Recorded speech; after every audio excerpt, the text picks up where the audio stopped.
This story begins with a brutal betrayal. An Suho, our protagonist, a skilled swordsman, was on his knees in front of a group of people he once called comrades. His body was trembling, and his arms showed clear signs of being poisoned. He coughed violently, his breath shallow and rough, and it didn't take long for him to realize this wasn't just any normal poison. It was something far more dangerous, possibly fatal. In front of him stood two of his teammates, and instead of helping him, they laughed. They actually found joy in watching him suffer. One of them, a warrior, sneered and said Suho should have joined their plan. But Suho had chosen a different path. He remained loyal to his duties as a public servant, stubbornly holding on to his morals instead of giving in to corruption. This team had just finished conquering one of the notorious 5 disaster gates, a place from where terrifying monsters emerged. But now, these bastards wanted to leave that gate open. They didn't want to finish the job.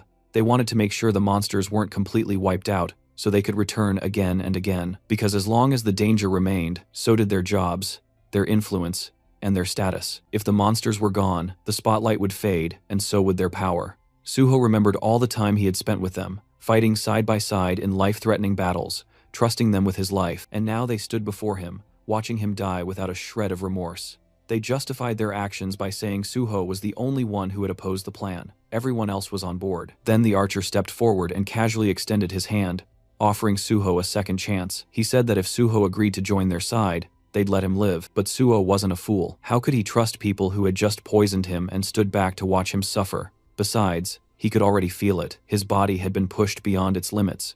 The poison had spread too far. There was no coming back from this. His survival was impossible. But even if he couldn't live, he could still do one thing: take at least one of these traitors down with him. With that, Suho began gathering all the energy he had left. A powerful aura erupted from him, sharp and overwhelming. A couple from the group was immediately paralyzed with fear, backing away in terror. But the woman in the group, even more frightened than the rest, tried to calm everyone down, insisting they shouldn't panic. The archer, clearly on the verge of losing control of his bladder, could tell this was bad, and then Suho moved. In a single swift motion, he charged forward. His blade slashed through the warrior's arm, and in the very next second, he beheaded the dark mage woman with deadly precision. The archer barely managed to retreat, dragging the healer with him. Their smug expressions, once full of arrogance, had completely vanished. In an instant, they were replaced by sheer horror. The healer quickly tried to save the wounded warrior, casting healing spells desperately, but nothing worked. To her shock, she realized she couldn't heal him at all. Her eyes turned to Suho.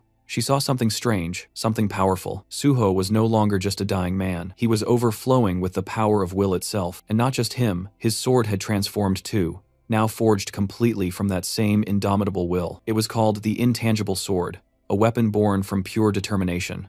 But that power came a cost. The energy that had kept him standing finally faded. Suho's strength gave out, and his body collapsed. He stumbled backward, falling off a cliff behind him. He dropped deep into the valleys below, disappearing from their sight, leaving behind nothing but silence. Suho slowly opened his eyes to the sound of chaos around him. There was shouting, sirens, and the distinct sound of people running. He was being carried by a firefighter, but he had no idea what was going on. His head was spinning, disoriented and foggy. Everything felt unreal, like a dream or a nightmare. The firefighter carrying him was rushing toward a designated safe zone, moving quickly through the crowded, panicked streets. Suho couldn't make sense of it first. The last thing he remembered was dying. He knew he had died. So, how was he here? Alive, confused, and being rescued. Then, something clicked. He noticed what was happening around him. A gate had opened, a presummoning gate. It had caused a dungeon outbreak. Monsters were swarming the area. More specifically, goblins. Dozens of them were running through the city, attacking anything in sight. As Suho looked around, he saw a familiar sign lying on the ground nearby. Sindorim Station. That's when it all made sense. His memories were correct. This was the exact station that had once been contaminated during a sudden gate outbreak. He had seen this happen before. Suddenly, out of nowhere, an arrow came flying through the air and struck the firefighter carrying him. The man let out a cry as he collapsed, and both he and Suho fell to the ground. The goblins were getting closer. Despite the pain, the injured firefighter looked at Suho and told him to run. But Suho didn't move. Instead of escaping, his eyes focused on the axe the firefighter had been carrying. Without hesitating, Suho grabbed it, took aim, and hurled it with all his strength at an approaching goblin. The weapon flew through the air and struck the goblin cleanly, taking it down in a single blow. And then, right in that intense moment, something strange appeared in front of Suho. Floating text, just like a digital display. It was a system window. It congratulated him on his awakening. For a second, he just stared at it, stunned. It was exactly like before, exactly as he remembered. The system asked him to choose the class he wanted to pursue. Out of reflex, his finger almost moved to select warrior. It was instinct, but then he paused. No, this time he decided to delay his selection. Suho turned his attention toward the goblins, who were now cackling wildly, their screeches echoing across the battlefield. They looked completely unbothered, laughing like lunatics, as if victory was already theirs. But Suho wasn't amused. Without wasting another second, he launched himself straight into the horde. His movements were sharp and effortless, weaving through incoming attacks like they were nothing more than a breeze. One goblin, eager to land a hit, tried to sneak up on him from the side.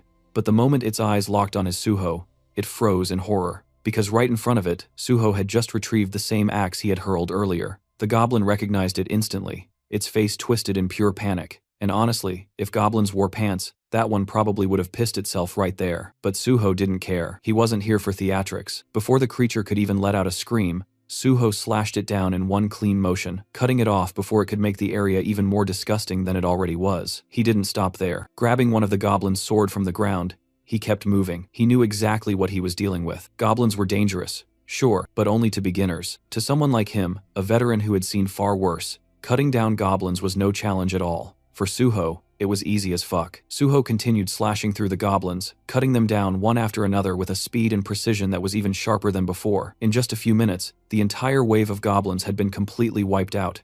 Ended so quickly, it almost felt unreal and illegal. As the dust settled, Suho looked down at the sword in his hands. He realized how easily he had gotten carried away. In that moment, he wasn't calm or calculating. He had acted purely on instinct and emotion. And while that raw power was useful, he knew that during times like these, what he really needed was a cool head. But then again, if he wasn't mistaken, he had been brought back to the past for a reason. This was a second chance, a rare opportunity to start everything over from scratch, and he wasn't going to waste it. Suddenly, several system windows popped up in front of him, congratulating him for mastering multiple swordsmanship skills. But just then, something else caught his attention. The firefighter nearby was staring at him, clearly curious. The way Suho had fought didn't go unnoticed, and the man couldn't help but wonder if this guy is a player. Suho simply gave a slight nod in response and turned his focus back to the system. He had made up his mind about his class selection. He would become a healer. With that decision made, Suho walked up the firefighter and politely asked if he could take a look at his injury. The man looked a bit confused. Just moments ago, he had saved Suho, and now Suho was offering to heal him. It didn't quite add up, but Suho didn't hesitate. He activated his magic healing light, and instantly, the warm glow of the spell began to take effect. In almost no time at all, the wound healed completely. The firefighter could hardly believe what he was seeing. How could Suho be a healer when he had just watched him take down an entire goblin wave like a trained swordsman? Before the man could ask more questions, another system window appeared. It was time for Suho to select a weapon from the arsenal. He didn't even hesitate. He knew exactly what he wanted. He picked out a beginner's sword, the same one he had used before, and began preparing himself to challenge the gate ahead. This sudden determination made the firefighter a little nervous, even panicked. The gate up ahead wasn't something to be taken lightly, but Suho had something important to rely on. He had acquired the swordsmanship talent before selecting a class.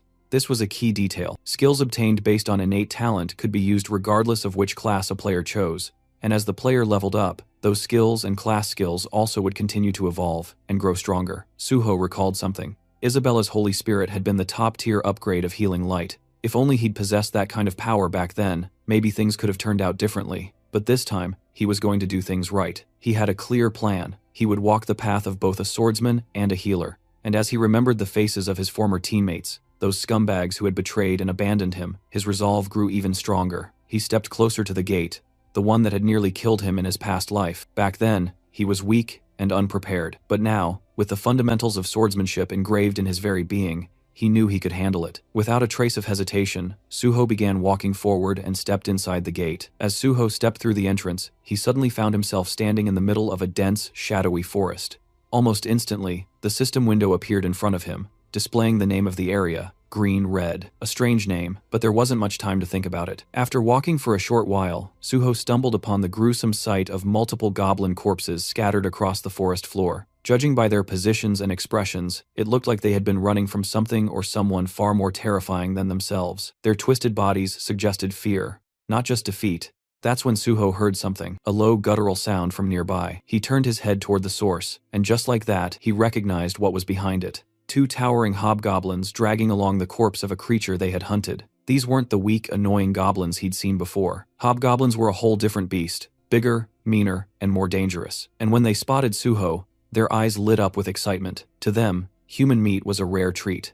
Without hesitation, they tossed their previous prey aside and pointed their jagged weapons at Suho, eager to tear into fresh flesh. But what they didn't know, what they couldn't have guessed, was that the human they were drooling over wasn't some ordinary prey. They were staring at a predator. The first hobgoblin charged forward, blade swinging fast, but it sliced nothing but air. Suho dodged it cleanly. He already knew he was underleveled for these enemies. His weapon wasn't strong enough to cut through their thick skin with ease, but he didn't need to rely on brute strength. He knew exactly where to strike. In one swift motion, he lunged straight at the first hobgoblin, aiming directly for its eye. The attack hit its mark. The creature let out a piercing screech loud enough to rattle the forest trees. Suho, ever the soft-hearted one, ended the pain of the poor monster by killing it. But Suho never intended to kill it so quickly. His attack had been too effective that it was pure habitual mistake. He had hoped to use the creature to gain skills and experience from the fight, but accidentally killed it too soon. Turning toward the remaining hobgoblin, Suho decided to make proper use of this one. The second monster, furious over its fallen comrade, roared and charged forward, swinging its weapon wildly in rage. But Suho was calm. He focused, dodging each attack with careful footwork. The hobgoblins slashed left, then right, swinging like a bitch he is, but none of its blows landed. In this world, repeating the same action over and over could eventually lead to acquiring a skill related to it. Suho knew this, and sure enough, after evading several more attacks, a small grin formed on his face. He had obtained a dodge skill, but he wasn't done yet. Now he aimed for his second skill. Suho began parrying the incoming strikes, deflecting the blows with precise timing. Parrying wasn't just a basic move. It had deep roots in weapon-based combat, and served as a foundation for many other advanced skills. It was essential, and Suho wanted it. After a few more successful parries, the system finally notified him that he gained the parry skill. Unfortunately, by then, the hobgoblin had already grown tired. It staggered, breathing heavily, clearly reaching its limit. And so, just like before, Suho gave it peace, this time by swiftly beheading it. It wasn't out of cruelty, just necessity. Now, with 2 fresh skills in hand, he was ready to fight more. He wanted to face more monsters, not for the thrill of battle, but to earn skills, gather experience points, and grow stronger. Outside the gate, the atmosphere among the waiting hunters was tense and frustrated. They had just found out that someone had entered their assigned gate without permission. The moment the news spread, curses began flying left and right. Most of them were angry and felt disrespected, grumbling about how someone had the nerve to step into their territory. Some were already making plans to teach this mystery intruder a lesson once they came back out. They weren't going to let it slide that easily. Meanwhile, not far from the gate, a firefighter was in the middle of a serious conversation. He was speaking with a few men in suits, people from the Hunter Association. They had come to investigate and were specifically asking about a hunter named Suho. The firefighter didn't hold back and told them everything he knew. From what he saw, Suho wasn't just some ordinary hunter. He had wiped out a horde of zombies on his own, and even healed his wounds in the middle of the chaos. One of the officers listening to the report looked visibly surprised. He hadn't arrived late, yet somehow, by the time he got there, the goblins were already completely wiped out. And to top it off, the person responsible was supposedly a healer. He tried to brush it off at first, saying it wasn't possible. In their experience, healers didn't have the combat power to do something like this alone. But still, if this guy really managed to clear the gates solo, especially one full of goblins, then they couldn't ignore him. If he pulled it off, they would absolutely have to recruit him. Meanwhile, Suho was out in the field, busy hunting down hobgoblins and collecting experience points one after another. He moved quickly and efficiently, beheading multiple hobgoblins at once with ease. His attacks were clean, controlled. He deliberately spared one hobgoblin, letting it live. Just one glare from Suho was enough to make the monster bolt faster than Usain Bolt. But that was exactly what Suho had planned from the start. He wanted the creature to escape and bring back more of its kind. With a brief break in action, he decided to check his status. Thanks to the wave of hobgoblins he had just defeated, both his stats and skills had improved significantly. While looking at the pile of goblin corpses around him, another thought crossed his mind. There was still something useful left in those bodies. Inside the monsters,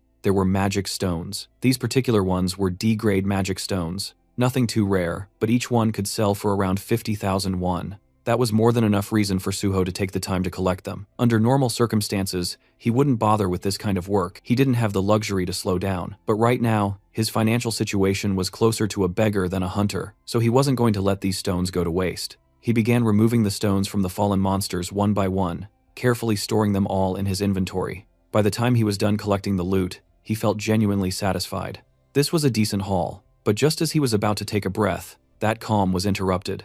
A sudden wave of pure killing intent hit him like a wall. When he turned to face it, About 30 hobgoblins were already approaching. Leading them was the same monster he had let go earlier, the one that had fled in terror. And now, with the confirmation, the entire group charged towards Suho all at once. But Suho didn't panic. Instead, he leapt into the air like a ninja, moving with the speed and precision of a trained assassin. Within moments, several hobgoblins had already fallen, their heads rolling across the ground. His movements were sharp and effortless, like cutting through butter. Then, as if rewarding his efforts, the system notified him that he had leveled up. New stat points were added to his profile, making him even stronger than before. With that power-up in hand and enough experience gained, Suho decided there was no need to drag things out any longer. It was time to end this. He dove straight into the mob of enemies, slashing in every direction, clearing the horde with ruthless efficiency. At one point, a hobgoblin managed to charge him head-on, aiming to strike, but instead of fear, Suho's face lit up with excitement. He wasn't worried. If anything, he looked even more thrilled than before. The boss monster in this gate was a chief hobgoblin,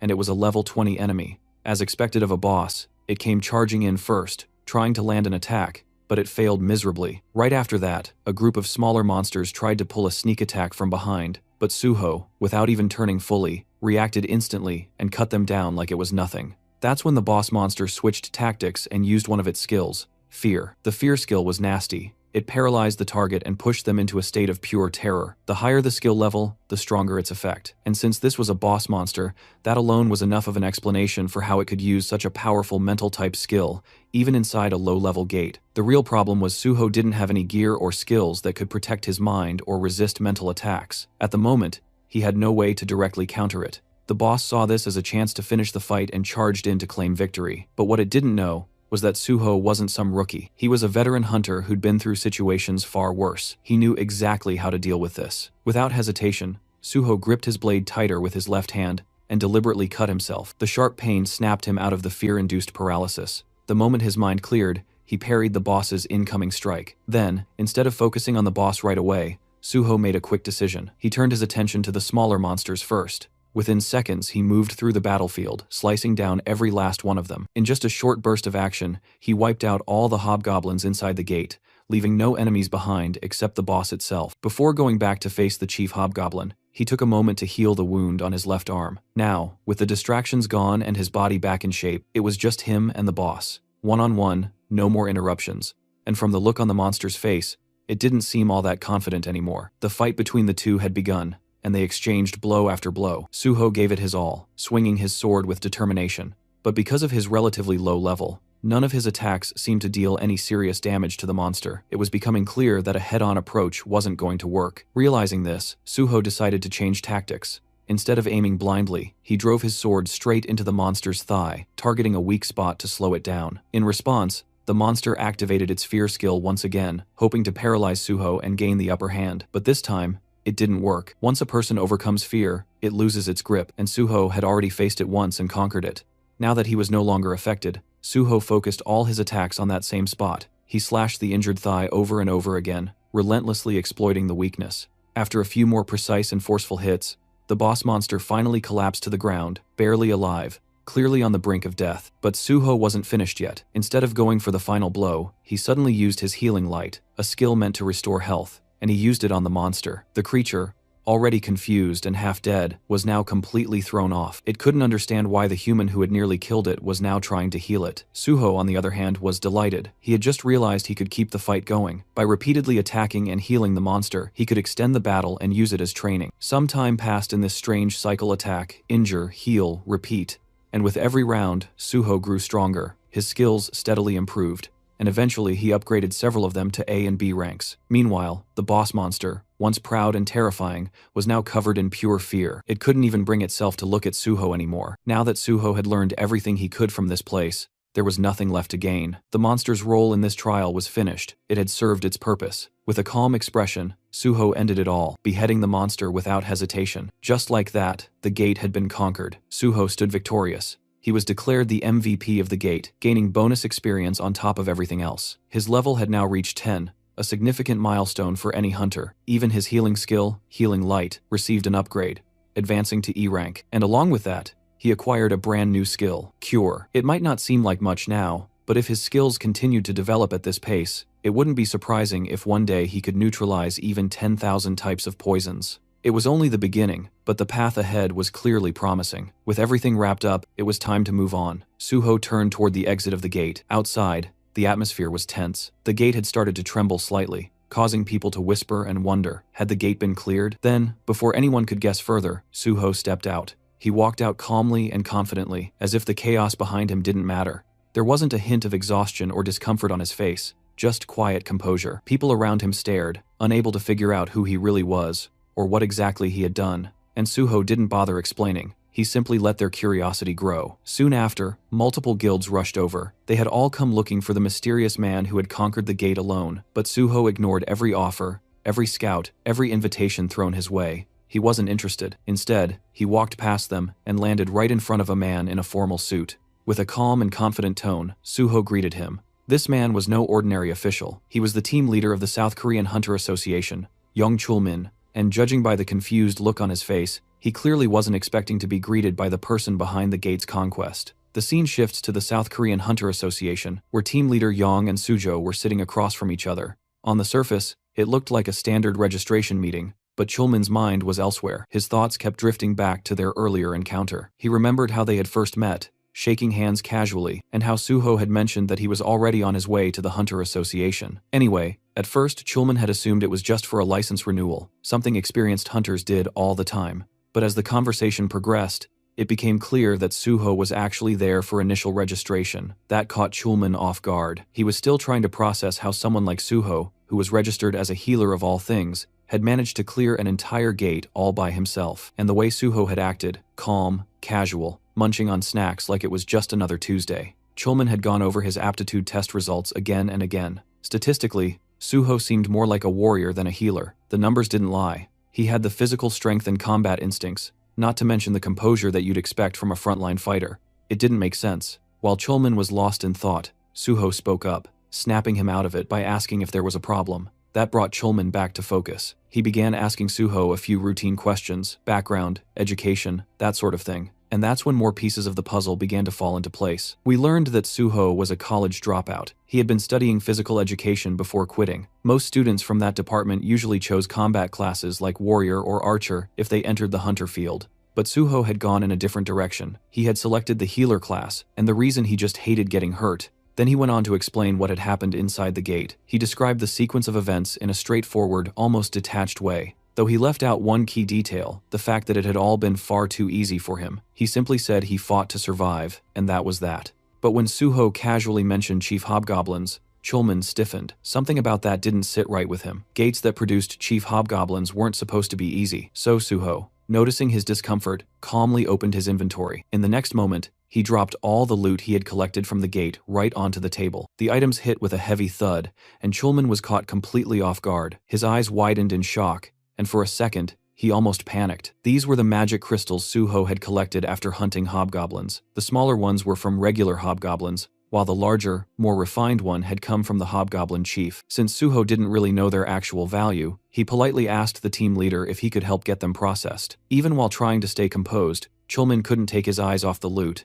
It was a good haul. Regaining his composure, he looked at Suho seriously and asked if he truly wanted to become a hunter. When Suho nodded, that simple agreement sparked real excitement in the team leader's eyes. Trying to steady himself again, Chulman asked whether this decision was just made on impulse, but Suho responded with a calm smile and said, "No, it wasn't impulsive at all." While Chulman was still riding the wave of happiness from hearing Suho's answer, Suho shifted the tone slightly and began explaining his real reason. It wasn't about power or money, it was personal. He hated monsters, and he hated the gates they came from. As a child, he had lost his entire family during a gate shock. After that, he grew up in an orphanage completely alone. At first, he thought that killing monsters would help ease that deep frustration and pain inside him. But even after defeating several monsters, that knot in his chest never loosened. No matter how many he killed, the ache never went away. That's when he made a decision. He couldn't undo the past, but he could choose the kind of future he wanted to protect. He didn't want anyone else to suffer the way he did. He wanted to fight, not for revenge, but for safety, for people. He wanted to be out there on the field, doing real work. And that's why he decided to become a hunter, not for any guild, but for the South Korean Hunter Association. Chulman was genuinely impressed by this answer, but as someone with experience, he also felt the need to explain the downsides. He told Suho honestly that the pay scale of the Hunter Association was significantly lower compared to what private guilds usually offer. But Suho didn't seem bothered by that at all. As long as he had free access to multiple gates, priority in entering them, and the authority to punish hunters who committed crimes, that was more than enough for him. Chulman could barely believe what he was hearing. You see, even though the Hunter Association technically has gate priority, they often end up auctioning those rights off to private guilds. And the reason is simple. No official wants to put their life on the line for a small government salary. Most people claim they join to help others, but the reality is, they aim for stable, safe positions where they can earn quietly without ever having to step into a gate. That's why so many aim for administrative roles instead of field duty. But in Chulman's eyes, Suho felt different. He wasn't chasing safety or comfort. He was a rare type, a true patriot, who wanted to be out on the front lines protecting people,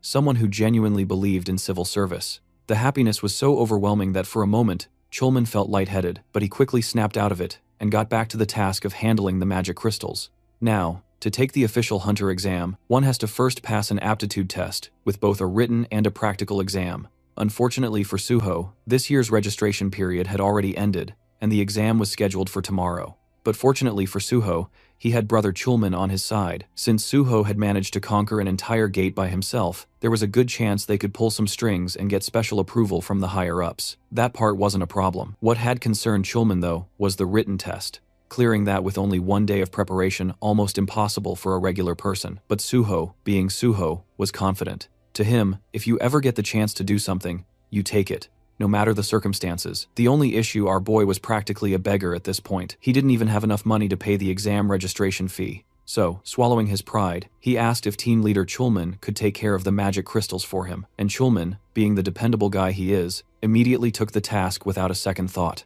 Right now, the only person Suho could fully rely on was his big brother Chulman, and he was genuinely grateful for that. After some time, they completed all the aptitude tests. Team leader Chulman then sent Suho the money they got from selling the crystals. In the next cut, Suho was munching through Chulman's food stash like he owned the place. Thanks to the magic crystals, he received 3 million won. And on top of that, since he registered as a civil servant hunter, he also got some tax exemption benefits. Still, that wasn't enough for him. He had one more request. He had heard the association had a library, and he wanted to cram a bit for the written test tomorrow. He politely asked if the team leader could allow him access, and of course, Chulman said yes, with a smile. He even personally showed Suho the way to the library, and told him he wouldn't need an employee card to enter. Before parting ways, Chulman wished him the best of luck for the exam. Suho watched him leave, quietly, thinking how kind and reliable his brother still was. Deep down, he knew that one day Chulman would definitely become the president of the association.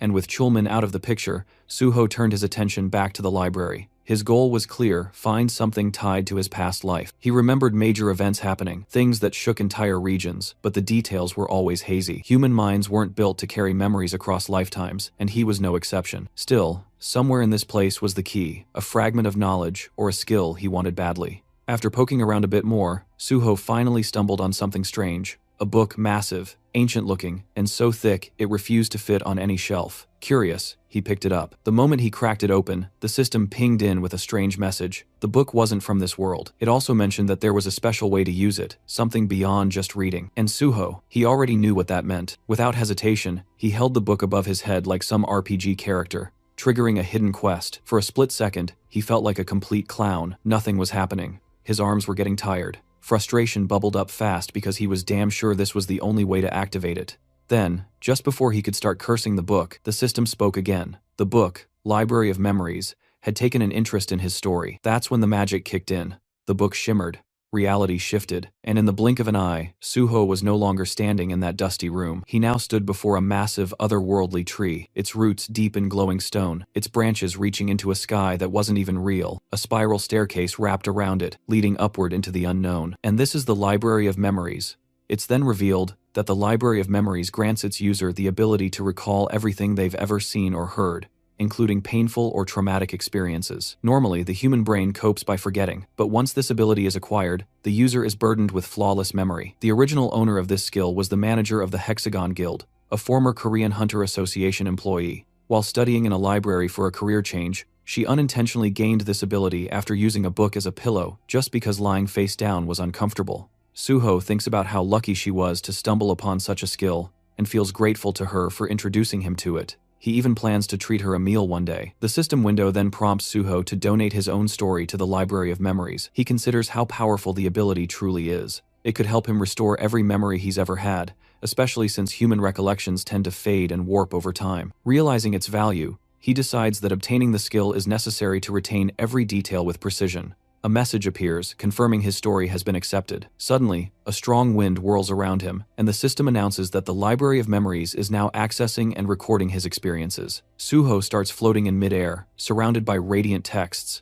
As a diagram materializes above the book, another message follows, stating that the Library of Memories has officially opened. It will store everything he's seen and heard, giving him access whenever needed, while also suggesting important information. Suho stares at his hand, sensing that the recording process feels a bit off, likely because this entire space is some kind of illusion. Now that he has the skill, he decides to try it out. He closes his eyes and revisits a previous battle. There, he sees himself severely wounded. The moment floods back with vivid emotions, and he feels the fury rise in him once again, confirming the memory's intense clarity. He sees the ones who betrayed him, people he now recognizes as selfish cowards who had delayed sealing the gate just to save themselves. He swears to never forgive or forget them. His consciousness floats among countless system windows. The memory unsettles him, and he wishes he'd chosen to recall something less painful. Then, out of nowhere, one system window shows a shocking notification. He's being given a chance to become stronger. As the first person to reach the realm of the transcendent, the system announces it's rebooting for player On Suho. He's left speechless as the world around him reverts to normal.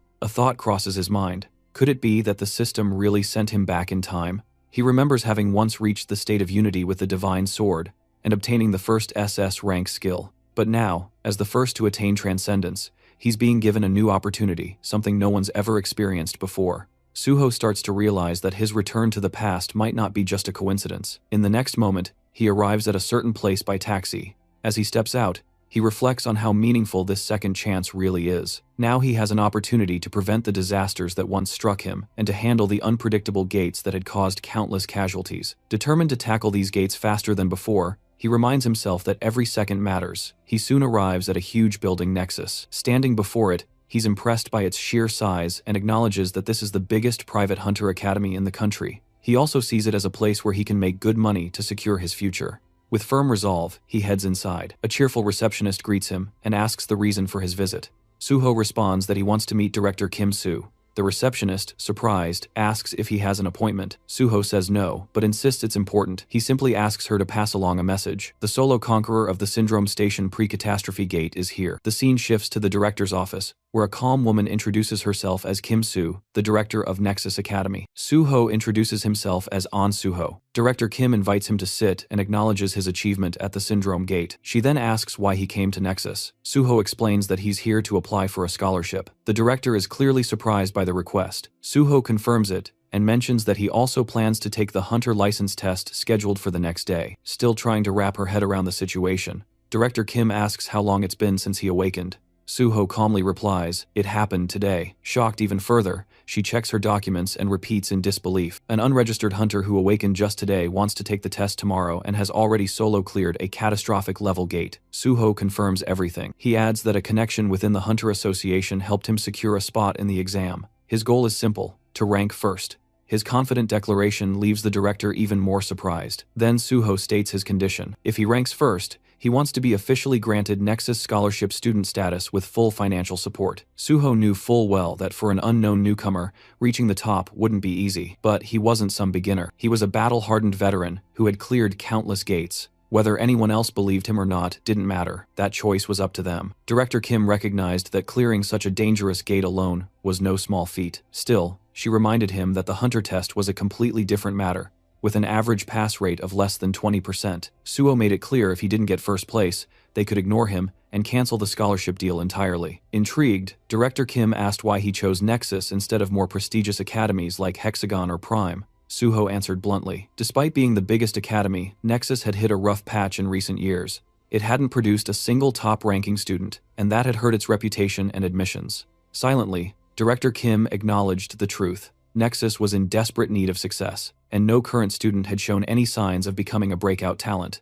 If Suho really did take first place, Nexus would gain the most from Spotlight. His proposal in that sense was perfectly timed. Still, the director couldn't help but wonder what kind of person makes such a bold offer with that much confidence. Curious, she asked how much money he was expecting from the scholarship. Suho responded by asking about the rewards for becoming the top student. She explained that the prize included a full refund of tuition, an additional bonus of 30 million won, and the opportunity to immediately join the Nexus Guild. Suho nodded. It seemed fitting for the country's largest academy. But then, with a grin, he added that 300 million won would be even better. The number stunned Director Kim, but Suho kept going, saying that considering the advantages that came with being the top student and the scale of the academy, the amount was fair. For Nexus, 300 million wasn't much anyway. Deep down, Director Kim knew he wasn't wrong. Reluctantly, she agreed and told him that if he ranked first, she would pay him the 300 million. Later, Suho wandered around the campus. The more he explored, the more he realized just how enormous it was, bigger than most amusement parks. Once enrolled, he wouldn't be missing anything. The staff members showing him around chuckled proudly, explaining that Nexus was the largest academy in all of South Korea. Suho noticed the guide looked tired, and figured they'd probably been woken up just to give him a tour. Feeling slightly guilty, Suho thanked him for showing him around so late. The guide smiled, saying it was the least he could do for someone so important.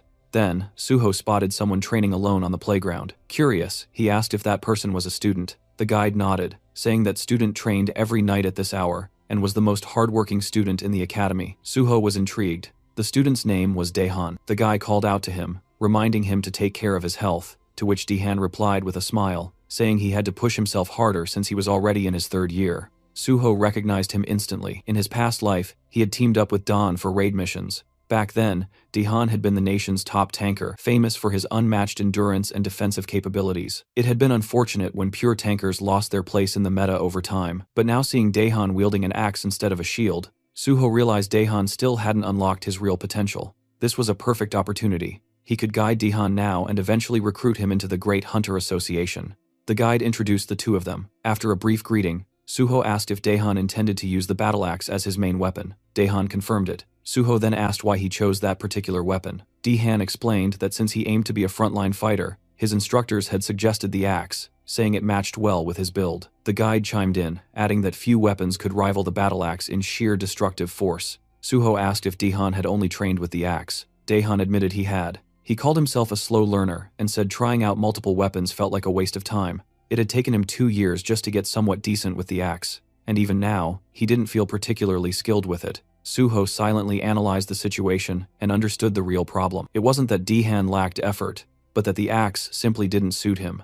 It wasn't a matter of dedication, it was a case of poor direction. If his progress hadn't improved early on, he should have switched weapons. Suho found it surprising that even the top academy in the country missed something this obvious. He suggested a different mindset. Since players would eventually receive stat adjustments, it made more sense to pick a weapon that felt natural to them. With skill correction effects, proficiency could rise quickly, but true performance in battle relied on knowledge and experience. In Daehan's case, the battle axe was clearly a mismatch. While it delivered heavy hits, the long cooldowns made users vulnerable, and considering Daehan's large frame, it became even harder to protect him effectively. When Daehan heard this, he was taken aback. He'd spent the last 3 years training with an axe. Suho acknowledged his dedication, but pointed out that Daehan's real strength might be in tanking. He advised Daehan to try using a kite shield on his left arm and a one-handed blunt weapon in his right hand. According to Suho, this setup would significantly enhance Daehan's overall combat effectiveness. Daehan hesitated. Switching roles right before the exam felt risky, especially since the test was happening the very next day. Suho then asked him to think about what truly forms the backbone of a raid party. While many believed it was the mage, in reality it was always the tank. The tank's job was to draw the enemy's focus and protect the team. To do that properly, a tank needed both a shield and a secondary weapon for crowd control. Suho's reasoning finally clicked with Daehan. Motivated by the insight, he decided to give it a shot. Suho was glad that Daehan didn't let doubt hold him back, and appreciated how quickly he could think and adapt. Suho wished him luck, and Daehan thanked him before heading off. Right after that, the guide explained that Director Kim had asked him to give Suho a tour, which is why he introduced him as a guest. But now the guide was curious. Was Suho actually an instructor? He seemed to know a lot about combat and contracts. Suho clarified that he was an instructor, though internally he realized it probably looked suspicious for someone without a license to know so much. He explained that he was more like a stakeholder. The guy nodded and mentioned he'd just received a call. The contract was ready, and it was time to return to the director's office. Then came a day of the hunter test. The area in front of the association building was packed with examinees, all armed with swords and ready to earn their hunter licenses. Everyone had been preparing relentlessly for this moment, sharpening their skills and reaching peak performance. Ironically, Suho, the same man who had cleared a gate all by himself, was in his worst condition. After finishing the test, Suho walked out, reflecting on the purpose behind it.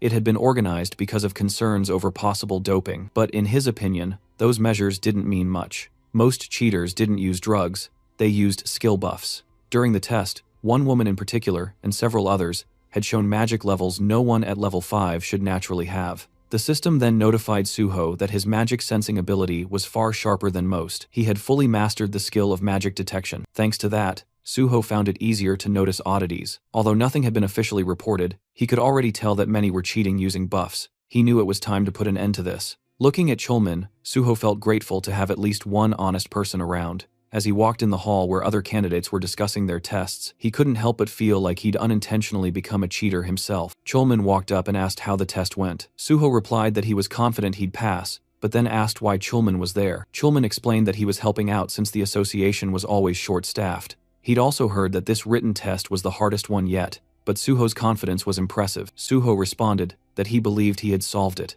and asked if he could bring something up. Chulmin agreed, as long as it wasn't about the test itself. Suho said it was somewhat related. He pointed out that during the test, there hadn't been any checks for buffs and asked why. Chulmin asked what he meant by buff checks. Suho explained that while the association did conduct urine and blood tests to prevent drug use, and confiscated personal items to prevent cheating through gear, they didn't seem a check for skill-based cheating. He suggested that using magic detection could help spot buffed individuals more effectively. Chulmin appreciated the input and promised to look into it before the practical exam. Suho said he'd get ready for the next test. Before he left, Chulmin stopped him and said he personally hoped Suho would do well and that they'd get to work together. He wished him luck on the practical, and Suho thanked him. 30 minutes later, at the site of the practical test, the announcer informed everyone that the exam had been delayed by 2 hours due to issues with the dive capsules. All candidates were directed to grab lunch at the cafeteria and wait either in the lounge or the training area, but Suho wasn't convinced. It felt like an excuse. He suspected that Brother Chulmin had already started cracking down on those trying to cheat using buffs.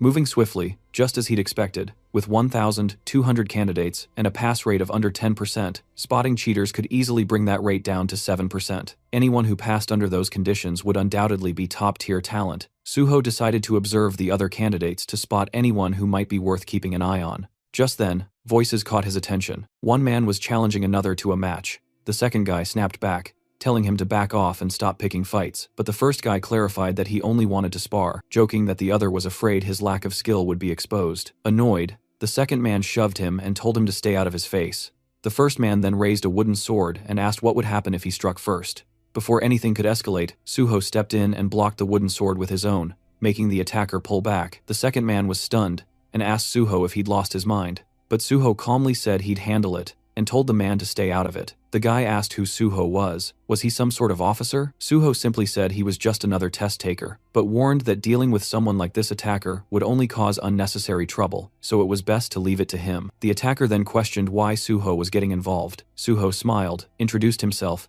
and offered to be the attacker's sparring partner since he was so eager for one. But the attacker wasn't impressed. He scoffed, saying he wouldn't waste his time sparring with someone weak like Suho. That word weak caught Suho off guard. The attacker claimed Suho just got lucky earlier and warned him not to get arrogant, ordering him to leave. But Suho turned the tables, asking if he was scared. The attacker, annoyed, asked what that was supposed to mean. Suho suggested they find out if it really was just luck, hinting that the attacker was too scared to test it. Provoked, the man accepted the challenge, hurling insults and calling Suho just another coward in the crowd. Suho agreed to the spar, but said they should get a supervisor's approval and use the designated sparring arena. With permission granted, both of them stepped into the training arena, drawing attention from nearby students. The referee reminded them they could only use training weapons provided by the association, and warned that the match would be stopped if things got out of control. As the match started, the attacker charged first, swinging his wooden sword. Suho blocked it with ease. The attacker leapt into the air, swinging downward, but Suho dodged effortlessly. Furious and surprised, the attacker threatened to tear Suho apart, but Suho stomped down on the man's wooden sword and taunted him, calling him pathetically weak. The insult pushed the attacker over the edge. This man, Park Yong, was known as a mad swordsman, obsessed with strength, always seeking out skilled opponents to fight. His thirst for power had turned him into a relentless combatant. Suho remembered how skilled Yong had been during their last encounter, and was surprised to see him among the same batch of test takers. He immediately realized that Yong needed to be stopped before repeating past mistakes. Without warning, Suho delivered a powerful kick that sent Young flying. As he hit the ground, Suho mocked his earlier arrogance. Stunned, Young questioned how Suho was so strong. Suho calmly warned him that charging in blindly wouldn't work, hinting that Young had never faced someone as powerful as a level 10 before. Most of his previous opponents probably never got past level 5. Getting back up with a smirk, Young admitted Suho seemed too calm and announced he'd go all out. Suho welcomed it. Young unleashed a barrage of strikes, but Suho dodged them effortlessly with just one hand on his sword. The intensity of Young's attacks had definitely increased, and Suho acknowledged the added weight behind him. Then, Young went all in, using his signature dragon sword technique. A flash of blinding light erupted as the swords clashed. Young thought he had finally landed a decisive hit and began to celebrate, but when the light faded, Suho was still standing, completely unharmed. He blocked the attack. Shocked, Young trembled and demanded an explanation. Suho smirked and said the attack was too slow. In reality, Young had only managed a basic version of the dragon sword technique. Without a hunter's license, it was impossible to master the real thing.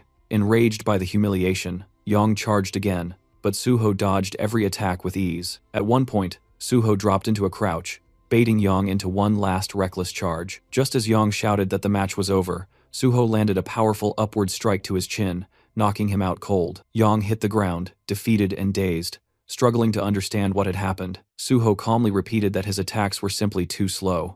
Though Young was seething, all he could do was lie there, muttering Suho's name under his breath. Watching this, Suho realized that Young's obsession would now revolve entirely around defeating him, ignoring everyone else in the process. With that distraction taken care of, Suho figured the testing center might finally quiet down. Meanwhile, the supervisor who had been observing everything were left stunned, snapping them out of their daze. Suho casually spoke up, reporting that he'd accidentally knocked out Park Young and asked them to take care of him. In the next scene, Suho sat inside a room filled with various machines.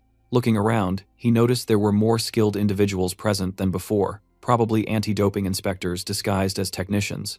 As the room grew noisy, Suho became visibly irritated, clearly wishing they'd all just leave. A technician walked up to him and instructed him to lie down. He then explained how the emergency button worked in case anything fell off during the dive process. Suho confirmed he understood.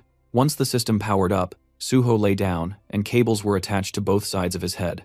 A system window appeared indicating that the Hunter Practical Test program had been activated. As Suho's consciousness connected to the simulation, the dive progress steadily climbed 5%, then 40%, then 77%, until it hit 100%. The connection was successful, and the healer class test scenario began. When Suho opened his eyes, he found himself in a different world. Right away, he could tell this test wasn't going to be easy, especially considering how few people passed the healer exam. In front of him were wounded individuals calling for help, and some were trapped under rubble. One girl in particular was desperately trying to lift a huge stone. As Suho took in the chaotic scene, he silently criticized the Hunter Association for being too ruthless with the scenario. The whole situation already felt traumatic. Before continuing, let's understand the context of the practical test. It's considered the centerpiece of the Hunter exam. The main goal is to evaluate how well a participant fits into their chosen class.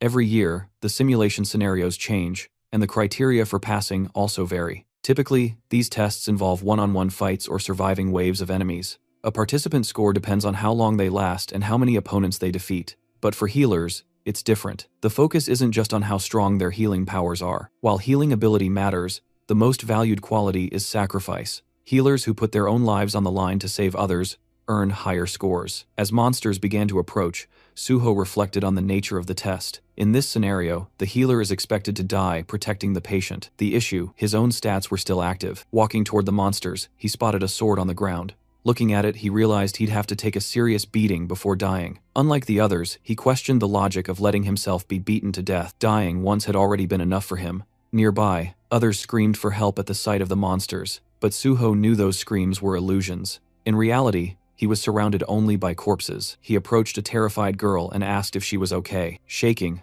the girl warned that the monsters would return and they had to run, but Suho knew the real mission. He had to protect her until the end. Reassuring her, he promised that the rescue team would come and that he'd keep her safe until then. With resolve, he stood his ground, ready to fight the oncoming monsters. Back in the observation room, players started exiting the simulation pods one by one. One of them stepped out, thinking he could have done better. A woman thanked him for his efforts and instructed him to gather his belongings and head outside. She then moved to another pod and checked the screen. It displayed the details of a participant, Kang Jin-young, Archer class, with a recorded time of 9 minutes and 4 seconds. She commented that this season's scores were particularly low due to the test difficulty. Curious, she asked Director Shin how long Suho had been inside. Shin replied, 30 minutes. Shocked, she repeated the number, unable to believe it was that long. Rushing over to Suho's machine, she checked the display herself. 30 minutes. Still in disbelief, she asked if Suho was a warrior. Shin corrected her, saying Suho was a healer. Refusing to believe it, she accused him of lying, but Shin pointed to the sword Suho had been holding and urged her to look closely. Together, they reviewed the simulation footage. Watching Suho in action, the woman asked again if he was really a healer. Impressed by his combat ability, she wondered aloud if he might be disqualified for not dying. But Director Shin clarified there was no rule requiring death. The test's real purpose was to protect the patient until the end. She nodded in agreement. Shin explained further. Suho was meeting all the conditions. He never abandoned the patient, fought near her, and continued healing her throughout. He was risking his life to protect her. As long as all conditions were met, disqualification wasn't an option. Hearing that, the woman concluded that the top score for this exam had already been determined. Meanwhile, Suho was still battling inside the simulation. With incredible skill, he sliced through the monsters in a single blow. But even after his victory, Suho felt it wasn't enough. He needed to be faster. As more monsters appeared, he eliminated them one after another, showing unwavering focus. Eventually, he wiped them all out. A system message popped up. Your understanding of the skill footplay is very high. Congratulations, you've mastered footplay. Suho read the message and realized that although this was a simulation since it was based on real-world mechanics, the system could still recognize his physical control. The system acknowledged that he was directly controlling his body, making it possible to master physical skills, that is even here. Though the experience gained was less than in real combat, it was still a great way to train. In addition to swordsmanship, he had picked up various skills and upgraded all basic sword techniques to a rank. There were no experience points or item rewards, but the results were still satisfying. If he could eventually raise all his sword skills to a rank or higher, he might be able to develop a technique like Park Yong's dragon sword technique. Another message appeared. Great achievement. Your understanding of swordsmanship surpasses everyone else's. The system is impressed by your unique style and wishes to register it. Would you like to create a new swordsmanship skill by combining your basic sword techniques and footplay? Suho smiled, finally ready to create his own style. Guardian sword. A confirmation window appeared, asking if that would be the official name. Suho confirmed. Another message congratulated him for his supreme mastery and recognized the creation of a new unique swordsmanship skill, Guardian Sword S. This new ability boosted the effects of all his sword and footwork skills by 50%. As a reward for this great achievement, the system awarded him 10 bonus stat points and expressed its hope that Suho would continue walking the path of the sword. A final message confirmed he had unlocked Sword Mastery S, a privilege granted only to those with deep understanding of swordsmanship. This lifted all restrictions on learning and using sword techniques, enhanced all sword-related abilities by another 50%, and removed any limitations tied to sword use. Suho quietly thought back to his past life. Back then, it had taken him over 10 years to reach this level of skill. But now, thanks to the knowledge he carried from that life, he had progressed much faster. He recognized how much his value had grown. Turning his focus to the exam, he recalled that the number of monsters was predetermined, and he couldn't help but wonder how much effort had gone into preparing the whole thing. With all his objectives completed, only 2 paths remained. Either die at the hands of the monsters, or wipe them all out. Elsewhere, the supervisors watching the live footage were left speechless. They couldn't believe what they had just witnessed. For the first time in the history of practical exams, someone had defeated every single monster. They were in awe, not just of his combat prowess, but also because he had successfully healed the patient. One examiner even joked that they didn't need to bother checking the rankings. The winner was clear.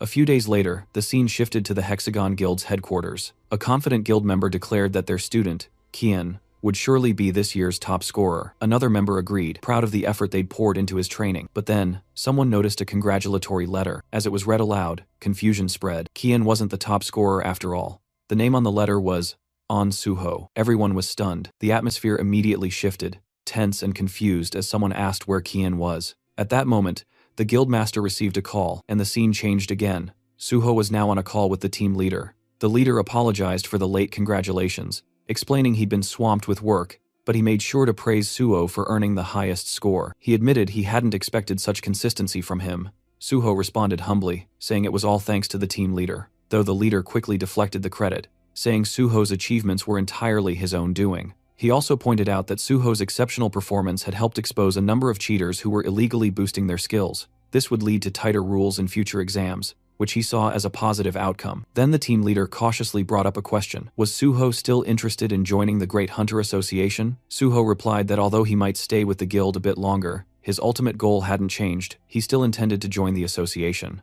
The team leader appreciated his clear answer and said he'd reach out once the recruitment or testing schedule was ready. Suho agreed with a smile. Before ending the call, the leader reminded Suho to eat properly and look after his health, and Suho returned the same kind words. After the call ended, the team leader glanced down at something in his hand and quietly reminded himself to eat too. Back on Suho's side, he paused for a moment, something about the leader's tone lingering in his mind. It fell off. He wondered if everything was all right. Just then, his phone rang again. Suho checked the caller ID and seemed to know who it was. He answered and introduced himself. The caller was Kim Soo, who congratulated him on his success and confirmed that payment had already been sent according to their agreement. Suho acknowledged her efficiency, praising how professional her large guild was. Then came her proposal. She invited Suho to join the Nexus Guild, promising benefits better than anything other guilds could offer. Curious, Suho asked how far they were willing to go. Kim Soo assured him that she'd do everything possible to match his expectations. As a top student and scholarship recipient, she said adjusting the contract terms would be no problem. She even suggested meeting in person to finalize the deal. Suho, however, politely declined for now, mentioning he had personal plans that day. He promised to review his schedule and get back to Earth soon. Still, he did hint that considering he was a Nexus scholarship recipient, it would be logical to join Nexus over any other guild. Kim Soo was overjoyed by his response. Her excitement was so intense that even her co-workers nearby noticed. She begged him not to sign anything with another guild in the meantime. Amused by her enthusiasm, Suho chuckled and agreed to meet soon. As the call ended, Suho smiled, still hearing the echo of her thrilled voice. At that moment, the taxi driver let him know they had arrived. Suho thanked him and stepped out. Now standing outside, Suho reflected on everything that had happened. He had cleared the test, secured his license, and received the payment. The next chapter of his journey was right in front of him. With quiet determination, he moved forward, ready to begin farming. At Lighthouse General Market, Suho checked his phone and thought about how he had quickly gathered everything he needed. Now, the only thing left was to buy a weapon. With that goal, he arrived at a small, tucked-away shop, deliberately avoiding the crowded ones since he wasn't sure they'd have what he was looking for. As he stood outside, he wondered if his quiet place might hold the right weapon. Stepping inside, Suho greeted the shopkeeper, who asked what he needed. Suho explained that he had just become a hunter and was looking for a lightweight weapon. The shopkeeper directed him toward a section with cheaper items. When Suho glanced at them, he noticed thick layers of dust and realized most low-grade weapons came without verified data. But that didn't mean every unverified weapon was useless. Some weapons needed to go through a process called liberation before revealing their true potential. These special weapons usually gave off a subtle aura, a kind of signal, though most players in places like this wouldn't recognize it. Suho picked up one of the weapons and activated his magic detection skill. A faint smile appeared on his face. He had found it. After walking out with the weapon, Suho thought to himself that if the owner ever found out the spear's true worth, he'd regret letting it go so cheaply. But for now, it was time to begin. Suho closed his eyes, focused, and began pouring his magical energy into the weapon. The spear absorbed his power at a fast pace, draining his energy quickly. Realizing how much it was taking out of him, Suho stopped and collapsed to the ground, completely exhausted. He understood that if he'd pushed just a bit more, he might have passed out from magic depletion. To awaken the weapon, he needed a magic stat of at least 100. Though he couldn't use it yet, he knew it would become a powerful asset in the future. He promised himself he'd level up fast and unlock its full potential soon. Meanwhile, inside the PBS building, reporter Jinwi received a phone call from Suho. Suho introduced himself and confirmed that he was the top scorer in the recent Hunter test. He also revealed that he had personally handled the unprecedented gate incident at Syndrome Station all by himself. Jinwi was shocked by the revelation, taking a moment to silently process the fact that Suho had cleared such a dangerous gate even before officially becoming a licensed hunter. In Jinwi's eyes, Suho was already a monster. When Jinwi asked why Suho had reached out to him directly, Suho explained that he had found Jinwi's blog during a search. He mentioned that while he knew about Jinwi's privileged upbringing, he respected Jinwi's decision to pursue journalism out of genuine interest. Suho shared that he had big plans and would soon become a source of major headlines. He then proposed that Jinwi work as his exclusive reporter. Jinwi was skeptical, wondering if Suho was just trying to tie down a wealthy journalist as his subordinate. Internally, he dismissed Suho as just another ambitious oddball with delusions of grandeur. Even though he understood what Suho was suggesting, Jinwi was uncomfortable with the idea. He admitted he craved exclusives, but he had no desire to work under anyone. Suho clarified that he wasn't looking for a subordinate, but a reliable partner. Jinwi responded bluntly, suggesting that Suho's offer seemed like a tactic to boost his own market value before joining a guild. Suho admitted there was some truth to that, but not entirely. He wasn't doing this to increase his worth, but to gain fame. His ultimate goal was to become a civil servant. Jinwei was caught off guard. Did Suho mean joining the Hunter Association? The idea of chasing fame to become a public official seemed absurd to him, but Suho was serious. He wanted to work in the field as part of the Hunter Association. That made Jinwei question his background. Was Suho another rich kid treating hunter work as a side quest? Suho revealed he was actually a gate orphan, and that past was what drove him toward public service. It shaped his purpose in life to conquer gates. As Jinwei glanced at his laptop, he questioned whether Suho was really being serious. With so many strange people emerging lately, it was getting hard to tell, but in the end, he decided it didn't matter much. He acknowledged Suho's point of view, but declined the offer. He preferred choosing his own stories to cover. Still, Suho didn't give up. He suggested a bet. Curious, Jinwei asked what kind. Suho proposed to earn Jinwei's trust by proving himself as a hunter. He announced he would attempt to clear the Tower of Challenge alone that very day. Jinwei was stunned. That tower was infamous. Clearing it was considered impossible even for a full party. Doing it solo sounded downright insane, but Suho was confident that if he pulled it off, it would be enough to convince Jinwei. If he succeeded, he wanted Jinwei to become his personal and exclusive reporter. Suho remembered the Jinwei from his past life, a top-tier broadcaster from PBS, famous for his pride and elite background. He'd gained popularity as a journalist who never took requests. Yet, in Suho's previous life, they had teamed up many times thanks to Jinwei's sharp reporting and rare influence over public opinion. But that same brilliance made him dangerous to others, like a thorn, always in someone's side. Eventually, Jinwei got caught up in political conflicts, was forced into early retirement, and eventually disappeared from the scene. This time, Suho silently vowed to prevent that fate. During the call, Suho made his proposal. If he could conquer the Tower of Challenge solo, Jinwei had to become his personal reporter. Though stunned, Jinwei agreed. If Suho truly managed to do it, Jinwei promised he'd support him with everything he had as a journalist. The call ended with Suho confidently declaring, it was time to begin. After the call, Jinwei starts feeling irritated, thinking Suho is seriously driving him nuts. He keeps dwelling on Suho's sudden and unexpected request, confused about where it even came from. Even though he's clearly annoyed, he doesn't completely hate the idea. Something about the proposal feels genuine, and Suho doesn't seem like the type to scam anyone. Caught between frustration and curiosity, Jinwei mutters to himself that he's really losing it. Still, he shrugs it off, thinking it's a harmless gamble. If it turns out real, great. If not, no big deal. The scene shifts to the Tower of Challenge. Suho stands at the entrance showing his hunter license to the gatekeeper. The man notices Suho came alone and warns him. Solo entry is allowed, but it's risky. Judging by Suho's license number, he assumes Suho just passed his test. The gatekeeper suggests teaming up since even the lower levels often lead to injuries or worse. But Suho insists on going in alone.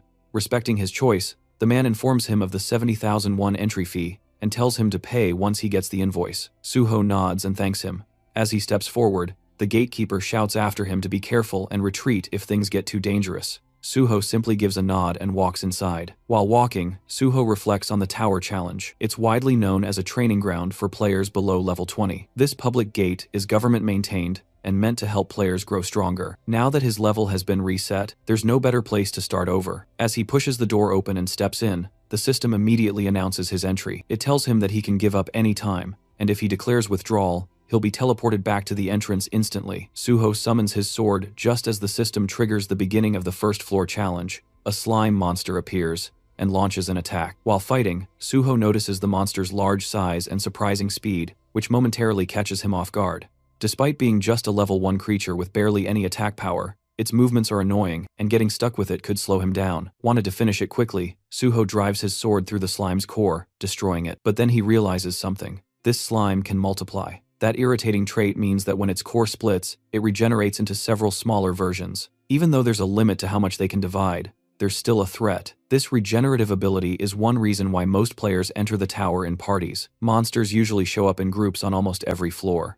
Not wasting time, Suho begins wiping out the multiplying slimes. He leaps into the air, stabs one mid-jump, and then hurls his sword to take down another. As he falls, a slime swings its tentacle at him. Suho grabs at mid-air, preventing a hard fall, and uses that grip to catapult himself upward with clean and precise strikes. He slashes through the tentacles and clears the rest of the enemies. The system notifies him that he's conquered the first floor, and asks if he wants to move on. Suho looks up, full of resolve. With 48 more floors to go, there's no time to waste. The system then signals the start of the second floor challenge. Suho thinks back to the Tower of Challenge, remembering that in his past life, the highest official record reached was the 48th floor. At present, the record only goes up to the 29th floor, both milestones achieved through party play. Typically, challengers enter the tower in groups, and the number of participants determines the difficulty level. The more people in a party, the less experience each person earns, but it's a safer way to progress. Most hunters aiming for top records form parties of level 20 members. With these thoughts in mind, Suho clears the 18th floor and looks upward, realizing he doesn't need to follow the usual methods. Without hesitation,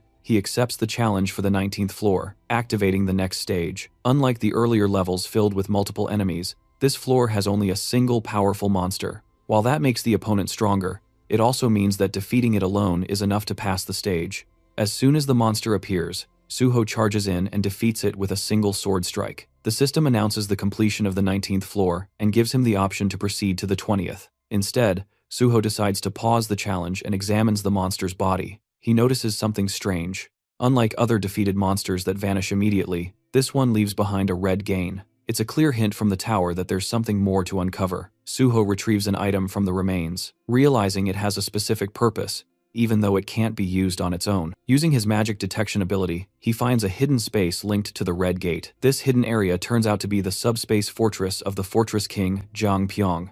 This subspace is unique because unlike others created using items, it allows living beings to enter and leave freely. Inside, Suho finds himself in a place that looks like a cave. A glowing object appears, and the system informs him that the fortress's previous owner is dead. Suho is asked if he wants to take ownership. He accepts and grabs the glowing object, which begins to fuse with his body. The system confirms that Suho is now the new master of the subspace fortress, which is no longer just an item. It has become a skill bound to him permanently. The system also explains that the appearance of the fortress will change depending on Suho's magical power. The space begins to shift. What was once a cave transforms into a fully furnished room. Impressed, Suho realizes the space is more sophisticated than he expected. Its size expands with his magical strength, and even adapts to his preferences. He feels relieved that he stopped Jiang Pyong-ho from getting his hands on this power. That man had once used the fortress to store everything from drugs and stolen artifacts to kidnapped people. Remembering the horror of those sleepless nights caused by such crimes fills Suho with disgust. But now, with the fortress in his hands, he knows such darkness won't repeat. By stopping the rise of the Fortress King and gaining a powerful personal base, Suho feels he scored a massive win. With newfound resolve, he gets ready to keep moving forward. Jinwi was scrolling through his phone reading an article with growing interest. He noticed that a lot of students had started gravitating toward Nexus lately. Suho had once talked about wanting to join the Great Hunter Association, but this exclusive media coverage suggested that Nexus was confident Suho would end up with them. Jinwi felt uncertain. Only time would tell. Still, he couldn't stop thinking about how many floors Suho had already cleared. Right then, a system alert popped up. The 30th floor had just been conquered. The Tower of Challenge record had been shattered, and someone was already advancing to the 31st floor. The nearby crowd went silent in disbelief. Murmur spread. Was a new record, a team raid, or something even more insane? Their shock deepened when the system immediately announced the 31st floor had also been cleared. Just moments after it began, Jinwi froze. If this really was Suho, then he'd completely misjudged him. Until now, Jinwi had chalked up Suho wins to luck and theatrics. But if this insane pace was real, then Suho was a rival he'd be stuck competing with for a long time.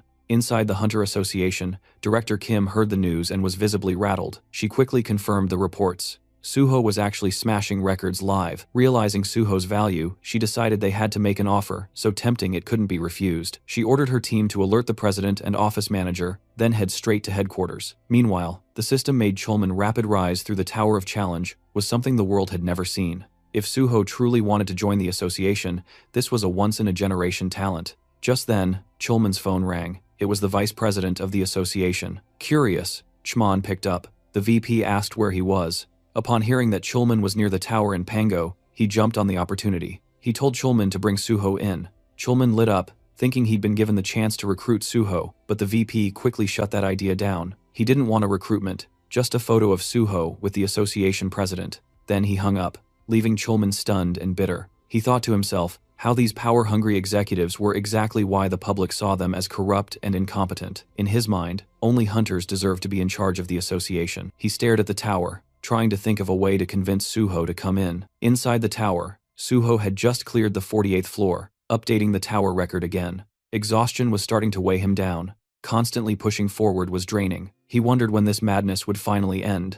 Still, when he opened his status window, his spirits lifted. Hitting level 39 felt like a real reward. With every floor cleared, he earned 5 bonus stat points, and each one felt like a gift. Knowing the system inside out made it feel like he was building a game character, a second self, and honestly, it was kind of fun. With his stats set, Suho prepared for the final challenge. The 49th floor had begun, a glowing crystal appeared in front of him, and from it emerged the final boss, a tower dragon, level 49. Suho stared at it, immediately recognizing how broken this thing was. Even without pure blood traits, just being a dragonborn made it absurdly powerful. It made him question if this floor was ever even meant to be beaten, but Suho knew why he was here. He wasn't going to hesitate. Gritting his teeth, sword in hand, he charged at the final boss with full resolve, ready to end this. Suho moved in to confront the dragon, ready to attack. In response, the dragon launched its own assault, forcing Suho to leap into the air to evade it. While airborne, he quickly noticed something important. For a beast of its enormous size, the dragon was shockingly fast. Suddenly, a dark aura leaked from its claws,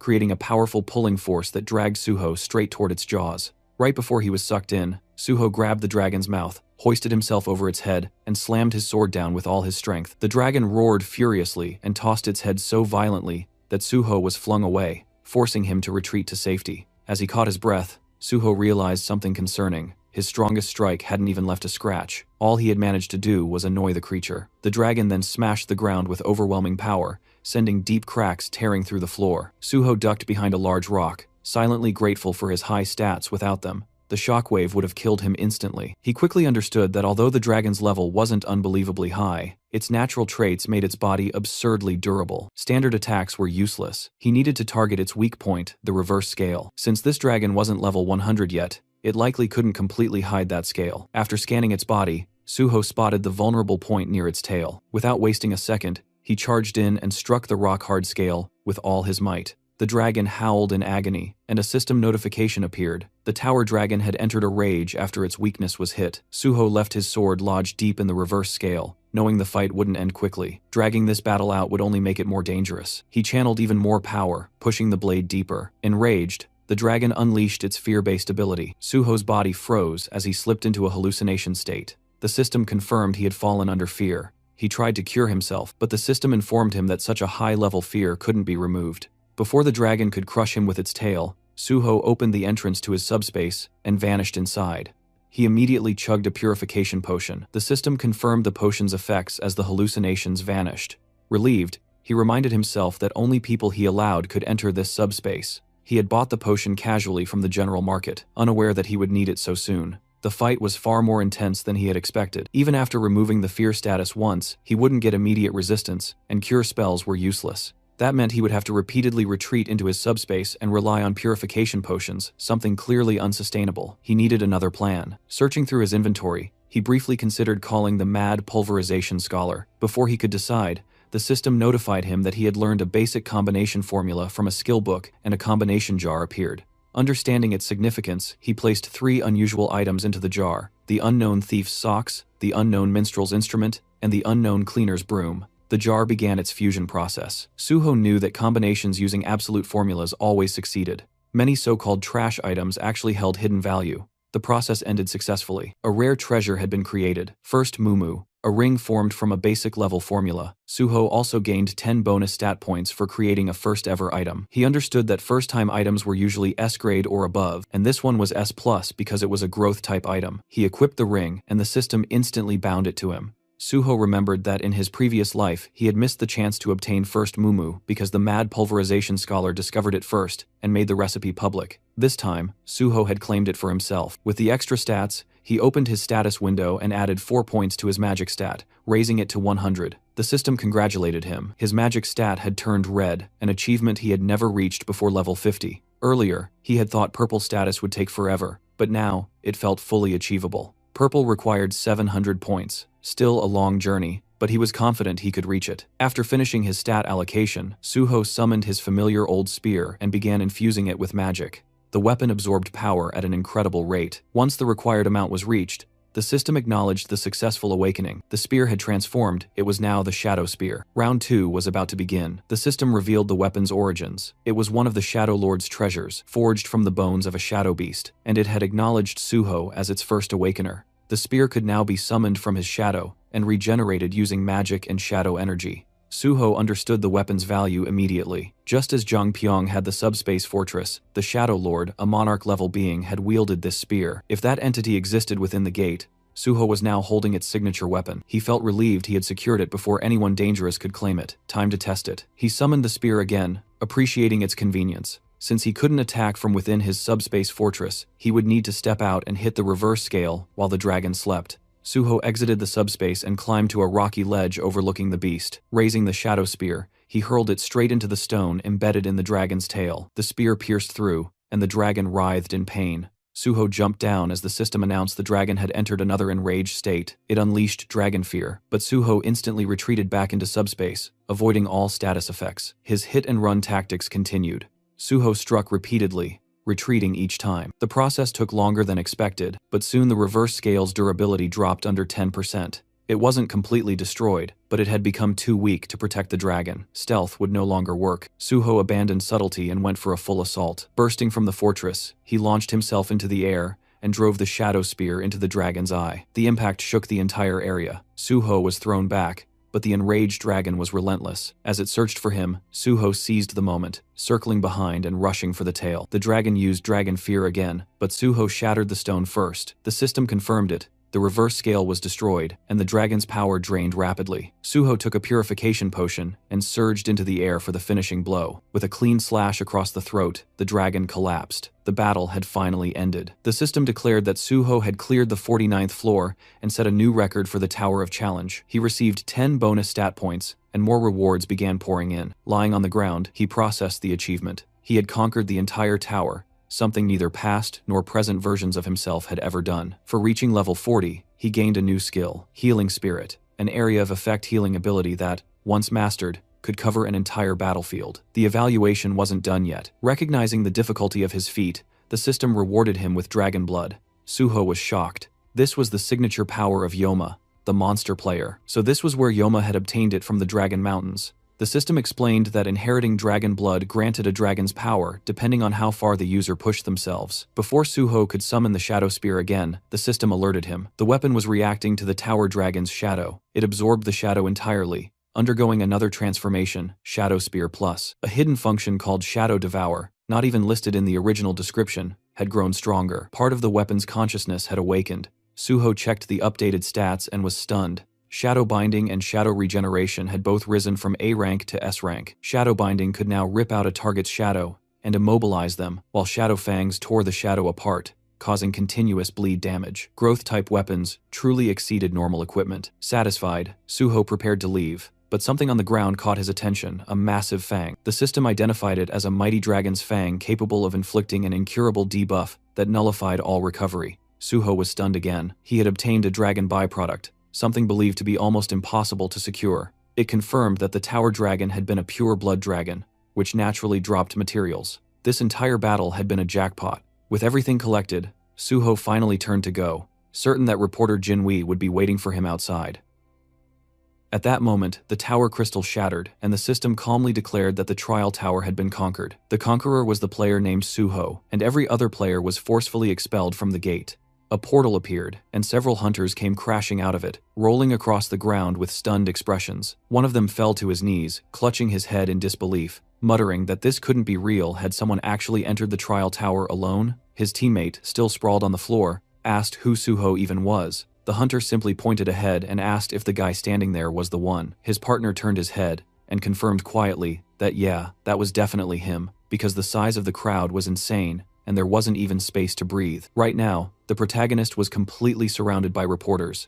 Cameras were flashing non-stop, and everyone was shouting at him, asking for comments and reactions to the conquest. But Suho silently thought about how exhausted he was. He'd taken a lot more damage from the tower dragon than he expected, and all he really needed now was rest, definitely not a screaming media mob. He hadn't expected reporters to swarm him like this. His attention shifted when he spotted reporter Jinwei, who was sitting dramatically on the hood of his own car, looking genuinely stunned. A psycho that was probably the first thing running through his head, because someone conquering that tower solo was unreal. Suho casually walked up behind him, placed a hand on his shoulder, and greeted him. Jinwei screamed, fell to the ground in panic, and then widened his eyes in disbelief as he realized who it was. He stuttered Suho's name and asked how he even escaped the crowd.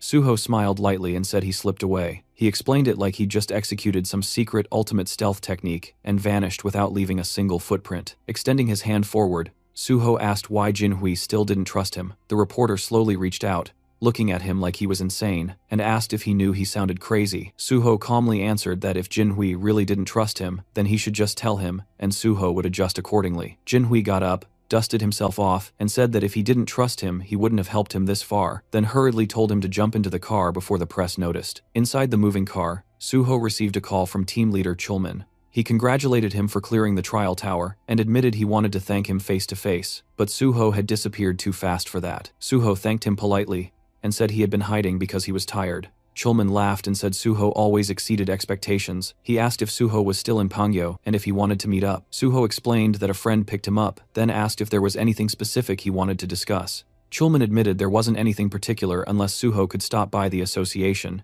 if he wasn't too exhausted. Suho paused and repeated the word, "The association?" Chulman confirmed it. He explained this was an unprecedented event. Everyone believed the trial tower was impossible to clear, and it had been functioning as a public gate. Considering the scale, they needed an investigation. Suho responded that he didn't remember investigations being conducted when large guilds cleared difficult gates. If there was information they needed, couldn't they just request it? After a quiet second, Chulman agreed and wished him good rest. Suho thanked him and ended the call. He leaned back and thought to himself, without a doubt, the chairman or the vice chair wanted him there, probably for photos and PR. He respected Chulman, but he had zero interest in doing anything for the higher-ups. If he let them drag him into bureaucracy now, he'd definitely get stuck in trouble. He planned to dodge it until he officially joined the Hunter Association. Jinhui glanced at him while driving and asked if he could ask something. Suho nodded and told him to go ahead. Jinhui said that with Suho's abilities, couldn't he go anywhere, especially government positions? Suho smiled. The government paid well, and no matter how strong private guilds pretended to be, the government had more actual power. Jinhui blinked, reminding him that private guilds had fame and influence. Suho responded calmly. Fame was temporary, nothing but a staged spotlight. Right now, private guilds looked like heroes, but eventually the public wouldn't admire them, they'd fear them. Jinhui nodded slowly and said Suho had a point. Suho sighed and continued. If he wanted to end the gate crisis, he needed support. He couldn't do it alone. That was why he chose the government association. Jinhui smiled, saying Suho would have massive advantage among players because no one had that level of duty and conviction. Suho thanked him while healing his arm with a small healing spell. Then Jinhui asked if he planned to apply through normal general recruitment. He said it would be a waste for someone like Suho to take a level 9 field position. Suho answered that he wasn't applying for that. Jinhui then guessed level 7, but Suho replied he wanted level 5. Jinhui almost shouted, was he serious? Suho told him to stop asking if he was serious every 2 seconds. Jinhui looked at him curiously and said of course he wanted to know why it was natural. Suho smiled lightly and said he'd explain it, but Jinhui better not write it in the article. And also, he should keep his eyes on the road. After some time telling the story, reporter Jinhui was stunned by Suho's plan and said it was a great idea, and the protagonist calmly replied that yes, it was, but it must not appear in the article yet, because he wanted to officially announce it through him later, and when that time came, it would naturally shake everything, which meant Jinhui would have exclusive access before anyone else in the company. Jinhui stared at him and asked if Suho was planning to squeeze every drop of benefit out of him, and Suho simply replied that if he's friends with a reporter he should obviously use that fact to his advantage. Jinhui laughed and said fine. Suho could use him as much as he wanted, then suddenly asked if Suho wanted to go home now, since his personal information was already leaked, and there were probably countless people waiting near his house. The protagonist smiled and casually answered that he would just disappear again the same way he did at the tower. But Jinhui hesitated and asked if maybe Suho should just stay with him for now, explaining that he lived alone in a big house. The guest room was beautifully furnished, and the security was tight enough that nobody could break in. Suho paused for a moment and asked where exactly he lived, and Jinhui answered proudly that his home was in Kaiser Cheongdam, and Suho couldn't help thinking with genuine surprise that those were premium luxury apartments worth hundreds of billions. Once they arrived, Suho stepped inside and froze for a second, not because he was impressed, but because the place looked like the final boss of rich kid housing, the kind of luxury that doesn't brag, it just exists and expects you to stare. Jinhui welcomed him like it was nothing, and told him to treat the place like it was his own house, and Suho just nodded, mentally noting that this was exactly what life looked like when someone was born with premium DLC enabled at birth. Jinhui pointed toward a device sitting neatly on the table, a convenience function pad. Through the community app installed on it, Suho could order food, shop, call support, and even summon an emergency healer if needed. Jinhui added that Suho looked way better now compared to when he first got in the car. Suho replied simply that he was a healer. Jinhui blinked and asked again, and Suho repeated it, a little annoyed, because yes, he was really a healer. The journalist apologized, admitting that even though he had read it everywhere, his brain still refused to believe it. After all, healers normally entered a guild first, then leveled safely. They didn't just casually solo clear the Tower of Challenges. Picking up his bag, the rich guy said he had to return to the office for work and reminded Suho of the password. Suho told him not to worry and wished him a safe trip. After the door closed behind him, Suho finally opened his system window and checked his status. He decided it was time to distribute the stat points he earned from clearing the tower. He balanced stamina with the other attributes and poured the remaining points into sensitivity. At this level, it wasn't just an elite route anymore, it was the path of a successor, and even he had to admit his stats were looking insane now. Once that was handled, Suho switched to a different task. He'd been a master at detecting surveillance equipment in the past, and with his newly improved sensitivity, he could probably detect anything. And even if he trusted Jinhui, he wasn't stupid enough to blindly assume a conglomerate kid's place was completely clean. Better paranoid than dead. After checking every detail for a while, Suho finally dropped onto the sofa, feeling drained. The house was huge, way bigger than most subspace-grade houses he'd seen before. Honestly, finding hidden cameras felt harder than slaying that dragon earlier. With no devices detected, he finally let himself relax, but his phone wouldn't stop buzzing. Notification after notification kept flooding in. When he checked, Suho realized his personal information had been leaked. Someone had exposed his number and the messages just wouldn't stop. Accepting the situation, he decided he needed a new phone and a new number. Remembering the community app Jinhui mentioned, Suho tried using it, and to his surprise, it was extremely efficient. He transferred important things to the new device and designated it for private use. Even though the messages kept flooding his old phone, he planned to switch numbers soon. He glanced at the time, a little past 5 p.m. He figured he had time for a short break before heading out again. Meanwhile, somewhere else that night, inside a quiet building, a mysterious gate appeared. Several masked individuals stepped through it. They scanned the area carefully. No witnesses, no surveillance, nothing. Then they opened the bags they carried and began placing bombs with practiced precision. And while they were still in the middle of setting everything up, Suho appeared behind them calmly, as if he walked in on a casual meeting instead of a terrorist operation. He said bombing public buildings wasn't exactly a great idea. The masked group froze instantly, confused because this building was supposed to be empty today. Suho agreed that normally, yes, but he came because he expected something like this.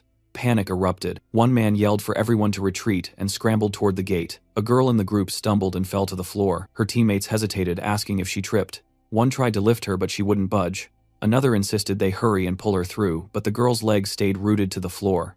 They didn't know yet, but Suho had already used Shadowbind, chaining her with dark energy. Still struggling, the man shouted that something was wrong, and the girl muttered one cold word: abandon. The man refused, unwilling to leave her behind, but the girl insisted and ordered them to kill Suho. The remaining 3 charged together, fueled by panic, but before they even finished the first step, an invisible force crushed them to the floor. Suho's intimidation skill smothered them instantly. With them subdued, Suho asked if they were members of Banshee. The narration clarified, Banshee, a notorious terrorist group responsible for bombings and chaos. Even though they were eventually caught in the past, the damage they caused was massive, and only 4 members did all of it.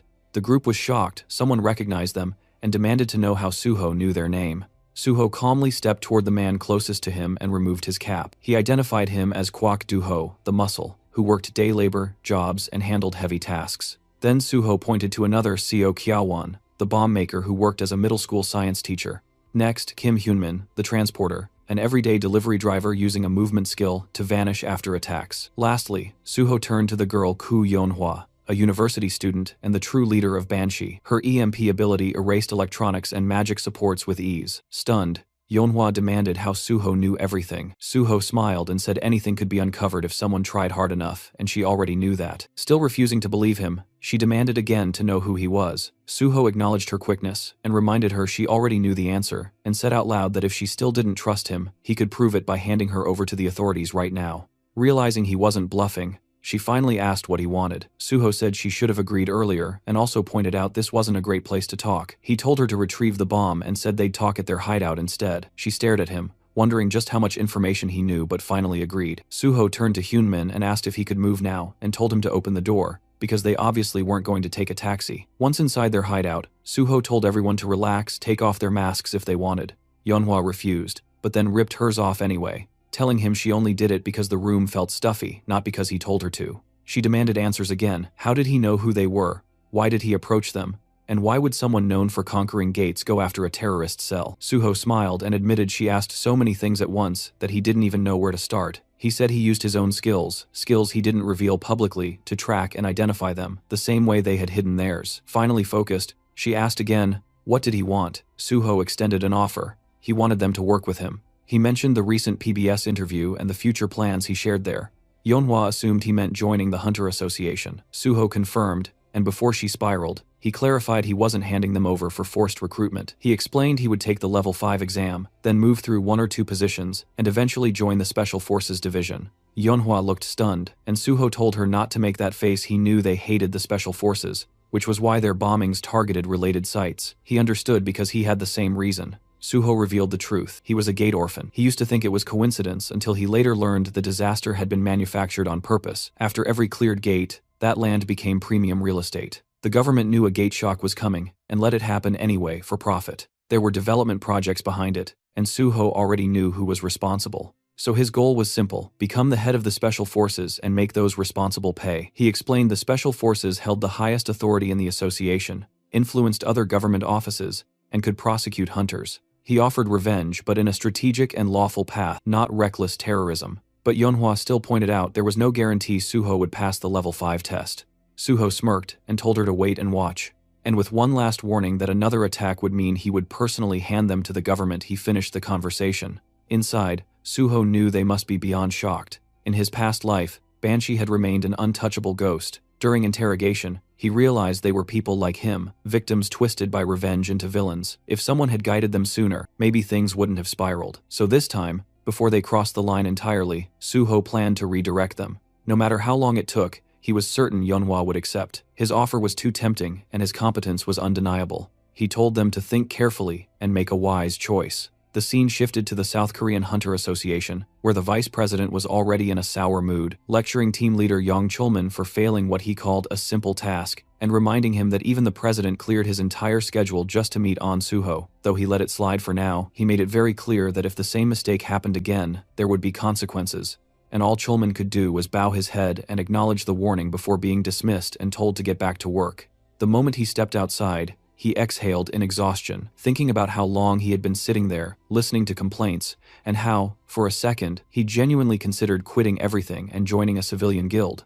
But then he reminded himself why he joined the Hunter Association in the first place, and that after surviving so much, enduring one more miserable moment wasn't impossible, so he whispered to himself to stay strong. That was when P. Song-yeol, the head of the Special Investigation Department, suddenly appeared and placed a hand on his shoulder, and Chulman, already irritated, wondered why he had to run into this person right now. Trying to act normal, he forced a polite tone and asked what the chief was doing here, and Pai responded in his usual playful attitude, saying he heard that his cherished team leader Yang was getting an earful again. He even complimented Yang's patience for enduring the old man's constant nagging, but Yang immediately took the blame, saying everything was his fault. As they walked together, Pai shifted the conversation and brought up rumors about Suho supposedly causing problems, but Chulman clarified that Suho wasn't exactly causing trouble, though yes, the story was spreading fast. Pai noted only a handful of people were aware, and then casually offered his help. When Chulman asked what he meant, Pai gave him an absurd suggestion: just accuse Suho of something, drag him in for questioning, and clear things up later, because according to Pai, it was all about making the process look clean and controlled. If Suho was summoned, then the president would be pleased, the issue would look handled, and Suho would be released afterwards, with the association looking authoritative. He added that since Suho wanted to join the Hunter Association anyway, it would benefit everyone involved. Yang stared and cautiously called Pai's ideas mischievous, because interfering with someone as successful as Suho could backfire spectacularly. But Pai didn't flinch, and instead admired Yang's morality, questioning why someone in his position was so nervous over a single hunter. Yang responded politely, but Pai wasn't done. He reminded him that prosecutors still had the authority to investigate and charge hunters, and that hunters once feared them for a reason, hinting that Yang should be more flexible instead of clinging to protocol. After a tense pause, Yang nodded and said he'd keep it in mind. Pai left after offering support and reminding him that there were always alternative ways besides following rules strictly. Once alone, Yang replayed everything quietly, thinking about how he used to respect Pai as one of the few hunters inside the association who felt grounded compared to the disconnected elites at the top, but now he wasn't so sure. Knowledge changes people, and Pai knew too much, which made him dangerous. Feeling uneasy, Yang went outside, found a quiet spot, and sat down, lost in thought. His mind went back to Suho, how the guy initially supported the association, but suddenly distanced himself. It wasn't shocking though, since major guilds offered ridiculous benefits that could sway anyone, yet Yang wondered what Suho was really thinking. Meanwhile, Suho stepped out of a taxi elsewhere and activated the ring on his finger called First Mumu, thinking about how reckless he had been when he activated it the first time, but now, after conquering the Tower of Challenge, he had mastered its usage. It was time to move. He walked toward the Seoul Central Blood Center building and activated his magic detection skill, scanning the surroundings until he found it, a faint trail of magical energy. Gates naturally emitted magic, so even hidden ones leaked traces. Following the signal, Suho found a faint gate hidden like mist, one that required specific conditions to open. Without hesitation, he pulled out a knife, sliced his palm, and let the blood drip toward the gate, because he already knew this one demanded blood. Once it absorbed enough, the system confirmed the condition was satisfied. A hidden gate had been discovered, and Suho earned 5 bonus stat points. The gate's name was Blood's Decree. Entering, Suho tossed glow in the dark powder forward to illuminate the cave-like environment. The first stage was clearly a cave system, so he moved deeper until a mysterious liquid dripped onto his head. He looked up and realized it wasn't cave water, it was saliva. Above him hovered countless vampire bats, all around level 63, and Suho smirked at the dramatic welcome. Without hesitation, he activated Intimidation, and instantly, every bat lost control and crashed to the floor. Calmly, he stepped toward one bat and drove his shadow spear straight through its body, letting the spear devour the shadow, killing every bat in the room at once. Opening his status window, he felt satisfied. This method was perfect for wiping low-tier enemies. With an S-class intimidation skill, level gaps became meaningless. Most hunters focused on 2 primary stats, but Suho had decoded the full color-coded stat system and planned to raise everything evenly. Reviewing his numbers again, he wondered if his level was too absurd just for hunting bats. His curiosity led him to check the combat log, and that's when he noticed something strange. Among the corpses was a blood slime. It must have been hiding among the bats and accidentally died from the intimidation shockwave. The cleanup felt boring, but he acknowledged the usefulness of intimidation, since while high-level monsters could resist fear effects, the skill still worked, unless the opponent belonged to a special category. Soon he reached the boss room and felt excitement building. Without hesitation, he entered. The moment he stepped in, he summoned his sword, and instantly a large vampire bat lunged at him. He blocked the attack and identified it as a Great King vampire bat, countering with a swift slash. Then, from behind, a golem lunged, forcing Suho to dodge sideways. Neither creature felt like a true boss, they were mini-bosses. He fought both at once, slashing the golem and spinning to counter the bat's attacks. When the golem attempted to punch, Suho slid backward to avoid the hit, then rammed his sword into the ground, unleashing a shockwave that exploded through the room and hit both monsters. He thought the fight was finished until the dust cleared, and both monsters were still standing. The battle intensified, and Suho quickly realized physical attacks alone wouldn't finish high-level targets. It was time to use what he prepared. Just then, both enemies attacked at the same time. One from the front and one from behind. Suho summoned another sword, and when the explosion settled, he had driven one blade into the bat and the other into the golem. Even repeated attacks weren't enough to finish them, but Suho finally grasped the key. Their weakness was pure silver, infused with holy power. At that exact moment, the system notified him holy power had now been successfully applied. The silver sword in the bat's body glowed, and a lightning strike crashed down on it, slicing its throat and obliterating the monster instantly. Suho stood over the corpse with his foot on its head, watching it erupt like an insect crushed under a giant hand. Holy power was devastating. The golem lunged again, but Suho moved first, cutting it into pieces with his wholly enhanced sword until the system confirmed its defeat. Looking down at the weapon, he acknowledged how perfectly it worked. A healer-exclusive skill that allowed holy enchantments had become an incredibly powerful advantage, and enchanting silver weapons with holy energy turned every strike into a guaranteed critical hit, making it the perfect counter for enemies in this gate. Suddenly, Suho sensed a powerful presence behind him, and as he turned, he realized the true boss of the hidden gate had finally appeared. The figure stepped forward, radiating murderous intent, revealing himself as the Cursed Prince, a monstrous level 76 elite, and he furiously accused Suho of invading his domain and slaughtering his subordinates, before demanding he kneel and confess his sins. But Suho had come here to capture him, not bow down. That confidence enraged the prince, and with a furious roar he unleashed his power, calling Suho unbearably arrogant. The first strike slammed forward, but Suho blocked it with ease and calmly asked if the prince was done with his dramatic entrance. Instead of answering, the prince drove his hand into the ground, and suddenly the battlefield transformed as blood-veiled mist erupted everywhere, obscuring visibility completely. The dense aura made it impossible to detect movement normally, so Suho braced himself knowing the prince could attack from any direction. He sensed something behind him and reacted instantly, just as the prince lunged, blocking the strike perfectly, shocking the boss, who couldn't understand how Suho predicted his attack. Suho retaliated with a confident slash, thinking he'd landed a clean hit, but the prince only laughed and mocked him, saying such weak attacks could never harm him. Then, a system alert flashed. The cursed prince had activated Blood Scream. Suho immediately stabbed his sword into the ground and activated Healing Spirit. A cleansing aura burst outward, and the prince visibly reacted to the sensation as Suho's wounds vanished completely. With a slight smile, Suho revealed he was actually a healer. The prince glanced down, stunned to find a wound on his abdomen, proof that Suho's strike had worked after all. Suho prepared another technique, but the prince snapped and charged forward, enraged by the humiliation of being injured by a mere human. Suho met him head-on, his sword clashing against the prince's clawed hand, as the two engaged in a fast-paced exchange of brutal blows. For a brief moment, the prince believed he was winning, and unleashed a rapid barrage of strikes, but Suho suddenly disappeared and appeared behind him, landing a clean hit. Blood poured from the prince's mouth as he stumbled backward, and Suho immediately rushed in to continue the assault. Refusing to retreat, the prince activated more power and charged directly back, and the two collided with massive force, sending shockwaves across the battlefield. When they landed, the scene changed instantly. The cursed prince's head separated from his body and rolled across the ground. Suho approached casually and crouched next to the severed head, mocking how easy the win was until the head suddenly lunged forward and bit his hand. The still-living prince cursed Suho inside his mind, demanding his blood and promising to enslave him. With pure disgust, Suho ripped the head off and threw it aside, thinking the prince was basically a mosquito biting without warning. Then the system announced the start of kin conversion. Suho collapsed to the ground as blood rapidly drained from his body, dizziness and a pounding headache overwhelming him, while a violent thirst clawed at his throat. Inside his mind, the prince declared it was already too late, but Suho told him to shut up, refusing to listen. As the conversion continued, Suho reminded himself that to gain the vampire trait,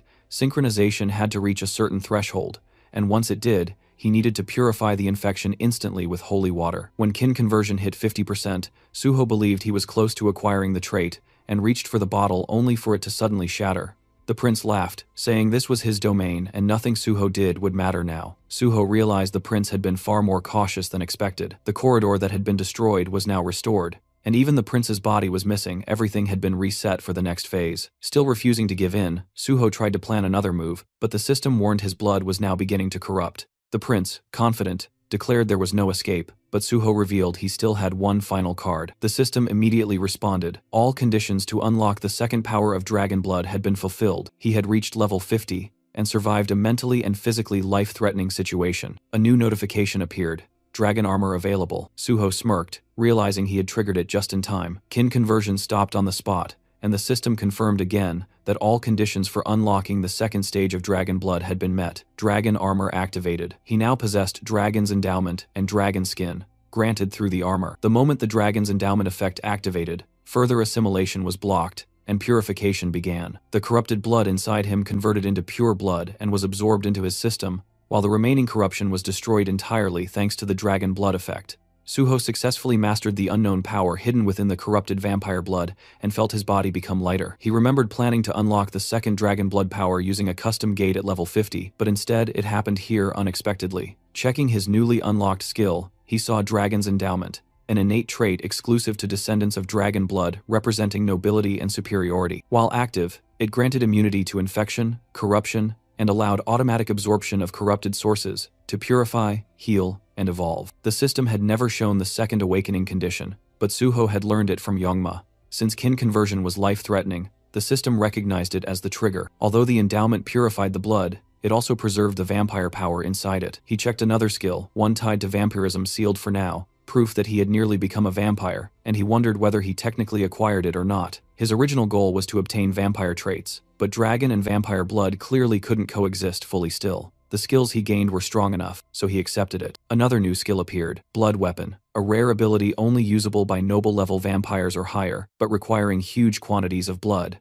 He concluded he would need to hunt a large number of monsters and planned to develop Phantom Shadow alongside it. Just then, the cursed prince began mumbling to himself again, and Suho told him to stop because his rambling was annoying and incomprehensible. The prince lamented and questioned how Suho could still be alive after being bitten, muttering about curses, calling himself useless. That was when Suho realized Phase 2 was beginning. The system confirmed it. The cursed king laments his fate. His power surges dramatically. Suddenly, blood rained from above, and from within that crimson downpour, the cursed king emerged once more, now level 80, radiating fury as he declared that he would destroy all beings superior to him, burn them, crush them, and cast them into the pit. His blood wings unfurled, and a chilling scream echoed through the chamber. Suho immediately sensed the overwhelming spike in magic power. This was no longer the same monster. The cursed king had evolved into something entirely new. The king launched a dark force attack that detonated into a massive explosion. But when the dust cleared, Suho was gone, only to appear in the air above the king's wing and unleash a devastating sword strike. Yet the cursed king barely reacted and claimed that a mere blow like that could not bring him down. Suho realized that not only was his power growing, but his intelligence as well. The king swung his wing like a weapon, smacking Suho away with brute strength. Suho steadied himself and immediately recognized the danger. The king rushed in with another attack, and Suho blocked the incoming strikes head-on with his sword, activating his holy power and declaring that holiness would surpass all the strength the king possessed. But in the next instant, the cursed king shattered Suho's weapon and scoffed that holy power meant nothing to him now. Suho quickly retreated, analyzing the situation. A wholly enhanced weapon had broken like glass, meaning normal weapons would not work anymore. With no hesitation, he summoned his bloody sword. Seeing it, the cursed king erupted with rage and demanded Suho hand it over while launching another brutal assault. But Suho infused the bloody sword with holy power and sliced through the strike, shocking the king, who couldn't comprehend what just happened. Suho finally understood. Blood weapons scaled in power and durability based on his stats, and at his current level, the sword had already reached red rank, more than enough to end this fight. The cursed king conjured a bloody spear, vowing to tear Suho apart, and charged in. The attack came fast, but Suho shifted his bloody sword into a shield form and blocked the spear, leaving the king stunned again. Suho told him he wasn't the only one capable of transforming a blood weapon, then smoothly reverted the shield back into a blade and slashed the cursed king's throat in one clean, decisive motion. The king's severed head hit the floor, still wearing a twisted smile filled with arrogance, confidently claiming that cutting off his head meant nothing. Suho simply kicked the head across the floor and summoned his shadow spear, slamming it into the ground. Immediately, chains erupted and wrapped violently around the severed head shadowbind, locking it in place. Suho knew he needed to finish this before the monster caused more problems. The system notified him that vampire blood had been activated, and the blood absorbed was now stored within the blood jade. While the cursed king screamed at Suho to remove his hands, Suho examined the blood jade carefully. It was the first time he'd seen it in person, and it already held a massive amount of collected blood. According to the Blood Monarch, the blood jade could only be seen by its owner. The Blood Monarch himself had once been a normal healer, working at the Central Blood Institute, until fate dragged him into the Hidden Gate Blood's decree. He reached the boss room but failed to defeat the cursed king, and was bitten, turning into a vampire. Normally that would mean death, since once bitten, the victim becomes a monster, and the gate permanently seals. But the Blood Monarch resisted the curse using his healing abilities, and neutralized the kin conversion. At that moment, new vampire skills awakened, and reshaped his entire stat system. With newfound power, he defeated the cursed king, conquered the gate, and became known as the Blood Monarch, a global villain feared worldwide. Eventually, Suho caught him and extracted all the critical information about kin conversion, blood weapons, and vampire blood. But even now, the cursed king raged, promising revenge and refusing to accept humiliation. Suho welcomed it, daring him to try. Then the system activated. The phantom shadow resonated with the cursed king's shadow and absorbed it fully until not even a trace remained. With that, Suho acknowledged that Blood's decree had finally been cleared. The system confirmed the Hidden Gate's conquest and declared Suho the MVP. An exit gate formed before him. As he prepared to leave, Suho reflected on everything. Once again, he was reminded of the overwhelming reality of dragon power. No matter how terrifying kin conversion seemed, it was insignificant next to dragon blood. Still, he was annoyed that the vampire managed to escape. Then the system announced a special reward. After analyzing Suho's talents, it granted him a skill perfectly suited for him and awarded 10 bonus stats for his achievement. The new skill, New Blood. Suho had never heard of it. As he scrolled through the system window, he realized its value. It was an absolute jackpot for his future. Not only that, he had also obtained an S-rank original vampire skill, something even the Blood Monarch never possessed, since his vampire traits were only A+ rank, and none were labeled royal or original. Suho concluded that this must be due to the unique effect of new blood.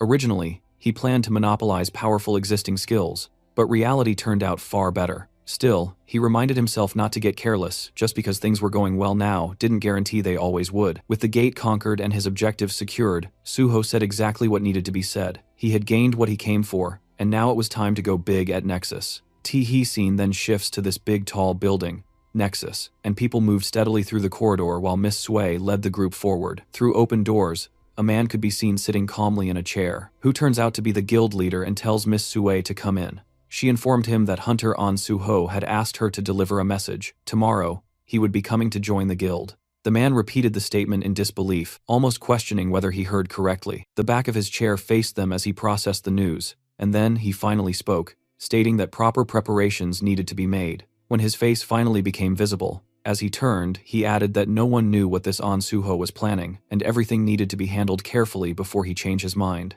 Outside, tall buildings stretched toward the sky before the scene shifted inside an elegant, well-furnished room. Suho stood at the entrance, looking in, and found Jinhui sprawled across the couch, drooling in his sleep. Suho stared for a moment and finally asked why he was sleeping there. The reporter weakly sat up on the couch, explaining that Suho had conquered the Tower of Tests today, and even if temporarily, they were now living together, and to top it all off, Suho was his partner. While speaking, the young man clutched a bottle happily, declaring that such a milestone absolutely called for a celebration. He explained that when he returned home, Suho wasn't there, but he couldn't just ignore such a historic moment, so he started drinking by himself. Suho watched him for a moment, then remarked that handling everything at once must have been exhausting. He assured him that in the future, there would be plenty more reasons to celebrate. Still clutching the bottle, the drunken reporter blinked and asked if Suho was absolutely sure about that. Suho simply told him to relax, the future would reveal everything. Looking at the food laid out on the table, Suho asked the surprised and slightly tipsy reporter whether he still wanted another drink even at such a late hour. With a big, satisfied smile, Jinhui immediately agreed.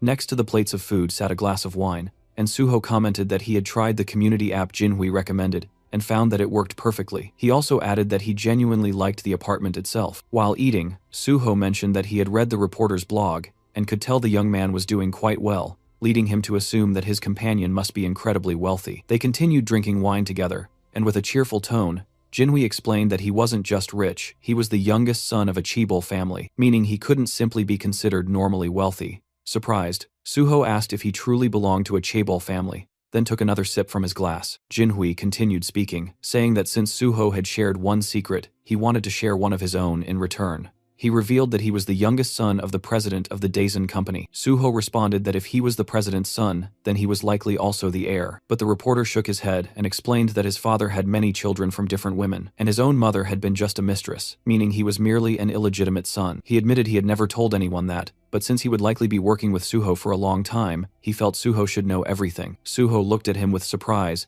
and asked if that meant journalism was just a hobby for him. Jinhui answered that it was partially true, and he genuinely enjoyed the work. He added that his father gave him anything he wanted, yet he had no right to inheritance and no influence within the company. He had even been offered the opportunity to run a subsidiary company, but he refused, admitting openly that he was a good reporter but knew nothing about business. Suho lifted his glass again, remarking that at the very least, Jinhui was an excellent journalist. Smiling brightly, the reporter replied that it meant a lot to hear that, and confessed that he had never met a hunter like Suho before. Both men slowly stood up, and Jinhui suggested a toast for the two of them. Suho agreed without hesitation, and their glasses clinked lightly together. The next morning, Suho walked through the apartment, yawning, and from the kitchen, Jinhui greeted him with a cheerful good morning while pouring boiling water into a cup. Suho asked if he really planned to work on the weekend, and the reporter replied that he had a lot to do. Standing in front of the window and rubbing the sleep from his eyes, Suho commented that maybe they shouldn't have drunk so much last night, but Jinhui laughed and said everything was fine. He actually had a great time. Suho then asked why he was already going out hunting for new material,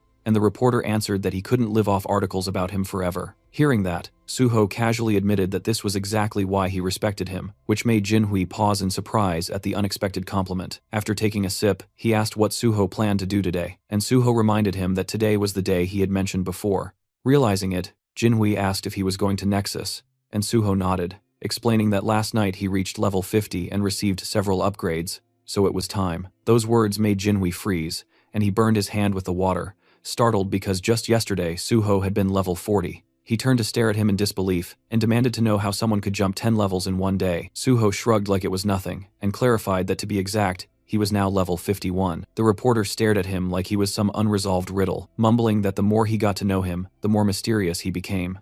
Suho commented that the way he said that sounded strangely suggestive, and as Jinhui scratched his head, Suho asked why he was looking at him like that. Without warning, the reporter pushed him toward the hallway, saying that if he was going to walk into such a serious organization, he needed to look like he belonged there. Suho protested, saying he didn't need anything fancy and was fine with casual clothes, but the reporter insisted, saying he'd gladly lend him proper clothes and a watch. When Suho continued resisting, the reporter declared that appearances mattered at places like Nexus and reminded him that he could also pick any of his cars. If he walked in using public transportation or showed up in a taxi, everyone would stare. A quiet upscale district came into view as a sleek red car rolled to a stop, immediately drawing attention from the people waiting outside. The door lifted upward, and Suho stepped out, dressed in a sharp, elegant suit that fit him perfectly. For a second, he cleared his throat and thought that everything had turned out surprisingly well. A suited man approached, politely offering a business card while introducing himself as Bai Dongyuk, the head of Nexus. Suho accepted it with a polite smile,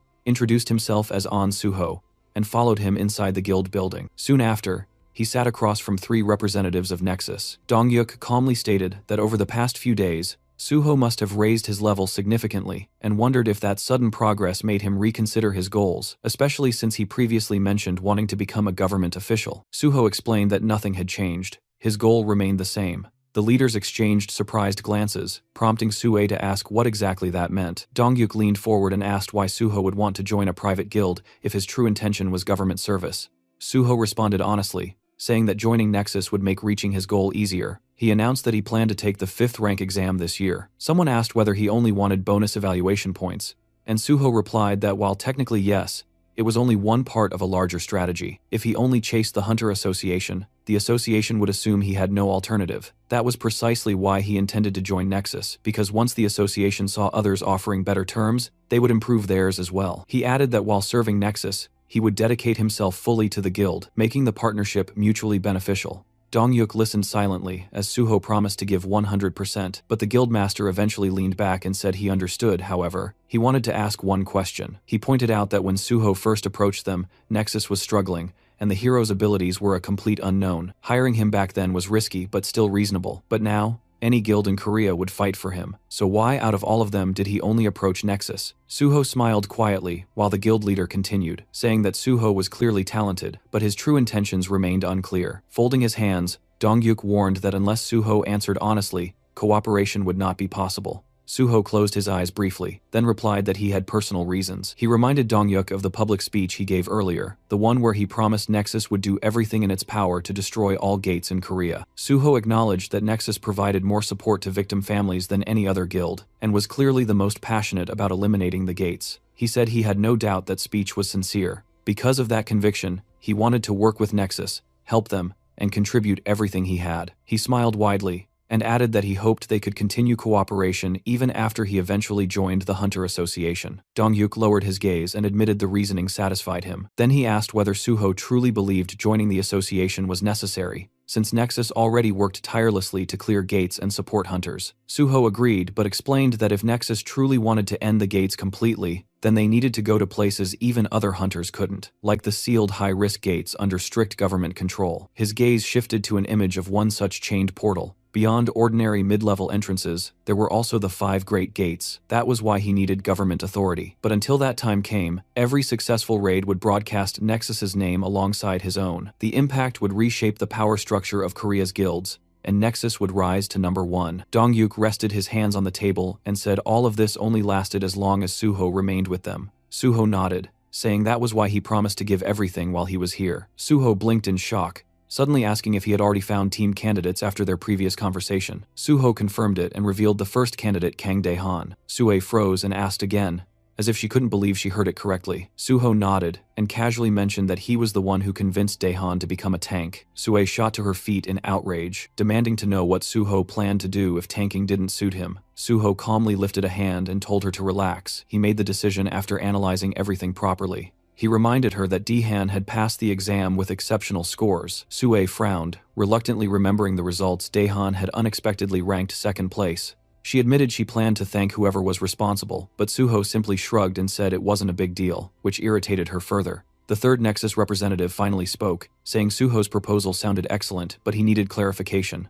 If Suho intended to clear sealed gates, he should know those locations were protected by the government, and private guilds had zero access because civilian safety was the highest priority. He asked how Suho planned to get inside. Suho calmly asked whether he was doubting his abilities, and then stated that they would finalize the contract once he brought them the pass, proving he could be trusted. He paused, reconsidered, and changed the offer. Instead of bringing a pass, he would clear one sealed gate first, and after that they would sign. The secretary sweated at the scale of the terms and muttered that Suho was offering conditions worthy of royalty. Suho insisted that the terms were fair. The secretary noted that despite Suho being incredibly promising, he was still seen as just a new hunter with no official standing, but Suho declared that was exactly why he would clear a sealed gate immediately and prove himself. Dongyuk observed him carefully, then agreed. Suho would undoubtedly prove his worth. With a satisfied smile, the guildmaster said he liked today's outcome and that they would finalize details later after the gate was cleared. Later, Suho left the building and drove away. Dongyuk and his secretary stood by the window watching the red car disappear.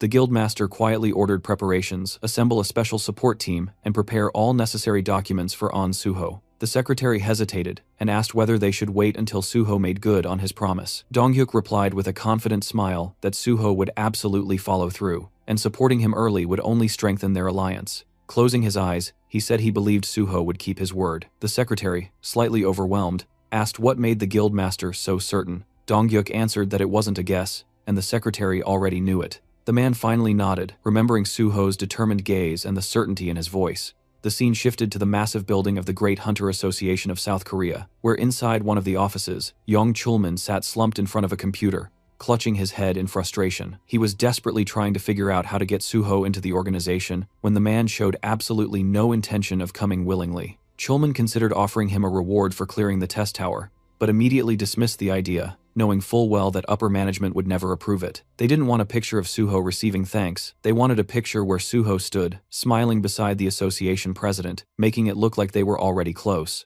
While Chulman hated the idea of using force or pressure, Chief Pai's earlier suggestion echoed in his head, a suggestion that basically amounted to dragging Suho in by force if necessary. Chulman groaned, dropped his head onto the desk, and wondered why he ever chose to work in this stressful place. As he cursed his life choices, his phone vibrated. The caller ID was an unknown number. With low energy, he picked up and introduced himself. "This is Yong Chulman speaking," trying to figure out who would be calling him from an unrecognized number. But the moment he heard the voice on the other end, his expression completely changed. It was An Suho. Chulman shot upright from his chair, eyes wide, barely believing he heard correctly. The scene jumped to a small gukbap restaurant, where steam rose from simmering pots.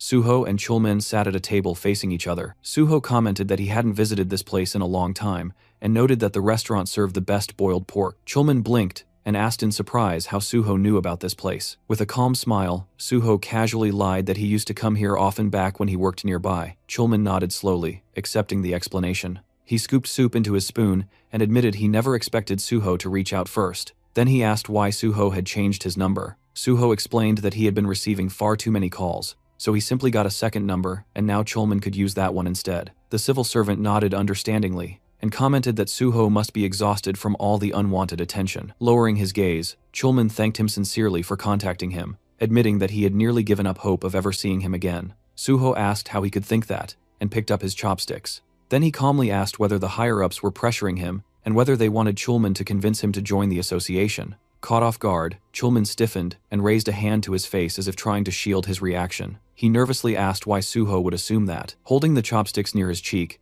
Suho explained that he found it odd that the association president suddenly requested a meeting after the tower clearing, because normally, no matter how difficult the gate, the association simply handled paperwork. They never actively tried to recruit someone. Speechless, Chulman stared downward with a nervous smile. Suho continued, saying that after thinking about it, he realized the executives only wanted to take photos for publicity. Hearing that, Chulman looked at him almost fearfully, but Suho reassured him that everything was fine. He just wished they had been straightforward about it, since there was nothing wrong with saying so. Chulman apologized, but Suho waved it off, saying there was no need. He had already understood the situation himself. In fact, he was even grateful to Chulman. The civil servant pointed to himself in confusion, unable to believe he heard that correctly. Suho continued, explaining that situations like this often involved blackmail or even force, yet Chulman handled everything professionally. Rubbing the back of his neck with embarrassment, Chulman admitted that it still felt wrong. Suho then casually mentioned that he had decided to visit the association. Chulman froze mid-motion and asked if he was serious. Suho continued eating comfortably and confirmed it, explaining that he wanted to thank Chulman and felt that meeting the association executives could actually be beneficial. Chulman nodded slowly, agreeing that it truly could be. Suho asked when he should visit the association. Chulman suggested discussing it after finishing their food, but halfway through speaking, realization struck him, and he shot up from his seat, eyes shining with excitement. With sudden determination, he declared he would arrange a meeting immediately. Sometime later, the duo arrived at the building of the Korean Hunters Association. Suho posed for a photo beside the president of the organization. Jang Kyung-won smiled for the camera and then told Suho he was glad to finally meet him. He commented that Suho must be extremely busy, so he truly appreciated that he accepted the invitation. The vice president, Park Kyuman, added that it wasn't every day someone got to meet such a promising newcomer. Suho smiled politely and replied that meeting the leaders of the association was a great honor. Behind that expression, however, he could barely tolerate the sight of these people. It had been a while since he last saw them, but disgust immediately resurfaced. Kyungwon asked if Suho truly intended to join the Korean Hunters Association. Narrowing his eyes slightly, Suho answered that it was his dream, exactly what he said during the interview before the exam. The president asked why. With his gaze lowered, Suho explained that he became an orphan due to a gate outbreak, and he wanted to eliminate portals as soon as possible to protect humanity. But in his mind, Suho reminded himself that this was only one reason. The other was to prevent the president and his lackeys from destroying the association from within. Kyungwon cheerfully praised Suho for his noble intentions, while Suho silently noted that this man would cling to his position until the very last moment, right up until he was shoved out. He couldn't wait to see what expression this old pig would make when that day finally arrived. And Kyungwon wasn't the only problem infesting the association. Then Park Kyuman spoke again, claiming Suho really knew how to make a good impression. Arms folded across his chest, he said that Suho didn't care about material gain and only wanted to protect the general public, which was worthy of respect. The vice president pressed his fingertips together and solemnly added that Suho had grown into a strong and noble man his parents would be proud. Suho thanked him politely, while thinking that Kyuman was most likely the one who proposed this recruitment stunt. In his mind, Suho labeled him a pathetic bootlicker who existed solely to polish Kyunghwan's shoes. Because of fools like these, most gates hadn't been cleared in his previous life, and he intended to take away their chance to ruin things again. Then Kyuman happily asked which department Suho wanted to join. Suho rubbed his chin thoughtfully and replied that he had considered several options but ultimately chose the gate department. Chulman froze in shock, while the vice president asked why. Suho calmly explained that unlike private guilds, the association had direct access to gates, handled the initial inspections, and could participate in raids. Kyunghwan said he was amazed to see someone so selfless, stating Suho had chosen the most dangerous department in the entire association. Park Kyuman nodded and declared that people like An Suho belonged there. The president then turned to Chulman and instructed him to demonstrate their sincerity. Confused, Suho asked what that meant. Kyunghwan replied that if Suho was so determined to end the portals, then he should be given a selection of actual gates to clear, since the association had many available. Chulman nearly choked on his breath and reminded the president that those gates were either sealed or extremely deadly. But before he could finish the sentence, Suho happily said that it sounded perfect. Chulman tried again to reason that it was incredibly dangerous, but Suho clenched his fist and declared with excitement that he would clear the gates that presented the greatest threat to humanity. Kyunghwan responded confidently that this was exactly what he expected from An Suho. Still in shock, Chulman called out to the president, but the man asked if there was a problem. Under pressure, Chulman lowered his head and said everything was fine and that he would prepare what was needed. Kyunghwan told Suho to get ready to clear the portals. Suho thanked him politely while Chulman glared downward. He knew that for these unawakened executives, the deadliest gates were nothing more than toys. That's why he despised leaders who had never stepped foot inside a gate. They had no idea how catastrophic the danger was. Countless hunters had died attempting to clear those portals, and yet these two were willing to send Suho to almost certain death. While Chulman clenched his jaw in frustration, Suho smiled calmly, already knowing exactly what was waiting inside the sealed gates. Kyuman leaned toward the president and whispered something. Suho immediately understood these two were only thinking about profit and didn't care how many hunters died. As long as the raid succeeded and the association gained influence, human lives were irrelevant. Kyunghwan looked at Suho again and asked what rank he planned to get during the exam. Suho smiled and answered that he intended to take the level 5 test by the end of the year. Kyunghwan asked if he knew how difficult that exam was. Suho answered that reaching that rank would give him more opportunities, and that he planned to join a guild to gain experience in the meantime. Kyunghwan raised his hand and said, "That was an excellent idea, experienced applicants were preferred." Then he asked how long private guild contracts usually lasted. Suho said the length wasn't his priority, gaining real field experience was. If a guild fulfilled his requirements, he would stay until it was time for the exam and the association. Kyunghwan yawned and said he hoped Suho could find such a place. Smiling to himself, Suho thought, if the president approves terms like this, then joining Nexus is possible. He sensed the chance to build a bridge between Nexus and the association. Suddenly, the door opened, and someone announced Pi Seong-gyeol's arrival. Suho's expression stiffened. Pi entered confidently and joked that his bosses were eating something delicious without him. Then he stopped, noticing Suho sitting there, his lips stretched into a wide grin. He turned to leave politely, but Kyung-hwan told him to stay, pointing at Suho and introducing him as the hunter who cleared the test tower. Pi tried recalling the name, then suddenly exclaimed that he remembered. Laughing, he said it was incredible to meet him, and extended his hand, introducing himself as chief of the special department. Suho shook it and introduced himself as An Suho. They exchanged polite compliments, though Suho's smile remained sharp. Once seated, Kyuman raised his hand and informed Pi that Suho intended to take the level 5 exam. Pi blinked in shock, saying it would be extremely difficult. Suho said he wanted to try anyway. Pi stared at him, stunned. One of the executives added that the association planned to give Suho access to sealed gates, since he claimed he could clear them. Pi froze, eyes wide. Then he mumbled under his breath, covering his mouth in disbelief. Looking worriedly at Suho, he asked if he was really sure because those gates were extremely dangerous. Suho noticed the anxiety on his face and found it strangely amusing. He replied that he was well aware of the danger. Still uneasy, Pi crossed his arms and said that he couldn't stop Suho even if he wanted to, but he sincerely hoped things would go well. Suho silently acknowledged that Pi was a hunter, someone who valued talent. His expression showed genuine concern not for himself, but for the possibility that someone promising might die needlessly. Then Pi added that if Suho wanted to join the special department, he would personally take care of him. Kyuman immediately raised a finger and warned him not to poach. Suho had already chosen the gate department. Pi asked why. Kyuman replied that An Suho wanted to destroy all gates and have priority access to them. Pi nodded slowly, now understanding. He said that if that was all that mattered, then his department could also support him. Turning his head, he smiled at Chulman and asked him to confirm that. Sadly, Chulman nodded. Hands on hips, Pi commented that if Suho passed the level 5 exam, his relationship with Chulman might become rather complicated.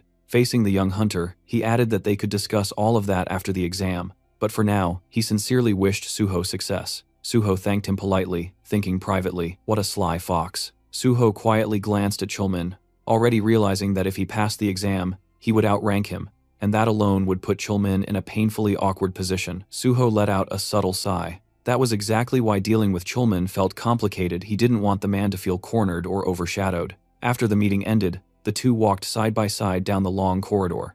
Chulman kept his gaze fixed on the floor, shoulders low with worry. Suho stole another look at him before finally asking if he was troubled by what Chief Pi had said earlier. Chulman admitted that of course he was. He knew better than anyone how talented Suho was. But even with that ability, clearing a sealed gate was beyond dangerous. With a serious tone, he told Suho to be extremely cautious and said he could personally speak to the president so that the association would provide as much support as possible. Suho looked at him with genuine appreciation and said he truly valued that concern. But Chulman wasn't speaking out of politeness, he meant every word. He reminded Suho that he had only recently become a hunter and warned him again that the sealed gates were nothing like ordinary ones. Then he asked if Suho understood why the government trusted no one except the Hunter Association to clear them. Suho calmly replied that even top-tier guilds were rarely allowed into sealed gates due to national safety protocols. Chulman stopped walking and looked at him with confusion, asking why he would still insist on going there. Suho answered simply, he was absolutely confident he would succeed. He told him everything would turn out fine. Then, with a faint smile,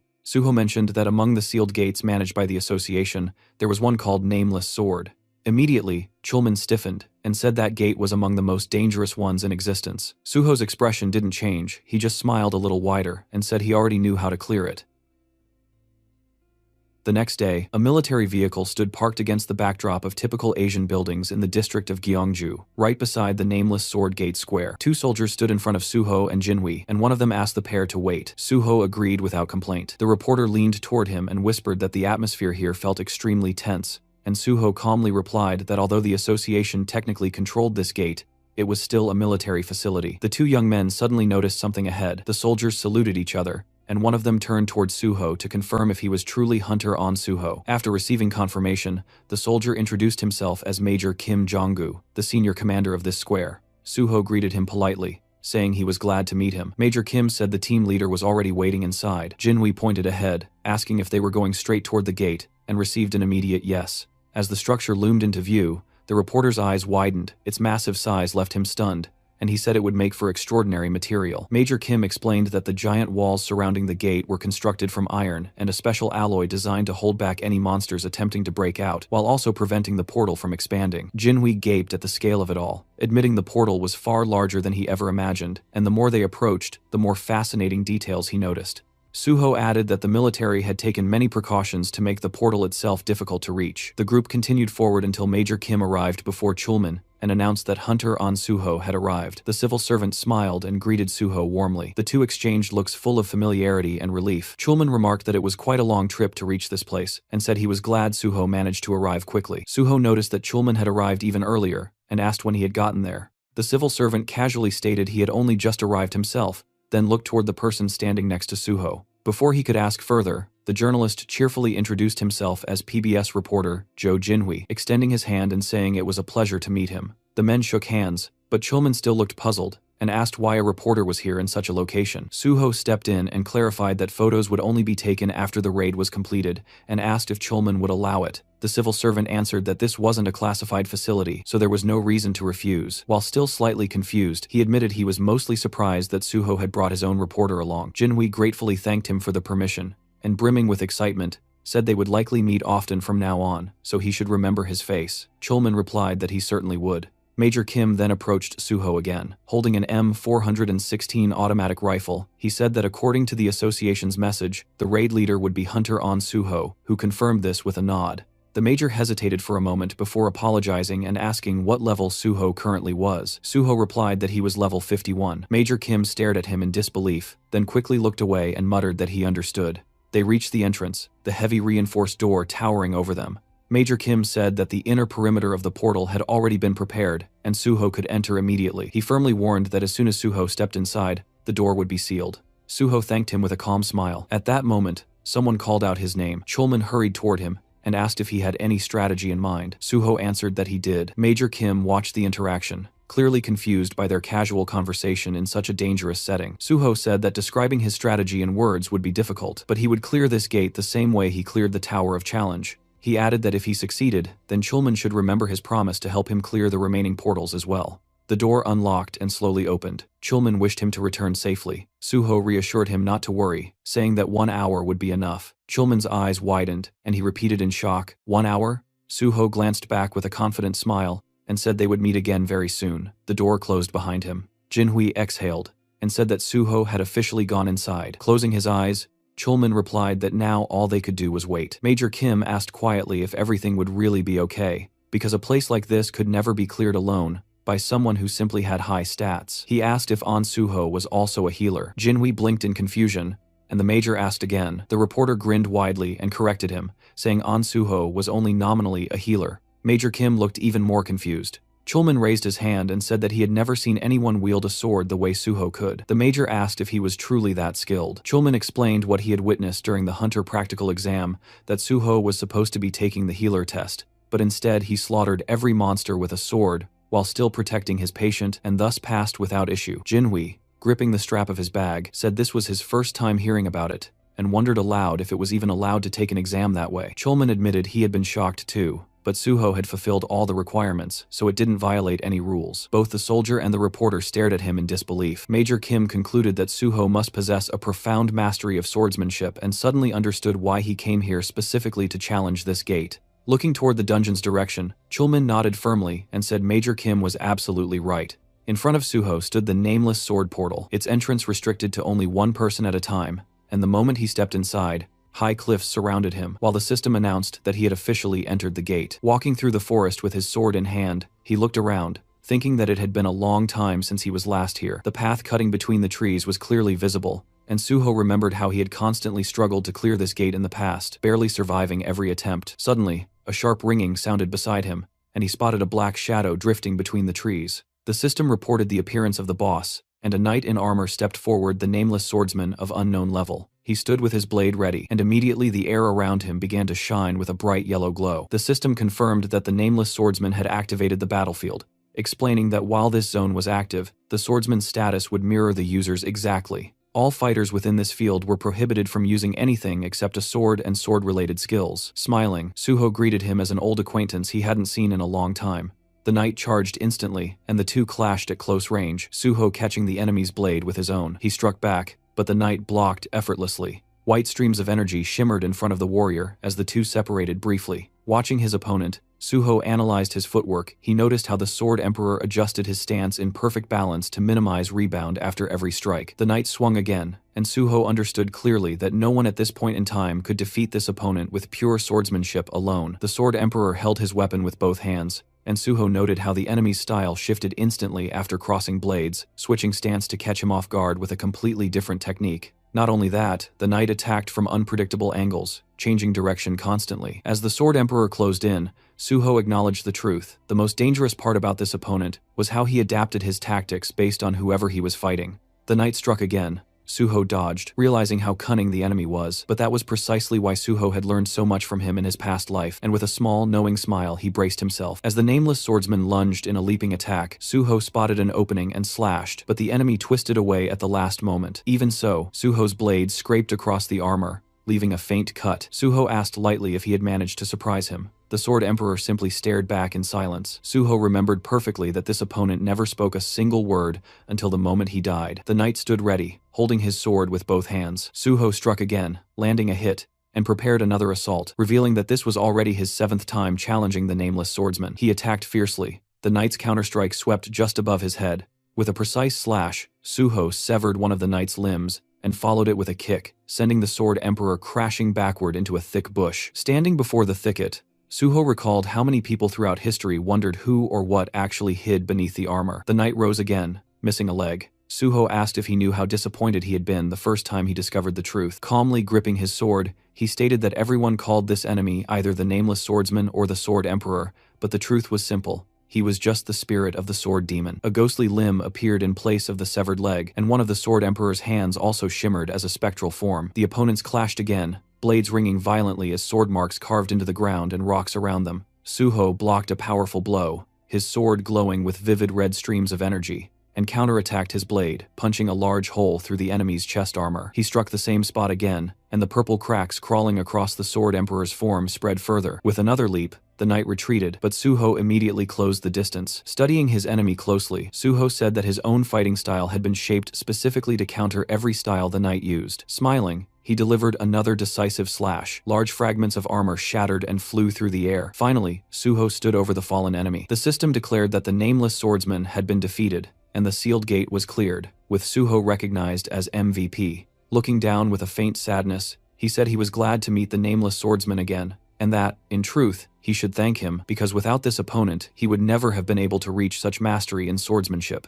A broken piece of armor lay on the ground, and Suho noted that it was thanks to this very enemy that he had once earned the title of the Sword God. Black streams of energy swirled around him as he wished the spirit to rest in peace, promising to remember him on Teacher's Day each year. The system granted him additional experience points and bonus stats. System windows appeared, one reporting a level increase, another reporting a +1 increase to his stats, and an additional skill point, and another awarding 5 bonus points for clearing a difficult gate. A sword lay on the ground. Suho sighed, regretting that this ghost had no blood or shadow. Therefore, his bloodsucker and shadow eater skills were useless here. Still, he picked up the weapon, examining the blade closely. Just this sword alone made the trip worthwhile. His reflection shimmered across its surface as the system identified it as the nameless sword of the Nameless Swordsman, ranked F. The blade quivered and abruptly shattered in his grasp, rising as floating fragments. The system announced that the nameless sword had been absorbed, activating sword understanding. Suho smiled as he learned that the soul of the nameless sword had altered his fighting style and changed the nature of the guardian sword. Then a description unfolded. Guardian sword, rank S+.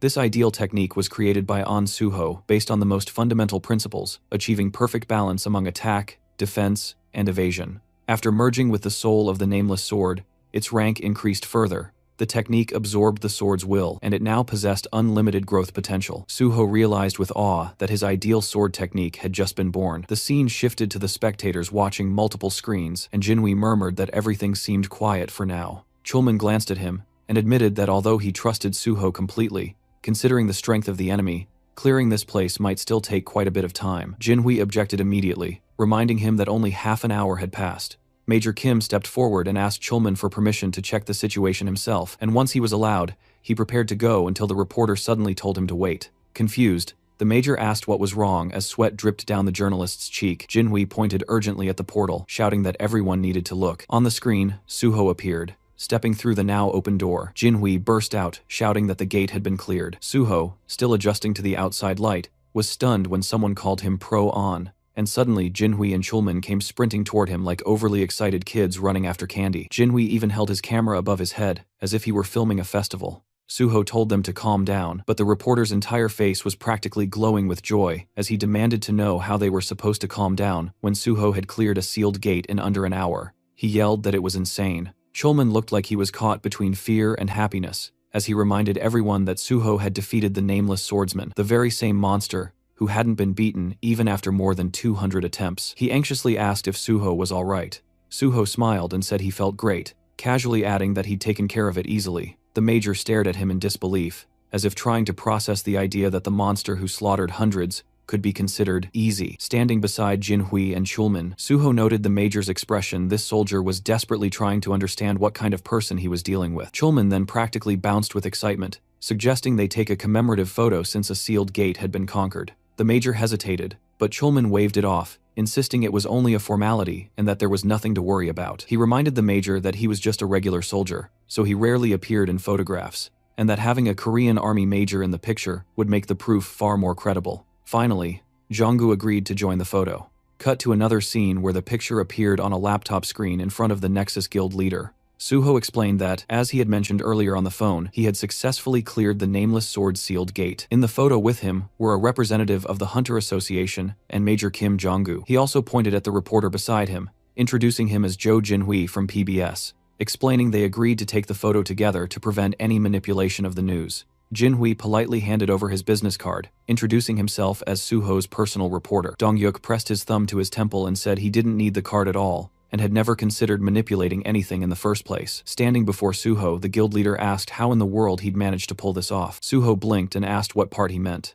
Dongyuk gestured at everything and demanded specifics: how he'd gotten permission to access the sealed gate, how he'd cleared it so fast, how he'd survived something that had killed over 200 hunters. Suho calmly explained that he met with the president of the Korean Hunters Association to get permission, then simply went in and killed the monster. Dongyuk stared at him in utter confusion, running a hand through his hair as he tried to make sense of it. Suho then asked if, now that he had proven his skill level, they could finalize the contract. Holding up 2 fingers, he said that the guild leader could choose the salary amount himself, but he had 2 conditions. As long as he was in Nexus, he needed full support, and if he passed the Hunter Association exam, his exclusive contract must be terminated immediately. He added that he had already informed the association president about clearing the gate and that several guilds had contacted him, but he'd told all of them he would only accept an offer from the one willing to fully support him. Dongyuk eyed him with distrust at first, a strange expression flickering across his face, then suddenly burst out laughing and said the deal was accepted. He called for the secretary to bring the paperwork.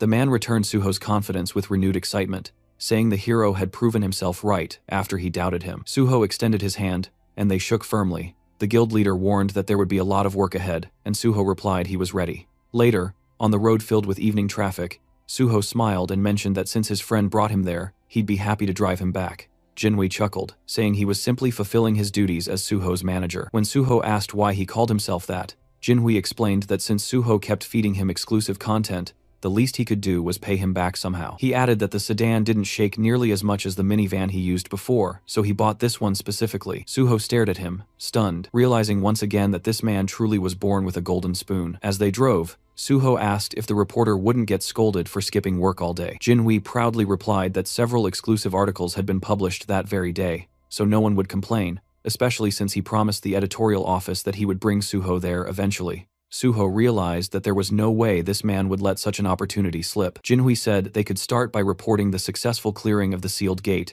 and then gradually move on to covering his joining Nexus. With the news spaced out, there should be no problem maintaining interest, though realistically, no one knew how long they could keep public attention. Suho closed his eyes and told him it was fine. He could handle things however he liked. Then Jinhui hesitated and asked something more serious, asking how Suho managed to read the strategy of the nameless swordsman. Suho explained that the monster had a very predictable pattern, and that he was already familiar with the Sword Emperor's reputation, knowing that the fight had to be done solely with cold weapons. He admitted it might sound arrogant, but he was certain he was better with a sword than the monster. Jinhui stared, bewildered, gripping the steering wheel as Suho continued, saying experience played a huge role in the battle and that his own swordsmanship was strong. The reporter reminded him that the monster had killed over 200 warriors, including the country's greatest swordsman, and asked if Suho understood that. Suho calmly explained that the nameless swordsman copied the opponent's status and adapted his combat style accordingly. Inside that gate, only sword skill mattered. No items, no external abilities, nothing else could influence the fight. Driving, Jinhui finally asked if Suho even had a swordsmanship skill. Suho replied that he did, and that it was rank S, but that it didn't show in his status window. The car swerved as Jinhui slammed his forehead onto the steering wheel.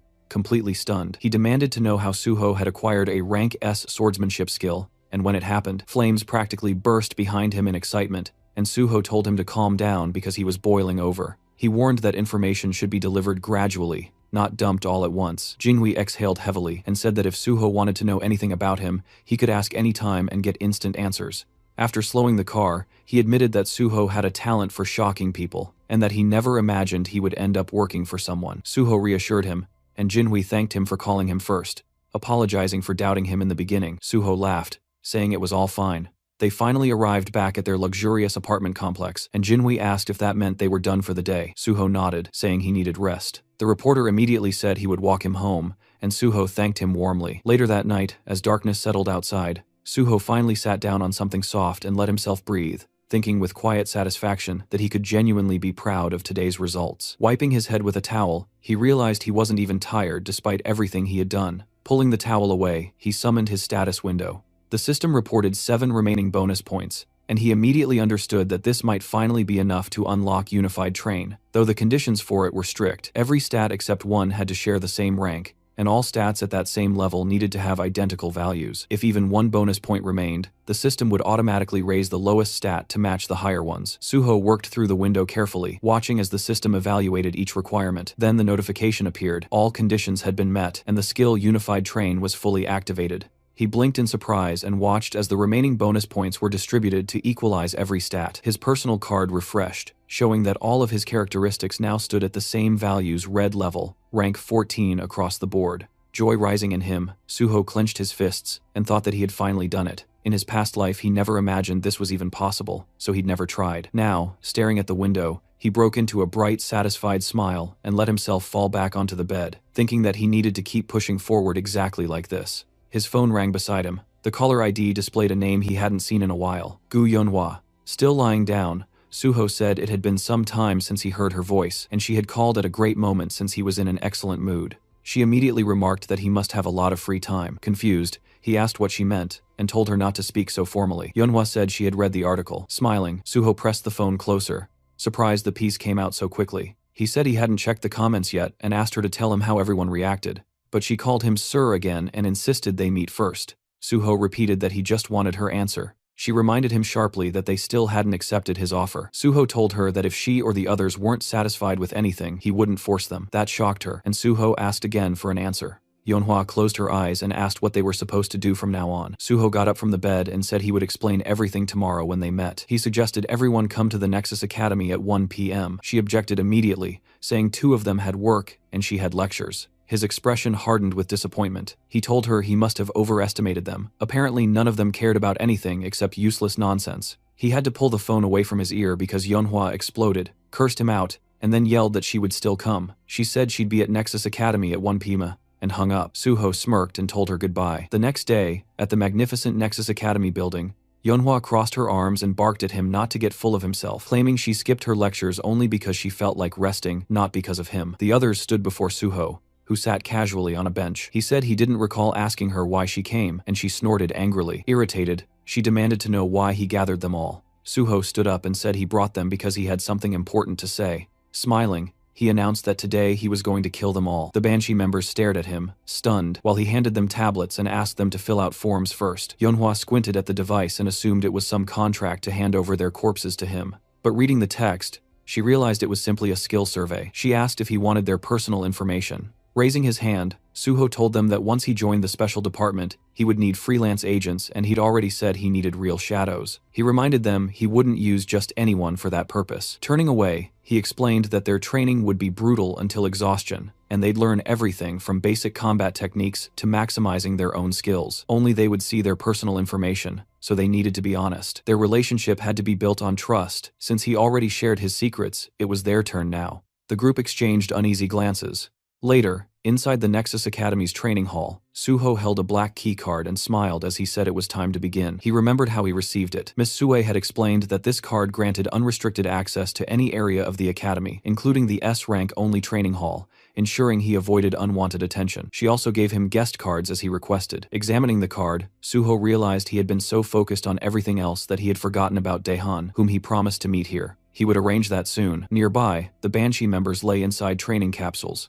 Suho thought he would deal with challenges as they came. Suddenly, the landscape shifted. Towering cliffs appeared before them. They had entered the Kunlun Mountains. Suho stood before the Banshee squad and welcomed them, telling them that they would be training there whenever they had free time. He looked them over, thinking that since they were all below level 50, he could train them however he wished. Yeonhwa demanded to know what exactly they would be doing. Suho answered that they would begin with fundamentals and combat technique refinement, because with their current level of skill, the special department would catch them eventually. He asked if they really believed cheap tricks could fool the special department forever. Yeonhwa snapped that their plan was excellent, and no one would ever catch them. Suho smiled with his arms crossed, reminding her that he had already caught them himself and that perfect crimes didn't exist, especially in a world full of superpowered individuals. He told them that, for that reason alone, they needed to learn to protect themselves and, ideally, each other. With a snap of his fingers, countless weapons appeared around them. He told them to pick one, because developing fundamentals and overcoming fear was their priority now. Yeonhwa picked up a weapon and asked if there was anything else. Suho asked if she remembered what he had been called recently. She muttered that people called him the Sword God. His right hand glowed as he confirmed that was indeed his nickname. Leaning on his sword, he told them they were standing before a true master of swordsmanship,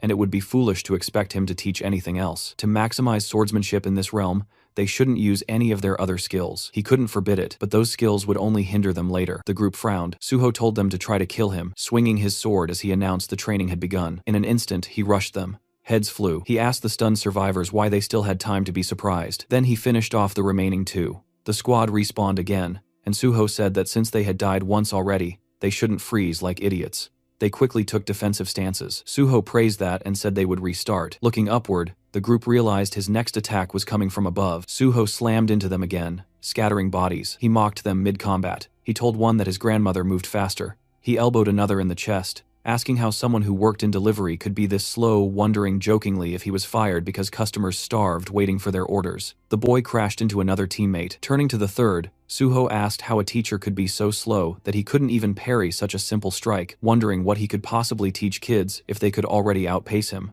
The young man insisted he didn't dodge on purpose. Suho said his excuse was worse than a schoolboy's. Their hands trembled as they held their swords. One cursed loudly, asking when the bastard would finally shut up. They attacked together. Suho thought their growing self-control would help them avoid panic when they eventually entered real gates. A blast tore through the terrain. Suho told them they would become his shadows, not errand runners, but real warriors who would help clear gates. Stepping on their swords, he told them sternly that there was no easy path to becoming strong. You became strong only when you believed there was no retreat left. The bloody training continued relentlessly. After a long time, the exhausted Banshee members struggled to get up again. Raising his hand, Suho said he was satisfied with their effort, but he had other things to do. The group stared at him in shock as he told them that the simulation would automatically end at the right time, and they must continue training until then. Yeonhwa asked in disbelief if he was really just leaving. A digital clone of Suho appeared behind him. Suho told her not to worry. The clone had all the same abilities as him. The copy lifted its sword and insulted them,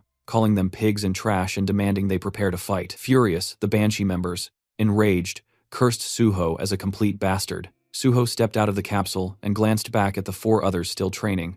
That was enough for them for now. He answered a call. Miss Sue's voice came through. She said an article had gone up about his recruitment into the Nexus Guild, and she called to confirm it. Suho asked if the author was Jo Jinwi. She confirmed it was his exclusive report, and the PR team wanted to publish additional info. Looking out the window, Suho said that was perfect, and in fact, another article should be prepared. Sue hesitated, saying it might be too soon. Suho explained that public reaction would likely be harsh, since he had previously stated he dreamed of joining the government, and then abruptly joined a private guild. There would be negativity. Sue assured him that following his plan would settle public opinion soon enough. Suho thought about the fact that he still hadn't publicly announced he was taking the Rank 5 exam at the end of the year, though it wouldn't remain secret for long. He told her he'd explain everything later and needed to make another call. He phoned Jinwi, who greeted him happily while working at his laptop. Jinwi asked what he needed. Suho said he heard the article about Nexus had been published, and that public opinion was heated. He said he had an idea, he wanted another article. This time it would cover his next challenge, the clearing of another sealed gate. Smiling, Suho announced he was planning to take on the Swamp of Despair next. A new article spreads across the internet, announcing that Suho has successfully cleared the sealed gate of the Nameless Sword. People online explode with shock. How could he have just cleared the Tower of Trials, yet already moved on to conquering a sealed gate? One person wonders aloud if Suho is now the newest Sword King. Another corrects him instantly, and says the guy should be called the Sword God. A second article follows, reporting that An Suho has joined the Nexus Academy. Immediately, users start reminding everyone that he previously said he wanted to work for the Hunters Association. Others accuse him of being corrupt and throw insults without restraint. Then a third headline drops. Nexus Guild Hunter An Suho intends to clear another sealed gate, the Swamp of Despair. Someone calls him a complete psycho. Another mocks the people who said Suho joined Nexus for money, asking what's wrong with their faces now. Someone else claims they believed in him from the start. Another declares Suho as his idol now, and threatens to personally deal with anyone who insults him. Suho reads all these comments on his phone. Most of them are exciting and positive. He smiles, thinking everything is going exactly according to plan. That's when Chulman walks in, looking exhausted. His head droops forward as he holds it with one hand. Suho asks immediately whether he was granted access to the Swamp of Despair. Chulman says he had been discussing exactly that. He remembers the president's expression. The head of the association had screamed that, of course, Suho should be given access, and called Chulman an idiot for not doing it immediately when Suho first asked. Chulman adds that now it seems the hero practically has automatic access to every gate he needs. While Chulman mentally prepares himself for endless paperwork, Suho thanks him for the effort. As they walk between the office desks, Suho explains that he plans to take the exam for the 5th rank at the end of the year, but it's a secret, so Chulman shouldn't tell anyone. Chulman immediately seals his lips with his fingers and swears he will remain silent like a fish. Suho laughs to himself, thinking he was only joking, but the guy's reaction was priceless. He tells him they should move toward clearing the gate now. The scene shifts to Yongjongdo, Incheon, where the sealed S-rank gate, known as the Swamp of Despair, looms. Suho stands before the massive portal, while several cameramen record the moment. People whisper that no hunter has returned alive from this gate before. Even though An Suho is incredibly unique, some doubt whether he can truly overcome this place. Inside the security room, Jinhui watches the screen nervously. He tells a worried man beside him to relax and even suggests making a bet. Grinning, Jinhui says he'll bet 1,000,000 won that Suho will clear the gate. The other man, still anxious, agrees reluctantly, saying he hopes Suho comes out alive but is convinced it's impossible to clear this place. Meanwhile, Chulman stands frozen, horrified. He shouts that the gate is disappearing. Everyone stares at the screens in disbelief. Jinhui asks if Suho actually cleared it already. The other man yells that it's impossible. In panic, Jinhui elbows Chulman right in the face, demanding to know how many minutes Suho was inside. 10, 20. Chulman shakes his head and says it wasn't even 10. It's been less than 5 minutes. The moment Suho stepped inside, the truth becomes clear. The system informed him that the Swamp of Despair had no entry requirements, and any number of players could enter. Now Suho stands at the base of a colossal staircase, stretching upward into an eerie sky. He remembers well that this gate caused even more casualties than the Nameless Sword, and no one had ever returned from it. Outsiders never understood what actually happened inside. Suho knows, monsters don't appear here. To clear the gate, one must simply climb the stairs, but every step is a psychological nightmare, packed with terrifying mental traps. That's why horrific monsters surround the staircase victims turned into statues. Suho understands the real strategy for clearing this place. You need an item or skill granting S-rank mental protection. Otherwise, the endless despair kills you, and your corpse becomes another statue on the stairs. This gate is called the Swamp of Despair. For that very reason, no one has ever made it back. Smiling faintly, Suho steps onto the first stair. He thinks that none of this matters right now. Immediately, a crushing wave of despair slams into him. His legs barely stay steady. Purple streams swirl behind his head, but he smiles. The system announces that Dragon Blood has activated mental damage immunity. With Dragon Blood flowing inside him, the entire gate turns into nothing but an easy stroll. Suho climbs to the next step, terrible monsters lurking all around him. He keeps walking calmly. He notices fewer and fewer statues the higher he goes. Only a handful ever made it even halfway. Twisted faces look at him from the sides, forever trapped. He knows he cannot save them. In his past life, the hunter who cleared this gate spent hundreds of days strengthening his mind. That man attempted to save the victims, but when he touched the statues, they all turned to dust. In the end, he was left alone, unable to save anyone. Finally, Suho reaches the top. He looks at the lifeless forms below and says he knows how much they suffered. Pressing his palms together, he promises to free them. He knows he can only release their trapped souls. A white portal awaits him. The system declares him MVP and awards additional experience points and a skill point. It also announces he is the first person ever to clear this portal, awarding 5 more skill points. Then, a level increase notification appears, more stats boosted, and another skill point added. Smiling, Suho says it's time for the final reward. The system grants him the Ring of Emotions. This ring lets him see emotions as colored auras, absorb white or black emotional energy, and reshape it at will. The duration is unknown. Suho remembers that, in his previous life, the only person who ever obtained this ring was the same player who cleared this gate. That man used it to heal emotional wounds, but it was later stolen by enemies. Suho lifts his hand, thinking that this time things will be different. He slips the ring onto his finger. Standing at the top of the stairs, the ring instantly begins absorbing the black emotional energy lingering in the corpses. Thanks to dragon blood, Suho takes no mental damage. He touches the ground, and the system reports that the ring reacts to strong emotions. Its color is black, and absorption begins. Black energy swirls. Suho raises his right hand. The ring has absorbed the maximum amount it can. It isn't enough to purify the entire staircase, but he has no other option now that he faces the exit portal. Turning toward the gateway, Suho says quietly that it's time to leave. The moment Suho stepped outside, reporters instantly surrounded him, their cameras flashing non-stop. He lifted a hand to cover his face as journalists urged him to look into their lenses. Before he could steady himself, Chulman and Jinhui rushed toward him, both overflowing with excitement. Chulman, practically punching the air, demanded to know how Suho had managed to clear the portal in exactly 4 minutes and 17 seconds, when this gate was said to be even more dangerous than the nameless sword. Jinhui shouted that he needed to write an article immediately. Suho told them to calm down, but with a smile, he invited them for a photo, and the two happily agreed. As news of the cleared gate exploded online, people questioned whether Suho had truly conquered the Swamp of Despair, a gate no one had ever returned from. The answer was yes, he really had. Dongyuk stared at his tablet in disbelief, overwhelmed that the completion time was under 5 minutes. He covered his face with his hands, unable to believe what he was reading. Just then, the landline rang. When he picked up, the caller introduced himself as Jang Kyung-hwan, the president of the Korean Hunters Association, who politely asked if Dongyuk had a moment to discuss something. Dongyuk immediately assumed this was about An Suho. When asked if he could come to the association, Dongyuk offered lunch instead, and the president agreed. After hanging up, a man entered the office to speak with him, but Dongyuk simply called his secretary, Kimigang, and instructed him to arrange a meeting with Hunter An Suho. Later, a white car pulled up, and Jinhui told Suho they had arrived. As they got out, Suho asked if he was heading to the broadcasting station. Jinhui explained that the Swamp of Despair article was already prepared, and only needed minor edits before release. He also suggested they go on a restaurant tour next time, since he enjoyed writing food reviews, and Suho promised to join him. As the car left, Suho looked happily at his ring, saying that Jinhui's passion had filled it with plenty of positive energy.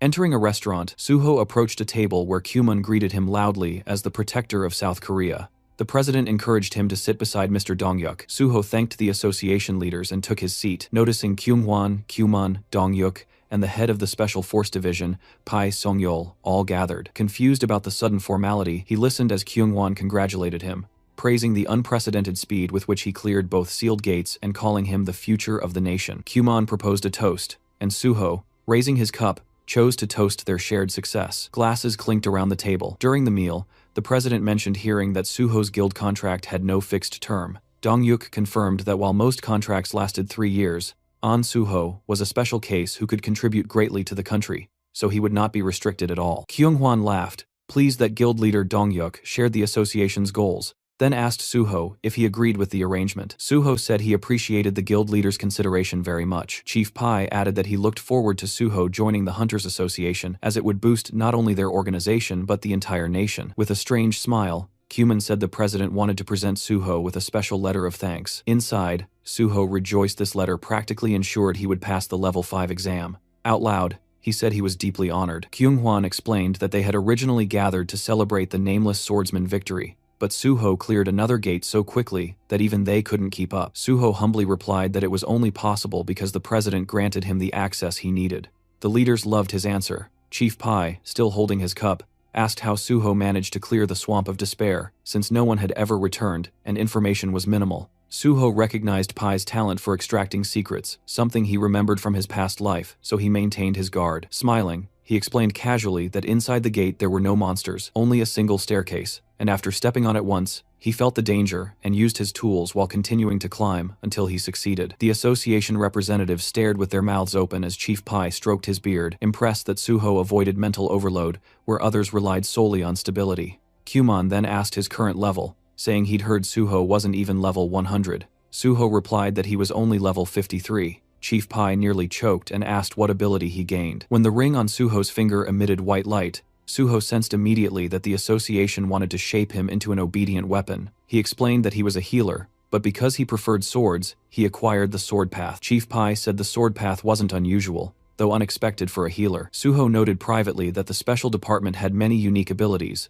so his didn't impress them much, yet he disliked the feeling of being treated like a hunting dog. Out loud, he added that while his main skill was swordsmanship, he wanted support developing his healer abilities because a hunter's lifespan was too short. Dongyuk and Kyungwon both agreed that hunters faced constant danger, and the Nexus Guild could support his development better. The leaders smiled as Kyumon declared himself a link between the guild and the association. Chief Pai said Suho could also rely on him. Feeling overwhelmed by so many offers of support, Suho raised his fist and promised to clear every gate in Korea. The leaders applauded, and Kyumon refilled his drink. As night settled, the meeting ended, and Suho and Chief Pai walked out, saying goodbye to the association leaders. Suho said he enjoyed the evening. Once the car left, Chief Pai reached under his jacket, offering Suho a cigarette. Suho declined, but the chief lit one anyway, saying he always smoked after a good party. He handed Suho his business card, saying he usually ignored calls, but would answer his. He then asked where Suho lived, and Suho explained that his old place was too crowded with fans, so he was staying in a hotel. Chief Pai frowned,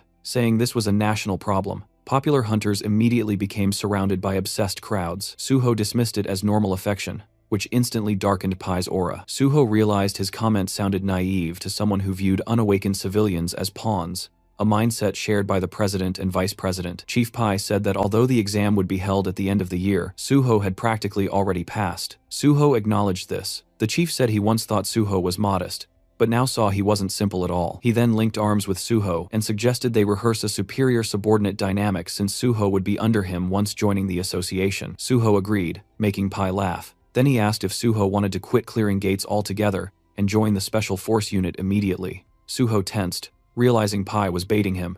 As Pai flicked his cigarette, Suho understood the real motive the chief had stayed until the end to recruit him personally, instead of simply gathering information through Donghyuk. The ring of emotions activated, releasing white light. Suho called on Pai internally to shape his intentions. Smiling, he reassured Pai that everything was fine and emphasized the importance of the special force unit. The ring amplified positive emotions, and white streams rose from Pai's eyes as he said, Suho actually had ambition, a trait he admired, since most hunters only had empty dreams. He asked how close Suho was with Chulman from the gate department. Suho replied that Chulman was close, but he also wanted good relationships with both Pai and the president, especially hoping for productive cooperation with the special force head. Pai, pleased, rested his hand on Suho's shoulder, complimenting his communication skills. Suho thanked him and expressed hope for joining the department through special recruitment. Pai rubbed his chin, thinking aloud that recruitment for level 5 hunters had already been announced for the end of the year, and there was no need for a special recruitment just for someone who would qualify anyway. Suho, meanwhile, knew the ring's influence had deepened Pai's interest into something closer to emotional loyalty. It wouldn't last forever, but was more than enough for now. Standing together, Pai said he was surprised Suho was so committed to joining the association, and asked about special recruitment. Pai explained it wasn't common but could be arranged if necessary. Suho praised him as an amazing person, prompting Pai to cover his mouth shyly. He explained that recruitment decisions came from higher authorities, but if there was a shortage in the special department, they could justify a special intake. Pai added that if such recruitment happened, they would need proof that Suho was valuable to the department. Suho asked if he meant clearing gates. Pai reminded him that the special force handled awakened criminals, which was more important. Suho had indeed forgotten that part. Pai said criminals with awakened abilities were extremely dangerous, and although Suho had great skills, gate clearing and crime fighting were completely different. He suggested Suho prove himself by choosing any wanted criminal and delivering them to the department. If done, he could be accepted within 1 or 2 months. A car pulled up. Pai said most newcomers panicked at the mention of wanted criminals, but Suho clearly wasn't timid. Smiling, he said he would wait for Suho's news. Suho remembered how, in his past life, Pai didn't even remember his name until after the nameless swordsman victory, but this time, things were already different. Watching the car leave, Suho understood that soon the villains and their underlings will be among the new recruits who would make excellent sacrifices for his plan ahead. There were several neat buildings ahead, and Suho's shadow stretched across the pavement as faint cigarette smoke drifted from nearby windows. He muttered that he'd walked right into a snake's nest. Using his magic detection, he spotted a pack of suspicious figures inside, and confirmed he'd finally found the right place. He casually picked up a brick with his left hand and, in the next moment, smashed it straight through the window of the room where the criminals were gathered. Shocked, one thug stammered, asking what was happening, while another yelled that some punk was messing with them. In a hurry, The criminals rushed outside to confront whoever dared. They stopped in front of Suho, demanding to know what he wanted. The blonde among them stared at him nervously, asking if he was drunk or crazy. Suho smiled calmly and assured them he was completely sober. He asked if they were the same scumbags stealing cryptocurrency wallets through their complicated scams, and fear immediately flickered across the thugs' faces. Suho then asked if they were holding a man named Seo Ji-won hostage. The criminals traded anxious glances, unable to understand who this stranger was or how he knew everything. Someone guessed he might be a cop. Another said they had to get rid of him anyway. A third hesitated, asking if this could get them into trouble. But the reply came quickly: this bastard already knew too much, so nothing worse could happen if they didn't deal with him. Suho gave them a tired smile, thinking that these opponents were pathetic and mentally encouraging them to try catching him. If they could, they might even prove useful. He summoned the shadow spear and fired a shot near one thug, releasing chains that wrapped tightly around him. Purple energy swirled over the man's trapped body as his bald friend shouted his name in panic. Several criminals charged at Suho yelling insults, but he dodged effortlessly. A blonde man lunged with a spear, managing to land a clean hit, but it did absolutely nothing. The criminal stared wide-eyed as Suho, splattered lightly with blood, grinned. The system announced the activation of his blood weapon, and a long crimson shaft formed in Suho's hand. He drove it straight into the thug, sending him sprawling across the ground. Suho noted that he couldn't kill them, but nobody said he couldn't beat them senseless. Another criminal rushed forward, calling him an idiot, only to be sent flying by a powerful strike. Soon only the bald thug remained, trembling and muttering that this was madness. He tried to run, but Suho pierced his leg with the blood spear and calmly asked where he thought he was going. With all the criminals defeated and lying around him, Suho warned them to stop screaming unless they wanted an extra dose of pain. Then he stored all of them inside his subspace portal. Dusting off his hands, he said the only thing left was to find Seo Ji-won. Inside the kitchen, which was a complete disaster zone, Suho finally found the man he was looking for. Ji-won was slumped on the floor, asleep in front of his laptop. Suho called his name, and the man blinked awake, staring blankly at the hero. When Suho asked if he'd finally come to his senses, Ji-won looked around shakily, asking what happened. Suho greeted him warmly and introduced himself. Ji-won froze and asked in horror if this was really the An Suho from the news. He couldn't understand how Suho ended up here, nor where the criminals who kept him hostage had gone. Still shaking, he looked terrified. Suho remembered reading in Ji-won's autobiography that he had been beaten and imprisoned for 6 months by these thugs. He saw that the man was too traumatized to speak normally right now, so he extended his hand. The ring responded to Ji-won's intense emotions,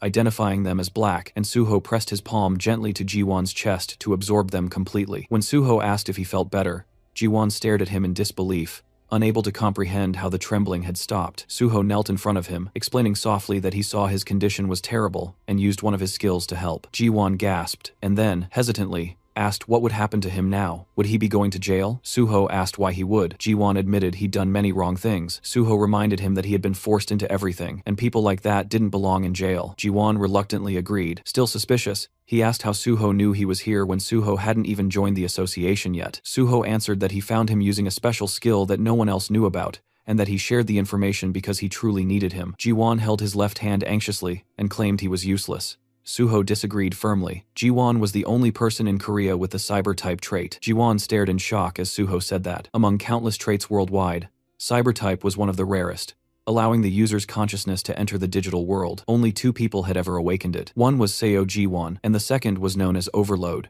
who discovered the terrifying potential of digitization and tried to take control of the entire internet, becoming a near unstoppable threat even after the system arrived. And the one person who managed to defeat him had been Seo Ji-won himself. A year after escaping from the criminals, Ji-won disappeared and sacrificed himself to destroy Overload. He was later honored with the nickname Meteor. Everything about his tragic life had been recorded in his autobiography. Thinking of that, Suho vowed that this time he wouldn't allow Overload to appear, nor would he allow Gi-won to die. Suho told Ji-won that this was exactly why he needed him. The world would one day be destroyed by the gates and the system, and Suho couldn't stop that nightmare alone. He asked if Ji-won would help him. Trembling again, Ji-won looked at him in awe as black streams flowed from the ring. The system announced another full absorption. Ji-won closed his eyes, wondering whether someone like him could really threaten the world. He admitted he would have sold his soul for escape, but now he felt he had to help the person who saved his life. Kneeling, he clenched his fist, realizing someone with the same power as him could cause unimaginable destruction. He said he didn't know if he could truly do it, but he would help. Suho saw the man described in the autobiography, a person who endured hell, yet remained selfless. Suho thanked him sincerely and said their first step was to eat. When Ji-won admitted he had no money, Suho slid slippers toward him and told him not to worry, he would pay. Ji-won asked how Suho knew all this, and Suho replied with an awkward expression that it was all thanks to his skill. Tears welled in Ji-won's eyes as Suho said he knew the man had suffered. Later, as they ate together, Ji-won apologized for devouring the food so greedily he hadn't eaten properly in a long time. Suho assured him it was fine, and ordered another plate. After finishing his soup, Ji-won thanked him, and shyly asked a question. Suho reminded him they were now a team, and could speak openly, and since they were only a year apart, Ji-won could just call him by his name. Ji-won, having another bowl taken away, agreed and told Suho he could also treat him as an old acquaintance. He asked why Suho chose the Hunter Association instead of joining or founding a powerful guild, because government work came with countless restrictions. Suho closed his eyes and said that no matter how strong a guild was, its power was limited. He wanted to stop the destruction of the world with minimal casualties, and the association was the only place that could help with that. Ji-won nodded, finally understanding. Suho put down his spoon and said he wanted to make a promise. Once he joined the association, no one would ever dare do something like this to Ji-won again. Ji-won smiled gratefully and said he would trust him. Suho stood and offered to sort out the man's past. Ji-won, confused again, followed as Suho put on his jacket and asked if the thugs who kidnapped him really grew up in the same orphanage as him. It was time to pay them a not-so-friendly visit. The moment Ji-won saw those thugs again, rage took over. He beat them mercilessly as they begged him to stop, calling him brother, insisting he'd kill them at this rate. His fists dripped with blood as he screamed at them to shut up. Even the blonde thug lay unconscious by the wall. When Ji-won asked to heal the villain again, Suho looked at the man and asked how many times they'd done this. Ji-won cheerfully answered 7 times. Suho warned him that the special forces would arrive soon, so the beating session had to end. He healed the blonde, remembering how this man had suffered deeply because of similar trauma, and hoping this would help him escape his painful past. A gray car pulled up and Chief Pai Seungjol stepped out. He noted that Suho seemed to have figured everything out already. Suho, standing beside the unconscious blonde, thanked him for coming personally. Pai said he had special feelings for Suho and couldn't help himself. Suho felt slightly offended by that phrasing. The kidnappers were lying unconscious.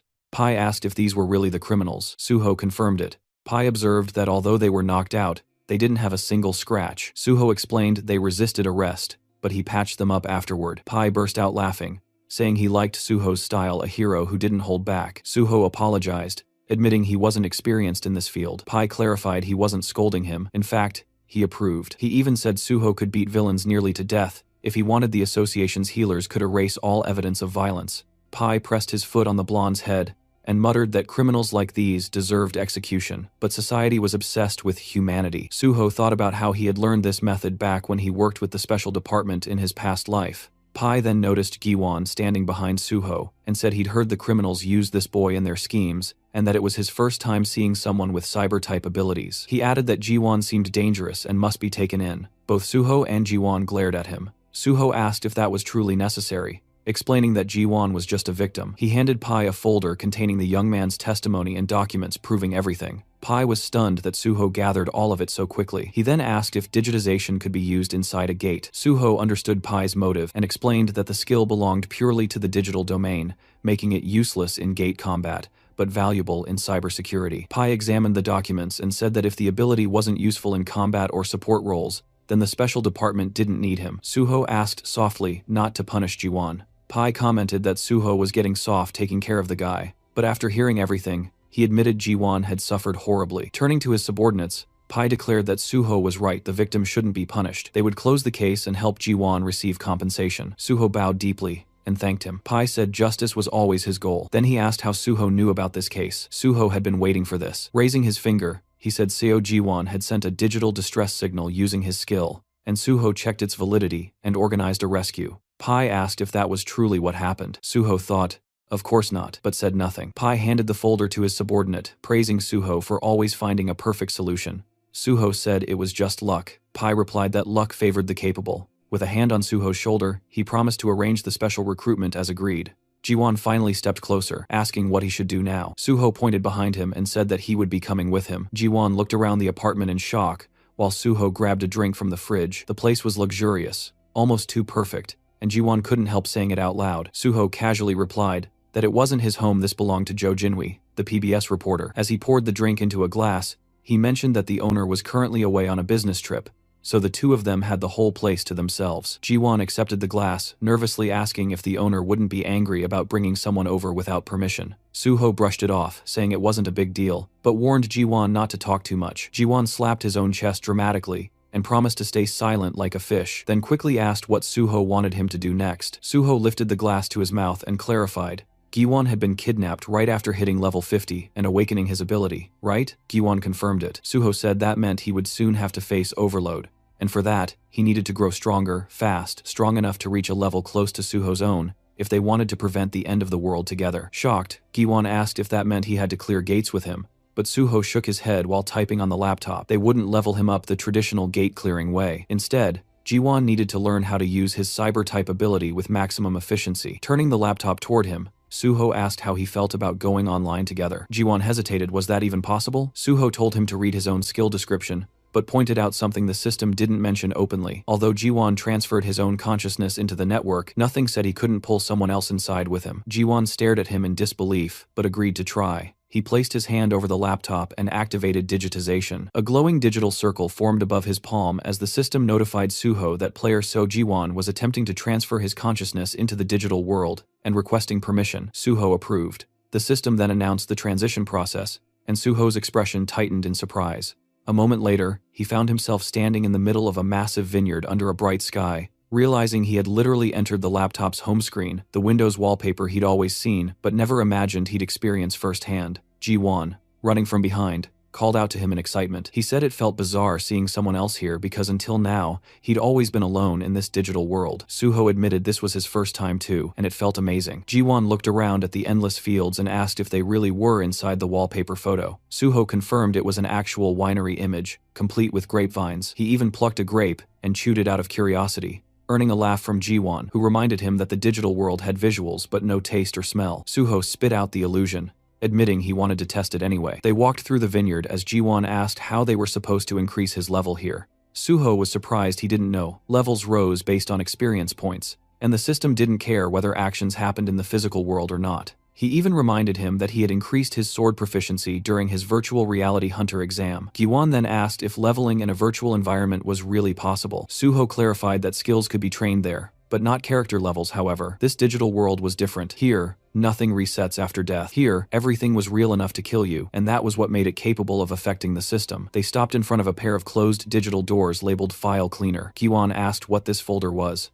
Opening it revealed a cheerful computer window claiming to organize devices easily. Suho explained that it wasn't an antivirus at all, it was malware. When Giwon asked if he really planned to level up using a virus, Suho confirmed it. Malware behaved like monsters, attacking and destroying systems. Therefore, Giwon needed to risk his life and defeat them to gain experience. He warned him, again dying here meant dying for real. He also told him never to answer the guide's questions because that would unleash more viruses. As they stepped inside, a blue-haired girl greeted them sweetly, asking if they wished to use the free file cleaner. Suho smiled and said it sounded tempting. Giwon nervously admitted he almost answered her. Suho handed him a weapon and told him he probably belonged to the magician class, so he should stay in the back, attack, collect bonuses, and let Suho tank the front line. The blue-haired girl reappeared with a much sharper tone, repeating her question. This time dozens of black, glitching monsters with glowing eyes emerged behind her. The system didn't even properly describe them. Only incomprehensible, corrupted characters filled the status window. Terrified, Giwon pointed out how many there were. Suho manifested his bloody sword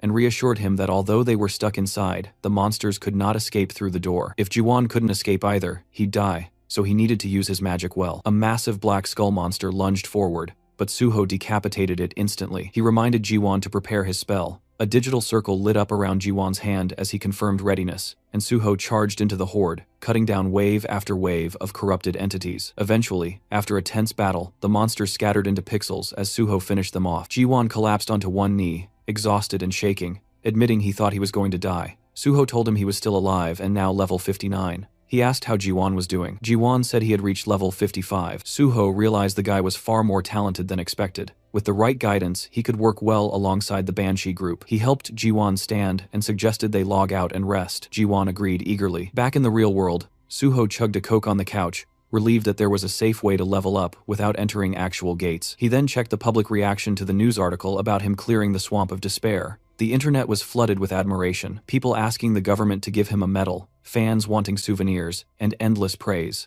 Suho rubbed his nose proudly. As long as he kept clearing gates, the world treated him like a hero, and honestly, that kind of respect made life worth living. Seeing everything proceed exactly as planned, he decided it was time for the next step. Suho ended up on a late-night call with guild leader Bei. He went straight to the point, wanting permission to clear the S-rank gate under Nexus Guild's name, and throwing in the promise that every single piece of loot would go straight to the guild's pockets. No strings, no conditions, just pure grind value. The gate in a question is this, the infamous Mole Mine, an S-rank dungeon packed with mana stones and crawling with those freaky mole monsters that moved like they were speedrunning through the dark. Suho eyed the place, already picturing how annoying it was going to be, so many damn moles that grabbing even one mana stone felt like snatching candy from a nest of feral toddlers. Still, he smirked like this entire death cave was just another warm-up. Clearing it was exactly what he planned to do. On the other end of the call, Guild Leader Bei was quietly analyzing the situation. If mortality inside the gate spiked, the government could snatch the dungeon away under national safety protocols, which meant having Suho clear it would actually secure Nexus Guild's ownership. The guy genuinely thought Suho's idea was gold, he just didn't understand why the kid sounded so urgent about it. Suho, still lounging, explained that he might join the Korean Hunters Association earlier than expected, which meant he wouldn't be able to finish out his contract properly. So before dipping, he wanted to at least do something worthwhile for the guild. It was his version of paying rent before leaving the apartment. Bei understood, even though a hint of disappointment slipped through. At least Suho told him straight instead of doing some dramatic last-minute announcement, like half the hunters who ditch for the association without warning. Suho added that he'd personally put together a team to fight the moles, so the guild would only need to arrange miners and none of this had to be rushed. The guild leader finally accepted the plan, saying he'd contact Suho once all preparations were done. The next day, Suho was in the lounge of the Nexus Academy, where Dihan greeted him warmly with an outstretched hand.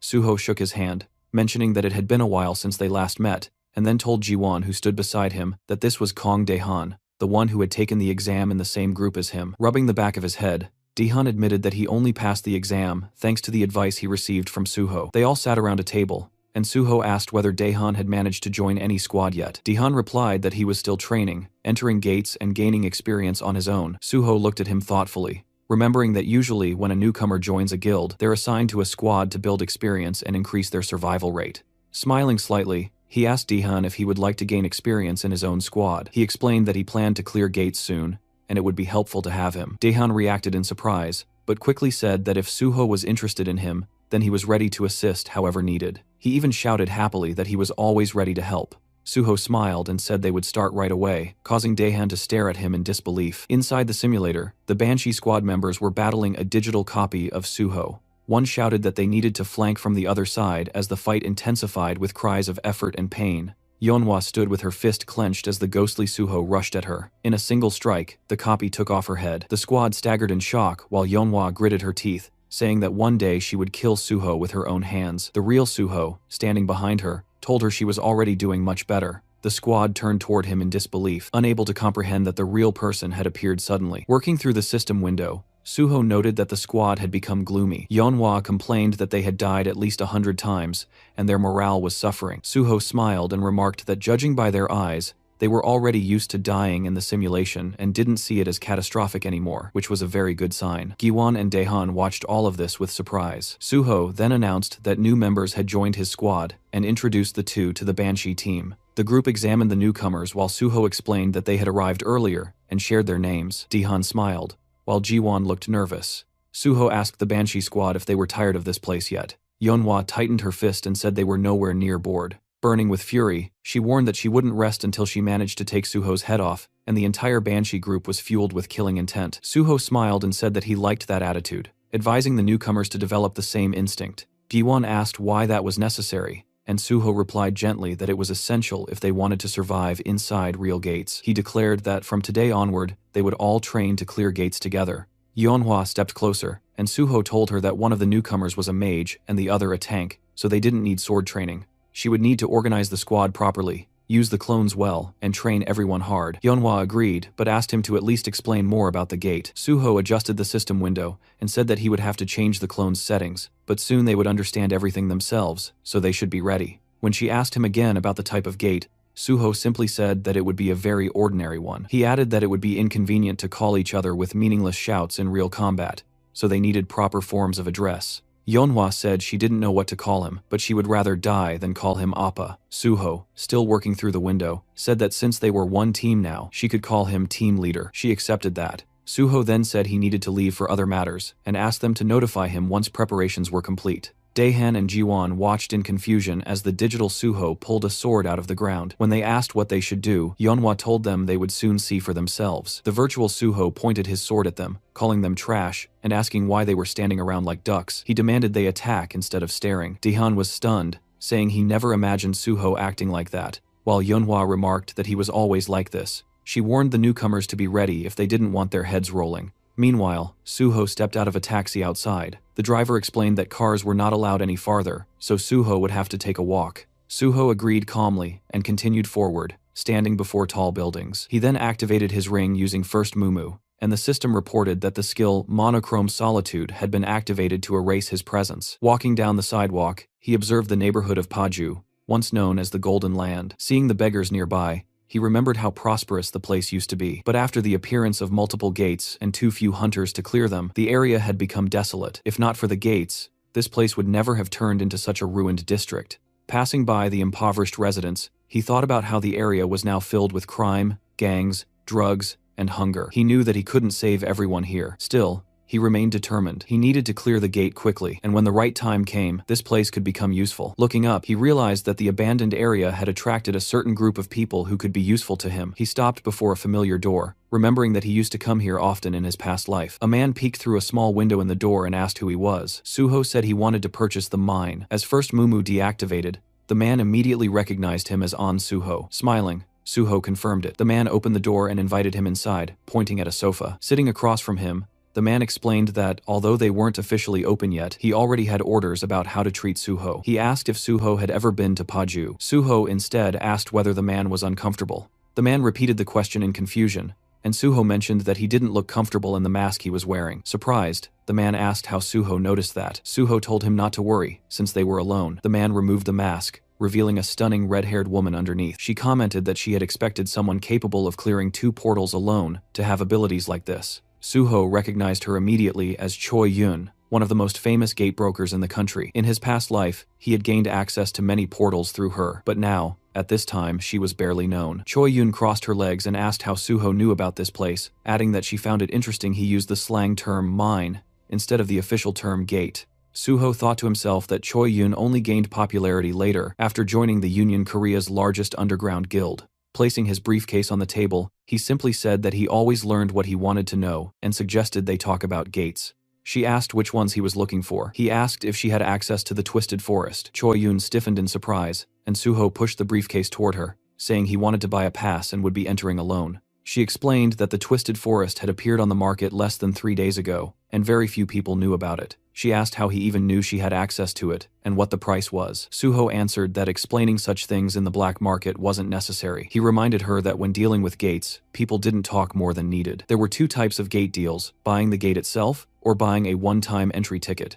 Ownership cost far more, but even single entry into a popular gate could be expensive. Choi Yun nervously apologized and said that a one-time entry into the Twisted Forest cost 100 million won, and clearing it alone was extremely difficult. She asked whether he was sure he wanted to attempt it. Suho held a thick bundle of cash, telling her not to worry, since it was his responsibility. He said she could take a deposit now, and he would give the rest once they reached the gate. Smiling, Choi Yun admitted he surprised her, hence all her questions. She agreed to take him. Their car crossed a bridge, and Suho noticed an emblem on the dashboard. From it, he realized Choi Yun had already joined the Union. He thought that was good. Their influence would prevent trouble. Looking out the window, he listened as she asked whether he was surprised to be crossing into North Korea. He admitted it was unusual. He remembered how after the appearance of gates, North Korea fell into chaos. China tried to take control, but failed because of the creatures near the borders. Meanwhile, South Korean hunters moved more freely. During the ride, Choi Yun commented that Suho was much more straightforward than she expected. She said that after reading about him in articles, she assumed he would be different. Suho replied that he simply wanted to leave a good impression. They stepped out of the car in front of a group of armed men. Choi Yun announced that she brought a guest who wanted to enter the Twisted Forest and said the payment had already been made.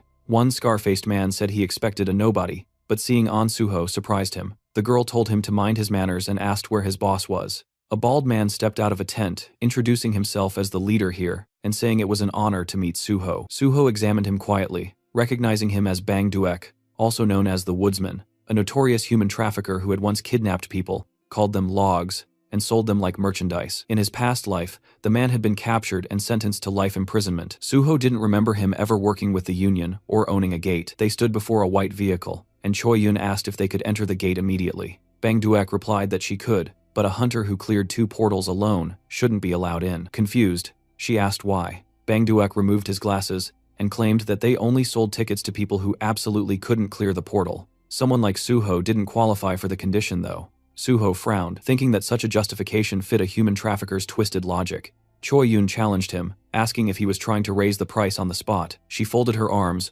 warning that he shouldn't expect her to accept such treatment.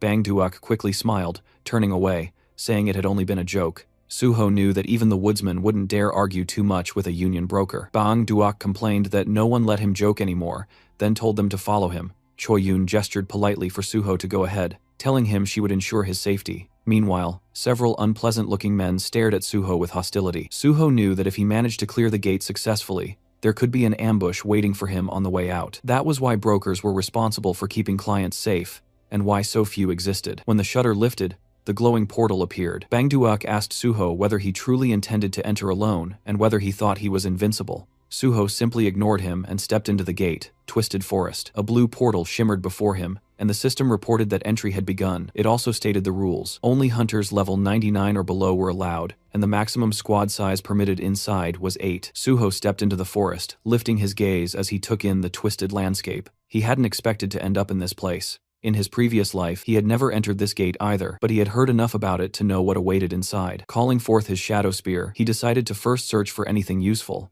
Closing his eyes, he activated magic detection, and purple streams rose upward. A massive yellow eye glared back at him as he realized that the trees themselves were monsters. The system identified them as Twisted Ents, level 93. Suho hurled his spear, striking beside the monster's eye. He considered that using an axe would be ideal, but he didn't have one at the moment. The Ent let out a deafening roar as Suho summoned his bloody sword, thinking that the mole mine boss had been far more troublesome than these creatures. Like with the nameless swordsman, he would need sufficient leveling before defeating something like this easily. He slashed forward, cutting the monster's attack in half as the system reported the activation of decapitation. Holding the weapon tightly, he acknowledged the clear difference 30 levels separated him from the Ent, so it made sense that he couldn't destroy it instantly. He decided to fight using only his skills as a swordsman. His blade left a trail of blood behind it as another roar echoed. Soon he stood over the chopped remains of the monster, his sword trembling slightly. Even defeating a single Ent was difficult, but he could feel that his level was slowly increasing. He pushed forward, thinking that the abundance of monsters made this place excellent for training. A gaping tooth-lined mouth opened beneath another Ent's eye as Suho launched himself upward, rising high into the air and promising to turn the creature into firewood. Later, fallen trunks formed a heap beneath him as he stood on top of the destroyed Ents, saying that he finally managed to do it. Opening his status window, he realized that despite the slow progress, he had reached the result he wanted. Surprise touched his expression as the system congratulated him. The light of healing had reached maximum level. It explained that F-rank healing now used mana more efficiently, increased healing effectiveness, and reduced regeneration time. It showed him the progression from rank 50 to 100, and he recalled how before level 40, he only had access to one class skill. At level 50, class skills rose to rank A. After level 60, they rose again. And at level 100, he would be able to change his class entirely. Jumping down from the broken trunks, Suho walked forward with his hands in his pockets, thinking that the boss should be appearing soon. Meanwhile, in the middle of a quiet pond sat a mysterious creature with horns. Its eyes were closed. When they opened, the system identified it as Malayan, ruler of the Twisted Forest, a level 100 monster boss. Suho stopped in front of the horned figure, finally encountering his first one-star monster. He reflected that monsters below level 99 were usually not specially classified, but from level 100 onward, they were given 1 star for each 100 levels. Malayan spoke, saying an uninvited guest had arrived. Suho replied that he himself had been invited to nothing in this world, since the monsters had opened the portals first, yet they dared to call others uninvited. In his eyes, it was almost amusing. Summoning his shadow spear, he said Malayan simply didn't understand anything. The system reported the activation of divine power as he rushed forward, hurling the spear. Malayan caught it with one hand, sensing divine energy and asking if Suho was a servant of the gods. Suho formed a red sphere of blood in his palm and acknowledged the boss's guess. The projectile shot forward, striking the spear and forcing it stab through Malayan's chest. Suho remarked that he expected more from a one-star boss. Malayan removed the spearhead, a predatory smile creeping across his face as he declared that Suho had made an unforgivable mistake. The system warned that the forest trembled with Malayan's fury, and his terrifying killing aura washed over Suho until the dragon blood inside him responded, activating the dragon's armor and shielding him from the intense aura. Suho noted that Malayan's aura was powerful, but the fight now was essentially between a deer and a dragon. Malayan demanded to know what kind of dark magic was protecting him. Suho said it was not magic, but simply a reward for effort. He summoned the shadow spear again. The boss scoffed and asked if that was all he could do. Suho replied that he could do much more if needed. The spear struck the ground in front of Malayan, and black chains coiled around the boss as the system activated shadow binding and shadow bleeding. Malayan tore through them easily, asking if Suho truly believed such tricks would work on him. He raised his arms, the water around him bubbling as black energy surged upward. Menacing formations rose from the pond. With a confident smile, Malayan urged Suho to feel the difference in their strength. Suho watched calmly and said he was looking forward to it. A powerful strike came at him, which he dodged with ease, responding with blood-enhanced sword attacks. His blade turned crimson as the system activated decapitation. Suho acknowledged that this enemy was indeed tougher than the Ents. He leapt back to avoid a massive root, cutting another one cleanly. Malayan sneered, saying Suho didn't know how to handle a sword. Suho admitted it with a smile, stating that he only needed to wait a moment longer. Malayan studied him, unable to discern his intentions. Suho's slashes continued, and faint red marks began appearing on the roots. Malayan realized Suho had stopped using divine power and couldn't understand the purpose of these weaker attacks. Suho's movements made no sense to him. Malayan spread his arms and prepared another attack, sending multiple roots surging forward. He promised to cut Suho to pieces, but when the attack reached Suho's position, the roots split apart effortlessly. Standing on a stone island, Suho's calm expression contrasted Malayan's shock. Malayan tried to justify it, imagining Suho had struck weakened points on the roots, but as more roots fell with clean cuts, Suho said that his technique seemed to have worked. He had been using decapitation so that the system would assess his technique, and now that it recognized his mastery, it significantly boosted his strength. Holding a red and black sword, he watched as the system announced that his swordsmanship had surpassed all others and upgraded decapitation to rank S. A follow-up message stated that the will of the nameless sword reacted to this increase. Smiling, Suho read the new system notifications. The sword's consciousness awakened, it blessed him, it chose a new target, and then the system congratulated him for becoming the successor of Void-style swordsmanship. Malayan unleashed another swarm of roots, shouting that Suho could not stop this attack. Suho looked up, struck once, and split the massive root neatly in half. The system identified the technique as the first form of the Void-style slash. Malayan, enraged, demanded to know what sorcery this was. Suho replied that it was not magic. Holding his bloody sword forward, he said the real fun was only beginning. The system announced that Suho's understanding of swordsmanship surpassed all others and would now be added to the system's database. Suho thought back to when he first created the style, mistakenly believing he had reached the limit. Later, he had realized that there were monsters like the Nameless Swordsman, whose skills exceeded all human abilities. The first technique he learned afterward was Void-style, Steel Cutter, and he had achieved it in this life far faster.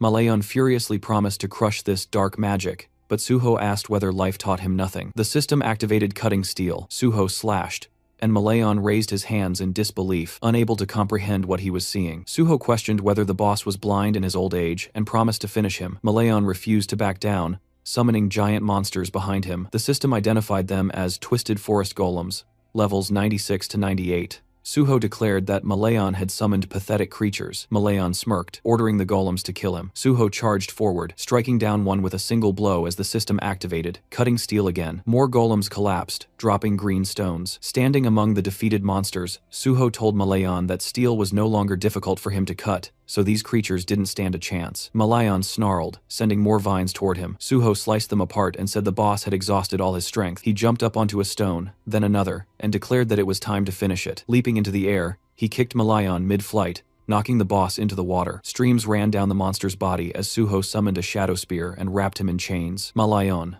struggling, demanded he stop talking, and accused him of daring to mock a being of his stature, but the chains held him in place. Suho swung his blade and beheaded him with a single decisive strike. The system announced that Malayan, king of the Twisted Forest, had been defeated, and the gate was cleared. Suho was named MVP, received bonus experience, 1 skill point, and another skill point as all his abilities rose with the level increase. A green sphere floated up from Malayan's corpse. Suho said this was what he came for. The system described it as the Cursed Druid Sphere, rejected by the gods, an artifact that controlled unstable minds and corrupted them. It had allowed Malayan to become the sole druid and guardian of the Twisted Forest. Suho examined it, thinking that although the Void style was valuable, this sphere had been his true goal from the start. With that, he decided it was time to leave. Outside the portal, people watching gasped as they realized the gate had been cleared. Choyun was shocked that he had succeeded. Bang Duek stared, enraged, remembering their earlier conversation. The gate was S rank, allowed up to 8 participants,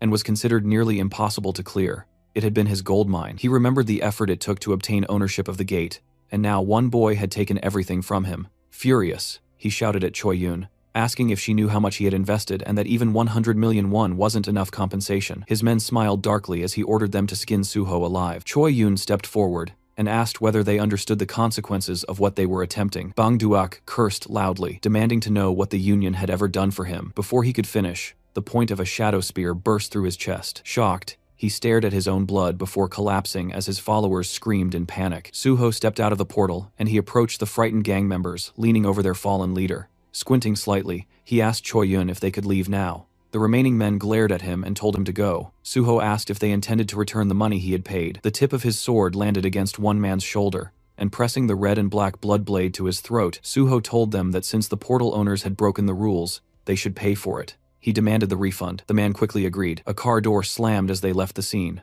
Choi Yun, seated at the wheel, thanked him. Suho replied that, of course, she should be grateful, then added that thanks couldn't be put in a pocket so a more substantial gesture wouldn't hurt. She admitted he was sharp-tongued, and he answered that it was natural since he was a swordsman. Handing her his phone, he asked her to give him her number so they could stay in touch. Choi Yun said she would call him first instead. Suho said he would welcome it, especially if she found another suitable gate. After saying goodbye, he stepped away from the car. Watching him leave, Choi Yun remarked softly that he was much nicer than she had expected.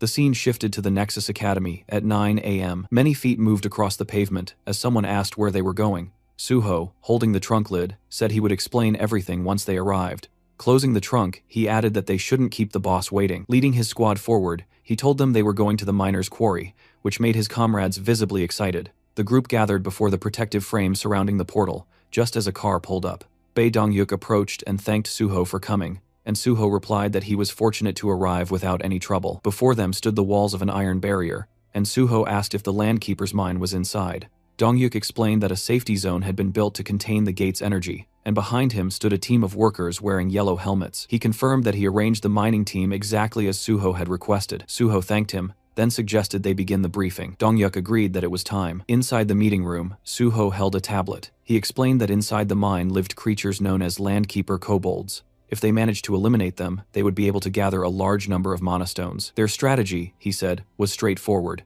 Destroy every monster, collect as many monastones as possible, defeat the boss, and clear the landkeeper's gate. A guild secretary asked in surprise if it was really that simple. The group looked thoughtful, and someone wondered why no information about the portal boss had been shared during the briefing. Suho replied that he would fight the boss alone, so he felt it didn't require further attention. Raising his index finger, he reminded everyone that, as previously promised, all profits earned from clearing the gate would belong to the Nexus Guild. He shook hands with Dongyuk, who said he was counting on him. Suho thanked him for the trust and said he would not disappoint. Then, smiling, he told the nearby miner that his squad should wait behind and only begin mining when they received the signal. The miner nodded that he understood. Turning back to his squad, Suho asked if they were prepared. Since this was their first time entering a portal, he asked if they were nervous. The illusion of a monstrous version of Suho hovered above them in their memories. With tears at the corners of her eyes, Yeonhwa admitted they were all remembering how he tormented them during training. Suho asked her not to exaggerate. Standing before his squad, he told them the mission would be long, so they needed to conserve their stamina. He assigned Daehan to cover Jiwon and instructed the others to maintain their positions. Their priority, he said, was the safety of the miners. Unlike the Kunlun Mountains, the dead here would not resurrect. They had to be extremely cautious. A red portal pulsed before them. Suho called for everyone to follow him, and the squad responded eagerly. The system announced their entry. Inside, they walked through a dark passage. The system displayed data for the landkeeper's mine. Maximum level 88 allowed, maximum capacity 56. Soon we see a spear impaled on a kobold's head. Suho then rushed at another kobold, oddly wielding a blood-coated shaft, and eliminated it as well. Blue blood flowed from the monster's mouth as a blood jade refilled itself with the spilled liquid. Suho thought it was impressive how few kobolds were present, giving him enough time to gather their blood. One of the miners was astonished, saying that Suho had destroyed all the enemies with a single blow. A Banshee squad member beside him agreed wholeheartedly, and when the miner asked if the boy had never seen Suho fight, Kaowon admitted that it was true, since their leader typically only talked. Yeonhwa urged them to keep up. The squad pushed forward and joined the battle. They received orders to eliminate the kobolds and protect the miners. Jiwon raised his hands, forming a magical circle, promising cover. Daehan decapitated another cobalt creature nearby, and Yeonhwa told everyone to maintain formation and avoid rushing. Suho looked over his shoulder with a small smile, satisfied that they were following his instructions and that nothing had gone wrong yet. Manhwa told the miners to begin their work. Once the hunters pushed forward a bit, the miners started digging. Massive crystals glimmered around them as one miner announced they had nearly finished gathering the stones and requested they be taken to the surface. He also told his teammates to double-check for valuables and to remove any monster corpses blocking the area. A miner suddenly noticed something to his left. His companion asked what he was staring at, and the young man said he couldn't believe what he was witnessing. As monsters spat blue blood around them, Suho delivered another precise strike, then pierced a goblin to his left. Clenching his fist, he activated his bloody weapon. His eyes turned white as defeated enemies piled beneath him. Resting the blood sword on his shoulder, he stood amid the fallen creatures. The miners and his squad stared at him in stunned admiration. Several workers raised their arms joyfully, shouting that working with Suho was an honor. Suho suddenly sensed something and ordered everyone to gather. Manhwa responded immediately. In a section of the mine, he pointed out a branching passage. The squad confirmed they saw it. Suho said the Nexus Guild had abandoned attempts to clear this gate because endless hordes of kobolds overwhelmed them. Someone asked if they needed to split up. Summoning his bloody sword, Suho said he would go alone. They asked again in shock, but he raised his weapon and declared that there was a boss inside. With one strike, stones exploded outward as cutting steel skill activated. Dihun was amazed that Suho can cut through solid rock with a single blow, and Manhwa wondered aloud how such strength was even possible. Standing before the narrow passage he created, Suho explained that he purposely made it tight so that monsters couldn't swarm out all at once. He ordered them to remain here and guard the right side while he went left. When someone asked if they should simply kill any goblins emerging from the cut passageway, Suho confirmed they should, adding that originally he intended to block the entire entrance, but then realized they wouldn't gain experience that way. Turning away from his squad, he told them not to look for him under any circumstances. If he didn't return within 12 hours, they were to leave the mine entirely. Manhwa agreed. Suho thought to himself that he would need all 12 hours to finish what he planned. Turning his head once more, he told them they would meet again soon. Duho muttered that Suho had blocked the entrance and questioned whether the man was sane. Hyunmin said that even though Suho was their leader, going alone would be extremely difficult, and he feared Suho might not manage. Jiwon countered that Suho would be fine, reminding them all that their leader had cleared 2 sealed gates and multiple dangerous portals single-handedly. Manhwa smiled, saying they all remembered that, so they simply needed to believe in him and do their part. One of the fighters agreed and said they needed to make sure Suho would be shocked at how much they had improved by the time he returned. The group clenched their fists with determination, ready to demonstrate everything they had learned in training. Large stones lay scattered before him, and Suho said that now nothing was holding him back. Ahead stretched a countless army of kobolds, and he declared that it was finally time to begin. Smiling slightly, he noted that there were indeed an overwhelming number of monsters waiting for him, yet he also remarked that their numbers meant nothing to him. The Landkeeper kobolds snarled as the system identified them as level 72 to 74, and Suho rushed forward to attack. The monsters lunged at him with growls, and he delivered rapid strikes. A smaller kobold suddenly dropped from above, but Suho noticed it immediately and raised his weapon, blocking the blow. With an amused expression, he admitted that these creatures actually knew how to use their heads, though all it really did was add unnecessary trouble. The system confirmed the defeat of the Landkeeper kobolds. Outside, Daehan delivered a finishing strike to an enemy and, smiling, turned to one of his comrades to announce that they had dealt with all the monsters. A Banshee squad member agreed, saying that as long as they remained alert, everything would be fine. A miner suggested they take a break and cook something to eat. The miners sat down tiredly beside the crystals, relieved that it was finally time for lunch. One of them was surprised that half the workday had already passed. A miner approached the squad, asking if the young hunters were tired, and praising them for doing an excellent job. Jiwon admitted that there had been difficult moments, but now everything was calm. Manhwa stood behind him, listening as the miner praised Jiwon for defeating an entire horde of kobolds. Jiwon explained that this was only possible because Suho had created a narrow exit tunnel. If the monsters had swarmed at them all at once, they wouldn't have lasted even an hour. Manhwa studied the fallen kobolds thoughtfully, feeling that Suho must have been here before. She hoped he was alright. Remembering her first encounter with him, she thought about how badly that meeting had gone, and how she had assumed he was simply insane. But with time, she realized she had begun to worry about him. Smiling faintly, she accepted that she could not help him right now, and admitted to herself that it was unclear who should be worrying about whom.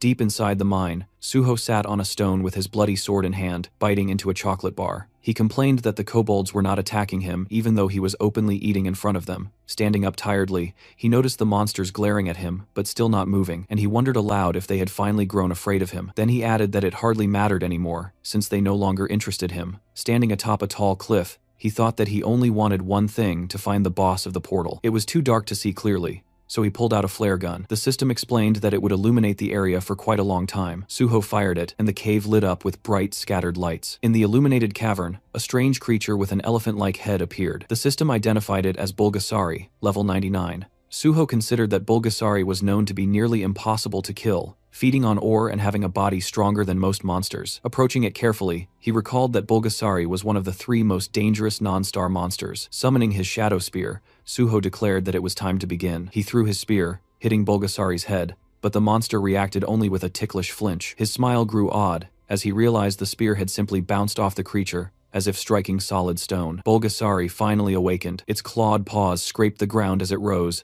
throwing its head back and releasing a deafening roar. The kobolds covered their ears in terror. Far away, the miners looked up in panic. One said it felt like an earthquake, and another lamented that he never imagined dying like this. Manhwa saw stones tumbling from the cavern ceiling, and realized the source of the tremor was the direction Suho had gone. Sweat ran down her face as she tried to understand what was happening. Meanwhile, Suho looked up at Bulgasari, smiling as he noted the creature did not appreciate being awakened. The system warned that Bulgasari was using the boss monster level fear skill. The enormous jaws roared again, but Suho stood firm as the system reported that the dragon's blood within him had activated, granting him resistance to the fear effect. Bulgasari's eyes glowed with menace as Suho summoned his bloody sword and invited the beast to attack him. Bulgasari then fired a steel projectile from its trunk, aiming directly at Suho. He remembered that Bulgasari converted ore stored inside its body into ammunition and spat it with incredible force. Although the technique was primitive, its destructive power was terrifying. He gripped his sword with both hands, thinking that steel was one of the strongest materials, and few things could match it. With a clean slice, he cut the projectile. Steel Slash had activated. Smiling, Suho announced that it was time to tame the monster. He felt relieved that he had collected so much blood earlier. Bulgasari roared furiously and charged. White energy burst from its body, and its massive paws thundered across the ground. The creature opened its mouth wide, moving shockingly fast. Suho admitted that such speed seemed almost unfair. The monster smashed into the cavern wall with full force as Suho leapt aside just in time. Though shaken, he knew he could not waste a single moment. The cave could collapse at any time. Jumping from a rock, he summoned his bloody sword. Holding it firmly, he focused on using every drop of blood he had gathered for the strongest attack he could muster. With a decisive strike, he sliced off one of Bulgasari's trunks, using the skill, Steel Slash. The monster roared in agony as the severed trunk fell to the ground. Landing on one knee, Suho studied the creature closely, thinking that the Steel Slash attack's effectiveness did not depend on depth of the cut. No matter how thick the armor was, the sword would still deliver maximum damage. Seeing the fallen trunk, he felt a surge of confidence, convinced now that he could conquer this monster. Suho thought about the well-known strategy against Bulgasari using fire. In his past life, this monster had only been defeated with overwhelming flame, but he reminded himself that such a method required an enormous amount of firepower, and since he was not a mage, he had no way to use that option. Standing with his bloodsword in hand, he understood that this was why he had no choice but to rely solely on his blade. Before him, Bulgasari's enormous paw scraped the ground, the monster growling low and dangerously. Its eye shifted, and Suho noticed a sudden change. A powerful wave of energy surged from the creature, and the system warned that Bulgasari was shrinking its body to activate quick recovery. The stump of the severed trunk pulsed faintly. Suho thought about the creature's regeneration. Once Bulgasari was wounded, it compressed its body and used the minerals it had absorbed to restore itself, which was precisely why the monster was considered immortal, and so notoriously difficult to kill. A small, almost comical appendage began sprouting from the wound as the regeneration took place. Suho smiled and asked whether the monster expected him to simply stand and watch this process. Yellow waves of power spiraled around Bulgasari, and the system reported that the monster was initiating ultra enhancement. A new exoskeleton began forming as the absorbed minerals hardened along its body, giving the beast an even more threatening form. The two opponents faced each other. Suho realized Bulgasari was using every skill it had, unleashing its full strength in an attempt to defeat him. Clearly, the monster believed it needed all its power for this single confrontation. Suho, still smiling, accepted the challenge. The monster launched itself forward, the system stating that it was using the skill, Ultra Rotation. Holding his bloody sword, Suho braced himself. He had always wondered what Bulgasari, known as one of the strongest monsters, was truly capable of, and he was equally curious to see whether his blade would be able to break through such formidable power. The two clashed. His sword met the monster's rotating body with a violent impact. Bulgasari's eyes gleamed, yet Suho remained calm as he slashed at its form. The creature's limbs suddenly sprawled outward in a helpless motion. Bulgasari growled weakly, looking upward as if trying to understand what had happened. Suho tried to make sense of whether he had already defeated the beast. Raising his sword high, the system announced the activation of Steel Slash. Suho struck with full force, slicing the monster cleanly in half with a single decisive blow. A deafening roar echoed, the monster's remaining eye glowing as Suho pointed a green sphere toward it, declaring that Bulgasari now belonged to him. Outside the chamber, the miners and the hero's squad waited near a collapsed section of stone. One of them said that the shaking seemed to have stopped. Yeonhwa looked up, while Jiwon, standing beside her, remarked that the kobolds had stopped emerging, and it appeared the expedition had already gathered enough mana stones. The girl lowered her head slightly. Jiwon said that now all they could do was wait. Suddenly, Yeonhwa's expression brightened. She saw a system message confirming that the gate had been cleared. The miners gasped as they saw the same message appear. The system declared An Suho as the most valuable player. Yeonhwa and Jiwon exchanged relieved smiles, and Jiwon said he had expected nothing less from his boss. Meanwhile, inside, the system informed Suho that for his exceptional achievement, he was awarded 5 skill points. Smiling, he looked at the glowing green sphere, and the system granted him several more points, along with a level increase and a rise in all his stats. Holding the shining sphere in his hands, he excitedly said that he had done it. He recalled the final blow, thinking that any other monster in Bulgasari's place would have died instantly, but he had not come here intending to kill the beast.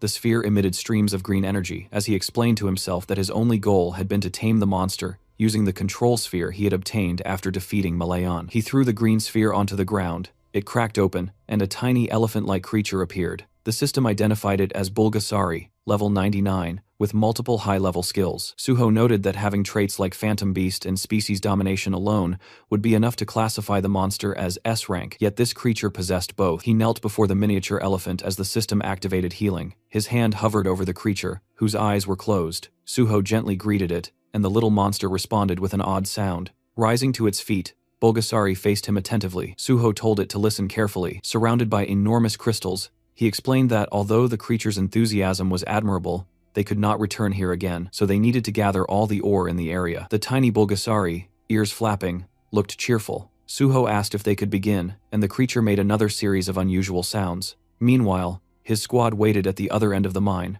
confused and increasingly anxious, wondering why their leader was taking so long. Suho now stood inside his impossibly luxurious subspace house, the kind of hidden dimension only very few individuals in the world could ever possess. Surrounded by its vast, quiet expanse, he found himself thinking again about his past life and everything he had learned by living through the world twice. In that old life, the only player who had ever controlled Bulgasari was a person known as Gaia, the Master of Earth. Their fame had risen entirely, because Bulgasari was an overwhelmingly powerful creature. Suho remembered every detail of how Gaia used Bulgasari. The monster was a mythical beast capable of devouring any kind of metal, converting all of it into pure strength, while also storing enormous quantities of minerals within its body, turning itself into a walking mountain of compressed energy. Inside the subspace house, Bulgasari, now nicknamed Bulbul, looked shockingly cuter than its terrifying full-sized form. It resembled a cheerful, metallic-skinned gray hippo as it bounced energetically around the room. Then Bulbul opened its mouth wide and inhaled an entire mound of gleaming magic stones like a living vacuum. Once it had consumed everything, it rolled onto its back and began radiating a deep, powerful glow. Suho watched this with satisfaction, thinking that this little creature was unquestionably the greatest miner in the entire world. He smirked to himself. By now,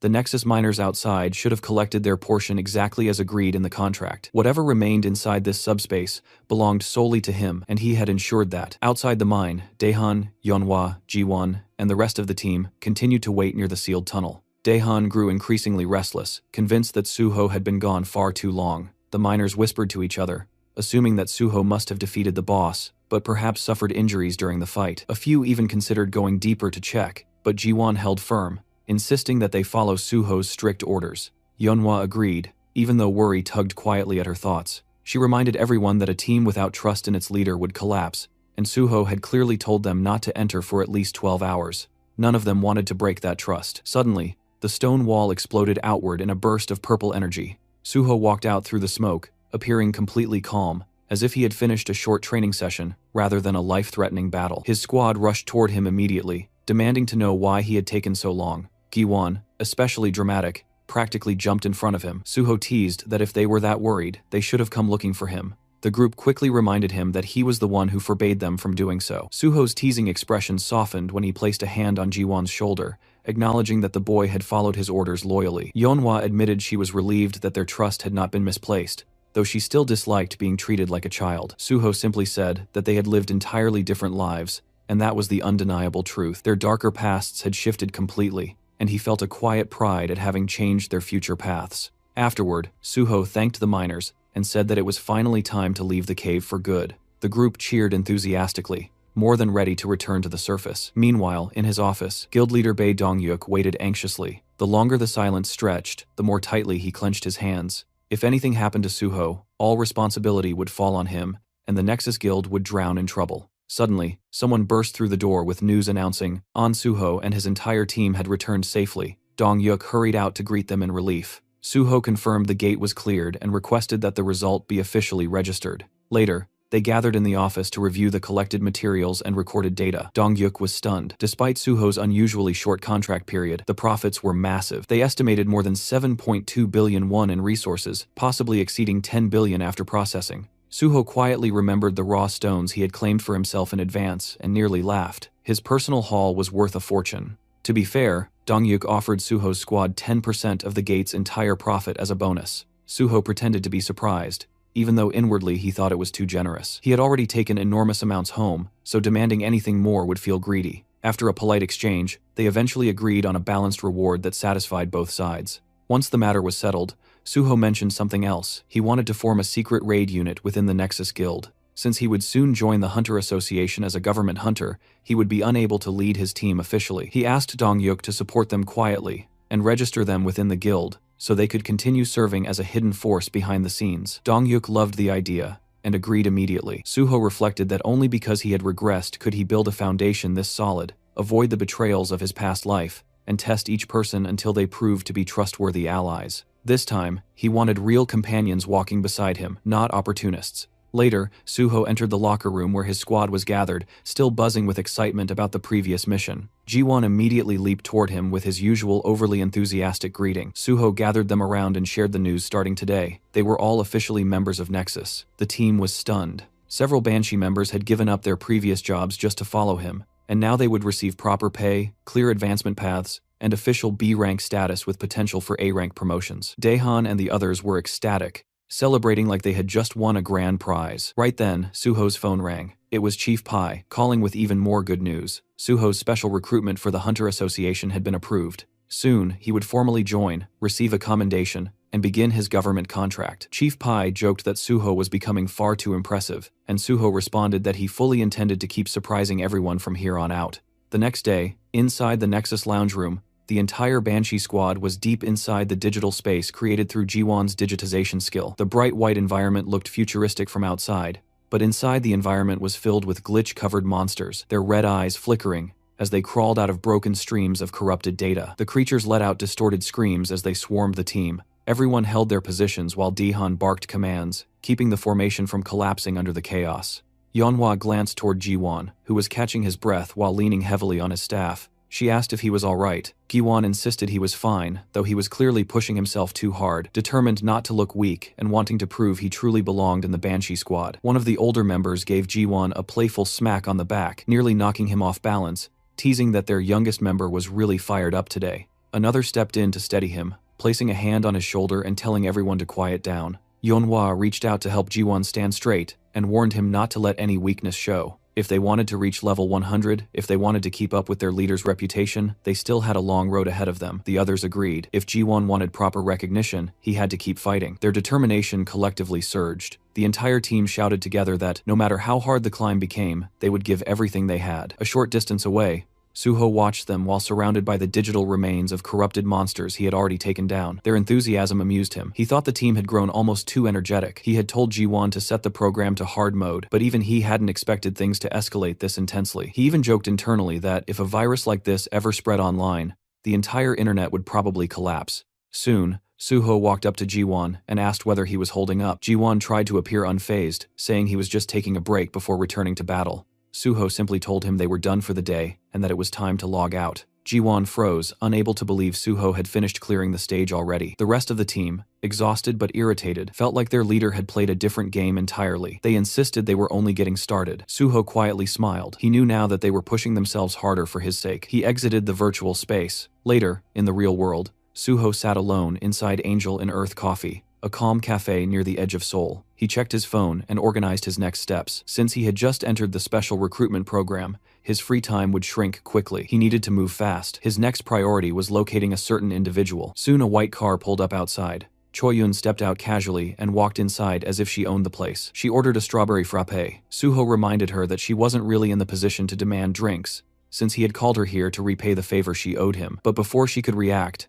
the waiter placed the drink in front of her. Suho had already ordered it. She blinked in disbelief, wondering how he knew the exact drink she would ask for, and even the timing. Suho brushed it off, saying it was simple intuition. In truth, the library of memories he carried from his previous life contained even small details like her favorite snacks. Switching topics, he asked if she had found the person he requested. She handed him a document folder, still confused about why he wanted information on what she thought was a junkie. Suho corrected her immediately. The man he sought was a highly skilled craftsman. In Suho's memory, that junkie would become one of the greatest blacksmiths in the world, Nam Hae-won. He thought to himself that finding information on someone like Hae-won wasn't easy, yet Choi-yoon had still managed it. She was undeniably good at her work. Suho then said the next step involved using a safe house in Cheongdam, one that belonged to the Union. The girl froze. She knew these safe houses existed, but only the highest ranks had authority over the Cheongdam location. Even brokers rarely stepped inside. Her nerves rose. She pointed out that even knowing about the place was unusual. Suho simply reminded her that she owed him a favor. She tried to negotiate,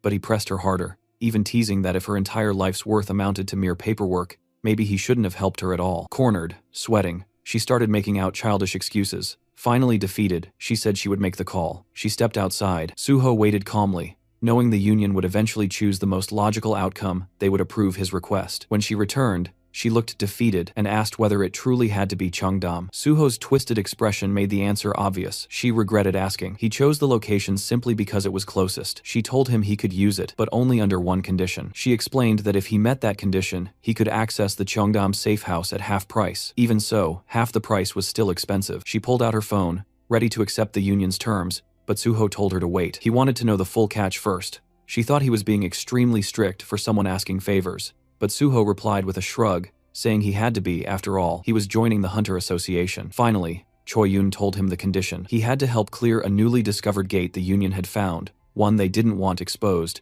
because it appeared in an extremely public area, Namhansan. Suho asked about the monsters inside. She explained the gate was known as Sky Mountain and filled with wyverns, massive, fast, sky-blue dragons that were difficult even for trained hunters. Only those under level 110 could enter. She added that it wasn't supposed to be a solo operation. Suho only needed to join the raid team and assist.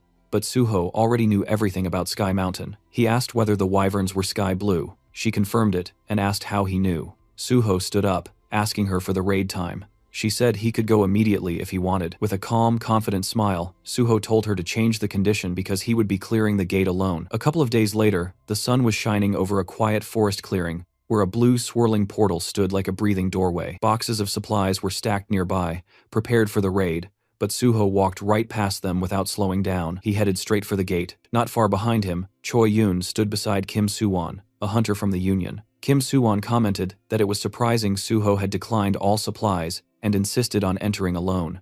Choi-yoon only shrugged. She believed he had his own plans, and their boss had said that regardless of success or failure, watching Suho would be interesting. She still felt confident he would win. Suho always exceeded expectations in the end. Kim Soo-won, meanwhile, remained curious. If An Suho succeeded in soloing this gate, he would become even more of a legend. If he failed, the fall would be dramatic. Either way, he found the situation extremely fascinating. Inside the gate, the system loaded a new environment, Celestial Mountain. The surroundings were rocky, bright, and high above the clouds, with strong winds swirling through the mountain peaks. The system stated that only hunters under level 110 could enter, and the maximum party limit was 31. Yet Suho stood there alone, planning to clear everything by himself. He remembered reading association reports about this place. Officially, it was not classified as extremely dangerous, but the reality was different. Many hunters had failed here, and several had died. With wyverns dominating the sky, the association usually sent mages and archers. Warriors were advised to stay away, since aerial combat was too difficult for them.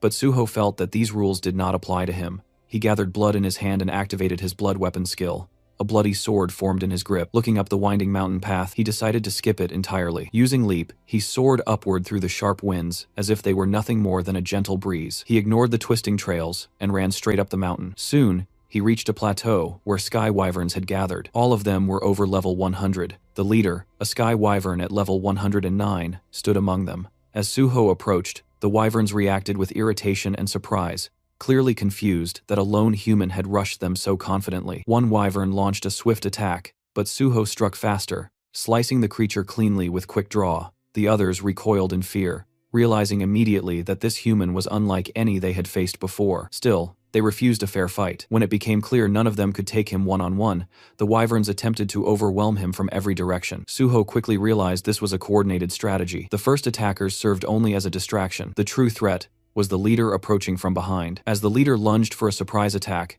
Suho dodged and slashed upward, landing a precise hit. Enraged, the sky wyvern used its fear skill. A wave of blue pressure rolled across the mountain, but Suho's dragon blood rendered him immune. To him, the wyvern's intimidation felt almost amusing. Only real dragons could frighten him. These wyverns were merely imitations. Frustrated, the leader fired its breath attack. Meanwhile, the lesser wyverns tore large boulders from the mountainside and hurled them at Suho, blocking his movement, while the leader prepared another strike. It was a surprisingly well-coordinated tactic. As the rocks crashed down, the leader charged in for the kill. Suho activated Leap again, soaring above the crowded attack. From the air, he used Airstyle's first form Sever and prepared Cutting Steel. He descended like a blade from the sky and cut the leader from head to tail with one clean strike. With the leader defeated, Suho observed its remains and felt that he was finally starting to adapt to his newer techniques. Still, he sensed room for improvement. He continued climbing higher, heading toward the true boss of this gate. But suddenly, the air darkened. A massive monster stepped into view larger than the others, with dark blue scales and a crown of jagged horns. When it roared, the entire mountain trembled. Far above, the Sky Wyvern King announced its presence. Suho assumed the king must have sensed the death of its minions. Now, he stood in the king's domain. Everything before this had merely been a warm-up. As Suho reached the mountain's summit, the sky dimmed as if reacting to the king itself. The giant wyvern landed, blocking the sun. The system reported its level 113. It released a massive roar, accompanied by a wave of dark energy. Once again, Suho resisted effortlessly, thanks to his dragon blood. Although the Wyvern King was intimidating, resembling a true dragon, Suho reassured himself that real dragons were far more terrifying. The Wyvern King circled above, waiting for Suho's move. Suho disliked wasting time, but he felt that mastering his techniques during this battle would be beneficial. Then, something caught his eye, a nest filled with glowing wyvern eggs. He suspected that approaching the eggs might provoke the king. He stepped closer, and his guess proved correct. The Wyvern King dived at him, blasting wind so powerful that the ground cracked. Suho felt the pressure but stayed calm. The Wyvern King repeated its fear skill, but it had no effect. Suho attacked with Cutting Steel, but the boss's thick scales reduced the damage. A level gap of over 40 levels made a noticeable difference. Instead of feeling discouraged, Suho welcomed the challenge. This was an opportunity to sharpen his abilities even faster. The Wyvern King roared again, summoning another large flock of wyverns. Suho had expected more enemies, but even he was surprised by the sheer number that appeared. Still, his upgraded stats allowed him to move faster, strike harder, and jump higher, perfect for this chaotic situation. The wyverns attacked from all directions.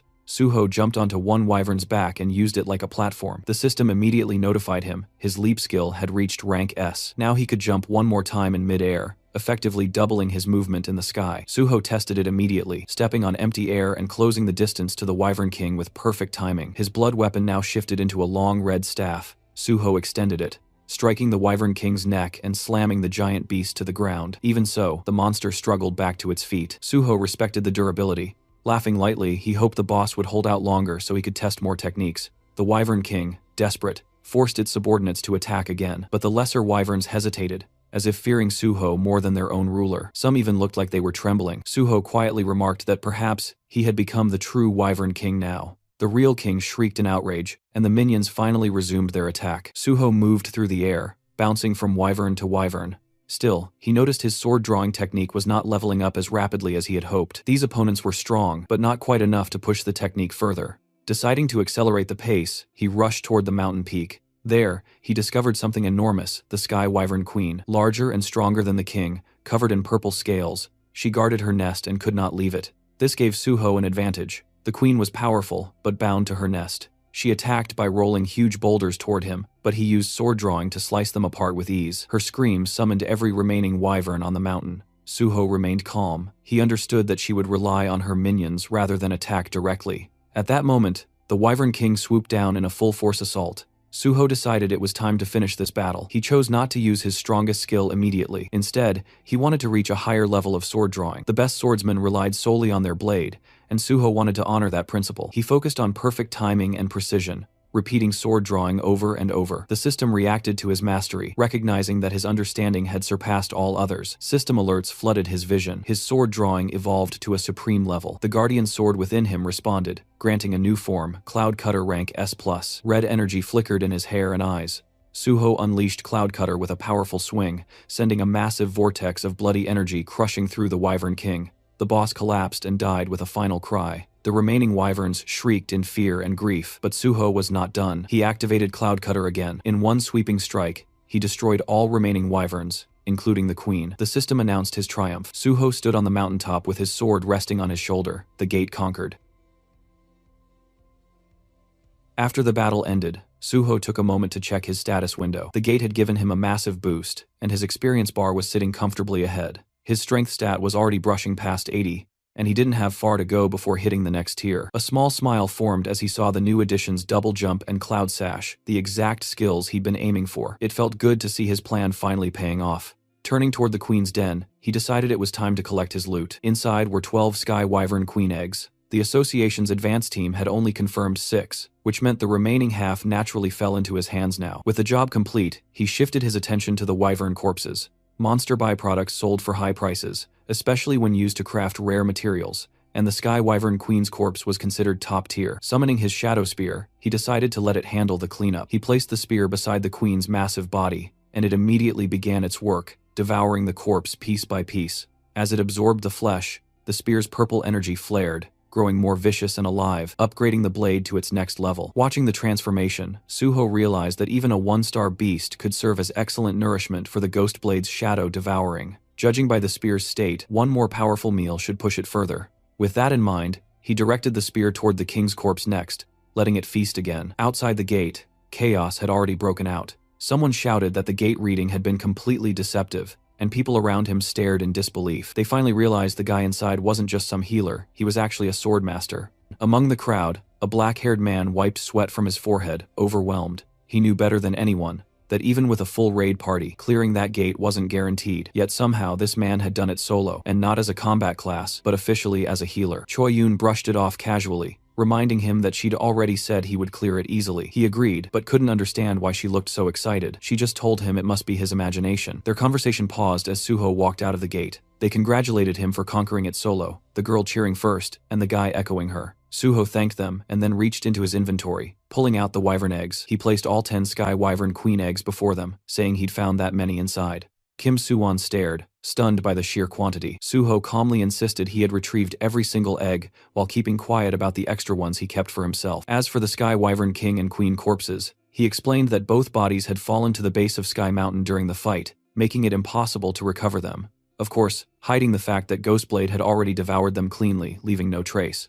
Lowering his voice, Suwon asked if he could pose a question. Suho told him to go ahead. Suwon hesitated, then asked how someone officially registered as a healer was able to wield a sword like that. Did he really fight those wyvern using nothing but swordsmanship and healing abilities? Even with good sword skills, taking down flying monsters with only a blade shouldn't be that simple. Suwon thought Suho, being both swordsman and healer, would have brought arrows, throwing spears, or at least long-range spell scrolls. As a fellow hunter, he was dying to know how the hell Suho managed it. Suho simply smiled and told him one sword was enough. Suwon stared at him like an amazed fanboy, asking if he really meant he took down all those flying wyverns, including the king and queen, with only that one sword. Suho confirmed it. Suwon practically lit up, thrilled and glowing with admiration, while Choi Yoon nudged him, asking if this wasn't the same guy who had been whining earlier. Changing the topic, Suho asked Choi Yoon if he had fulfilled all the conditions. Choi Yoon happily said he had more than fulfilled them. He'd solo cleared the gate and recovered all 10 eggs. As promised,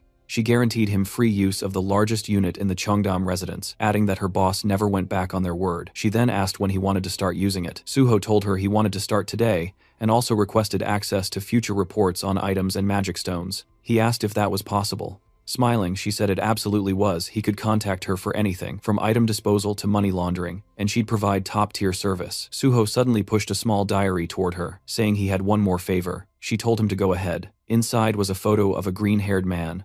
Suho asked about a patient named Nam Hae-won at the Yeongdong Post Dan Yak Center and said he needed information on him. Flipping through the diary, Choi-yoon realized it was the exact file she had retrieved earlier. Confused, she asked what this Hae-won person actually did. Didn't Suho mention he was some kind of technician? Suho opened his car door and asked if he really needed to explain the whole backstory every time he requested a favor. She quickly apologized, saying she slipped again. As he settled into the driver's seat, she complained from outside the car that she felt hurt after everything they did together. Shouldn't they be able to talk more freely by now? Suho calmly replied that she could ask how he was doing, but nothing beyond that. Clasping her hands dramatically, she muttered that he was cold. Then she informed him the Cheongdam residence would be ready in 2 hours, and she'd send the address once everything was set. He told her to also send him Hae-won's information. Checking her phone, she said he was indeed a patient at the Dan Yak Center, and that digging into Junkie's records would take only a few dozen minutes. She scrolled through her contacts and told him she'd get back to him shortly. After some time while driving, Suho received a call from Choi-yoon. She told him the Cheongdam residence was ready for immediate use,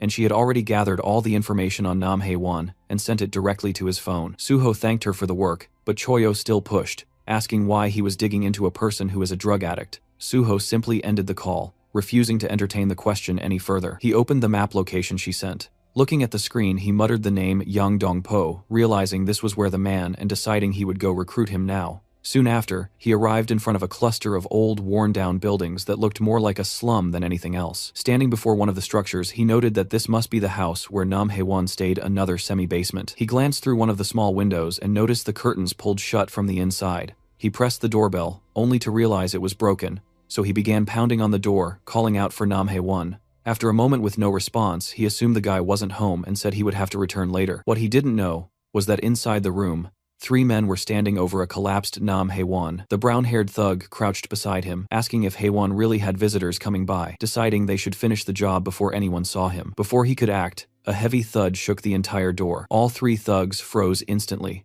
startled by the sudden impact. The one responsible, of course, was Suho. As he stepped inside, the tattooed thug demanded to know who he was, but Suho shut the bitch down coldly, saying his identity was none of their business. The tattooed thug tried to swear at him, but before he could get the full insult out, Suho's hand struck across his cheek with a sharp, rapid slap. It was so fast that the other 2 didn't even register what happened until the man staggered back. Suho glared at the remaining thugs, his voice heavy as he ordered them to come here, every single one of them. Outside the room, Suho had already confirmed 4 presences inside using his magic detection. Now 2 of them were shouting in front of him, demanding his identity and yelling who the hell he was. The second thug, standing beside the first, kept staring at Suho as if he recognized him from somewhere. The third thug was still lying unconscious from Suho's earlier slap, and the fourth was none other than Nam Hae-won himself. One of the 2 remaining thugs stepped closer, accusing Suho of ignoring him. He didn't get another word out before Suho casually swung a powerful slap across his face. The guy's expression twisted into something both hilarious and tragic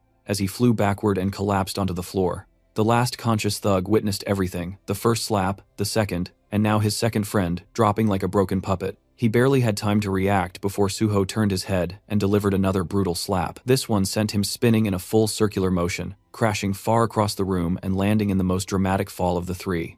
Suho walked over and checked one of the men's breathing, wondering if he had hit him hard enough to actually kill him. Satisfied that they were still alive, he shifted his attention to Nam Hae-won. He lifted Hae-won by the shoulder and told him to get up if he was fine. But the moment he got a clear look at the man's face, Suho froze. Hae-won's hand was limp and drugged, his expression twisted unnaturally. A syringe lay discarded beside him, and Suho realized what had happened. Those thugs had injected him with something and tormented him afterward. Judging by how stiff his body felt, almost petrified, the injection had been done a while ago. Checking his breathing and physical state, Suho understood quickly that the poison symptoms were serious. He needed to act fast. He activated his recovery skill, the evolved form of Cure. He had upgraded Cure into Recovery, specifically for scenarios like this: real illnesses, real poisonings, real damage unrelated to the system. Originally, the skill only affected the area his hands touched, but Isabella had once told him that pouring magic into it allowed him to forcibly expand the range. A slow grin spread across his face as he channeled magic into his hands. He thought about how he was now using information gained from someone who once tried to kill him to save someone else. The world truly worked in wild ways. After some time under Suho's treatment, Haewon slowly opened his eyes. His vision was still blurry, and the first thing he saw was a blurry figure asking if he was awake. He stood up fast. Suho calmly told him that this was his home. When Haewon finally focused, he noticed the beaten thugs sprawled across the room and looked terrified, asking why they were in that state, and who the guy even was. Suho replied that they refused to listen, so he restrained them. But the more important issue was the drug in Haewon's system. Shaking violently, Haewon insisted he never took anything on his own. He said they forced it, they injected him, and he begged Suho to believe him. Trembling, he repeated that it was the truth. Suho watched him and realized the guy was too agitated to talk properly like this. In his past life, Suho remembered an interview from when Haewon later became a famous blacksmith. In that interview, he admitted the Changsik gang had forcibly injected him with drugs, and he suffered long-term after-effects of addiction because of it. With that memory in mind, Suho decided to treat him properly. He placed his hand close to Nam Haewon, and the system responded. The ring of emotions reacted to the strongest emotions in the target. The color being absorbed was black. Suddenly, Haewon clutched his chest, overwhelmed by the pain. Then, as the ring drew out his dark emotions, the tension eased, and he felt relief wash over him. Once the process ended, Suho asked if he was feeling better, and the green-haired boy nodded. Suho stood and told him he believed him. He addressed him properly as Mr. Nam Haewon, confirming that the people who injected him belonged to the Changsik gang, and that the thugs on the floor were from the same group. The Changsik gang's original name has been Gold Made Hand, but the intention behind the naming was so ridiculous that the association simply renamed them as Changsik Gang. Suho asked Haewon if he was attending a rehab center. Still shaking, Haewon said yes, then asked how Suho knew. Suho answered lightly, saying he found out while digging into the Changsik gang. He reassured him he no longer needed to worry. Forcing drugs on someone already in rehab was a serious crime, and Suho said he would personally take responsibility and resolve the case. Haewon's expression brightened,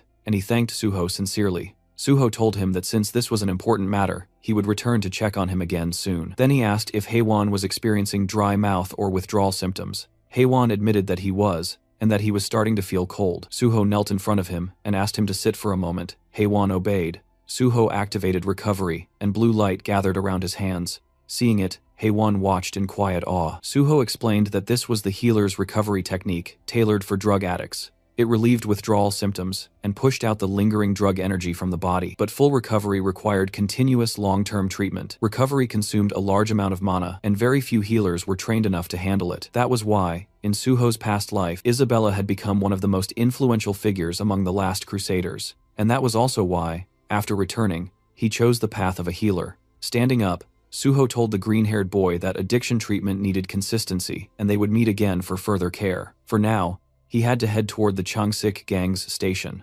Terrified, Haewon asked him to wait. He said he wanted to know something earlier too, and asked who Suho was affiliated with. Suho gave his name, and said he was a hunter under the Korean Hunters Association. As Suho left, Haewon remained seated in silent amazement, repeating the name An Suho in his mind. Even someone who didn't own a TV like him had heard that name over the past few days. It was all over the breaking news.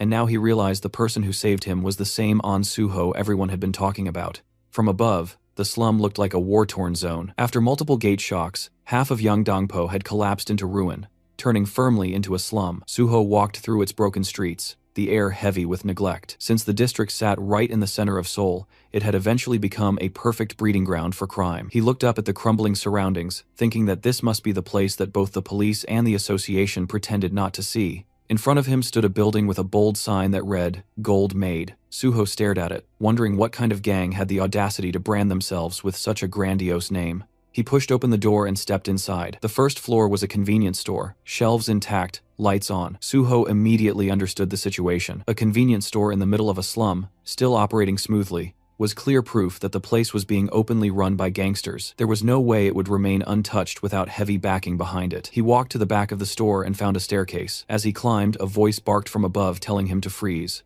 A bald man appeared, ordering him not to move, and threatening that he would die if he took another step. He demanded Suho's identity like he had authority over anything. Suho looked at him with a small smile. A gatekeeper. How classic, he thought. Then he asked where Changsik was. The bald man snapped in anger, shocked at hearing the name spoken so casually. The thug shouted, demanding to know who he thought he was to speak their boss's name so freely. But then his expression shifted as he suddenly recognized the face in front of him. The man froze as he realized that this was An Suho himself. Suho waved lightly, thanking him for the recognition. The thug thought he was trying to high-five him and raised his hand. Instead, Suho stepped forward and delivered a brutal slap, sending the bald man flying aside as he walked past with a grin. Continuing up the stairs, Suho spoke calmly, telling them to inform Chung-sik to come out. Inside his office, Chung-sik heard the sounds of fighting erupting right outside his door. The noise grew louder and more chaotic until the door finally burst open, a thug flying through it after being kicked by Suho. Suho stepped inside calmly. He muttered that not a single one of these gangster bitches seemed to understand words. Behind him, the bodies of beaten thugs were scattered across the hallway like discarded trash. Running a hand through his hair, he asked Chung-sik if bringing him here was really that hard. Stepping over another fallen thug,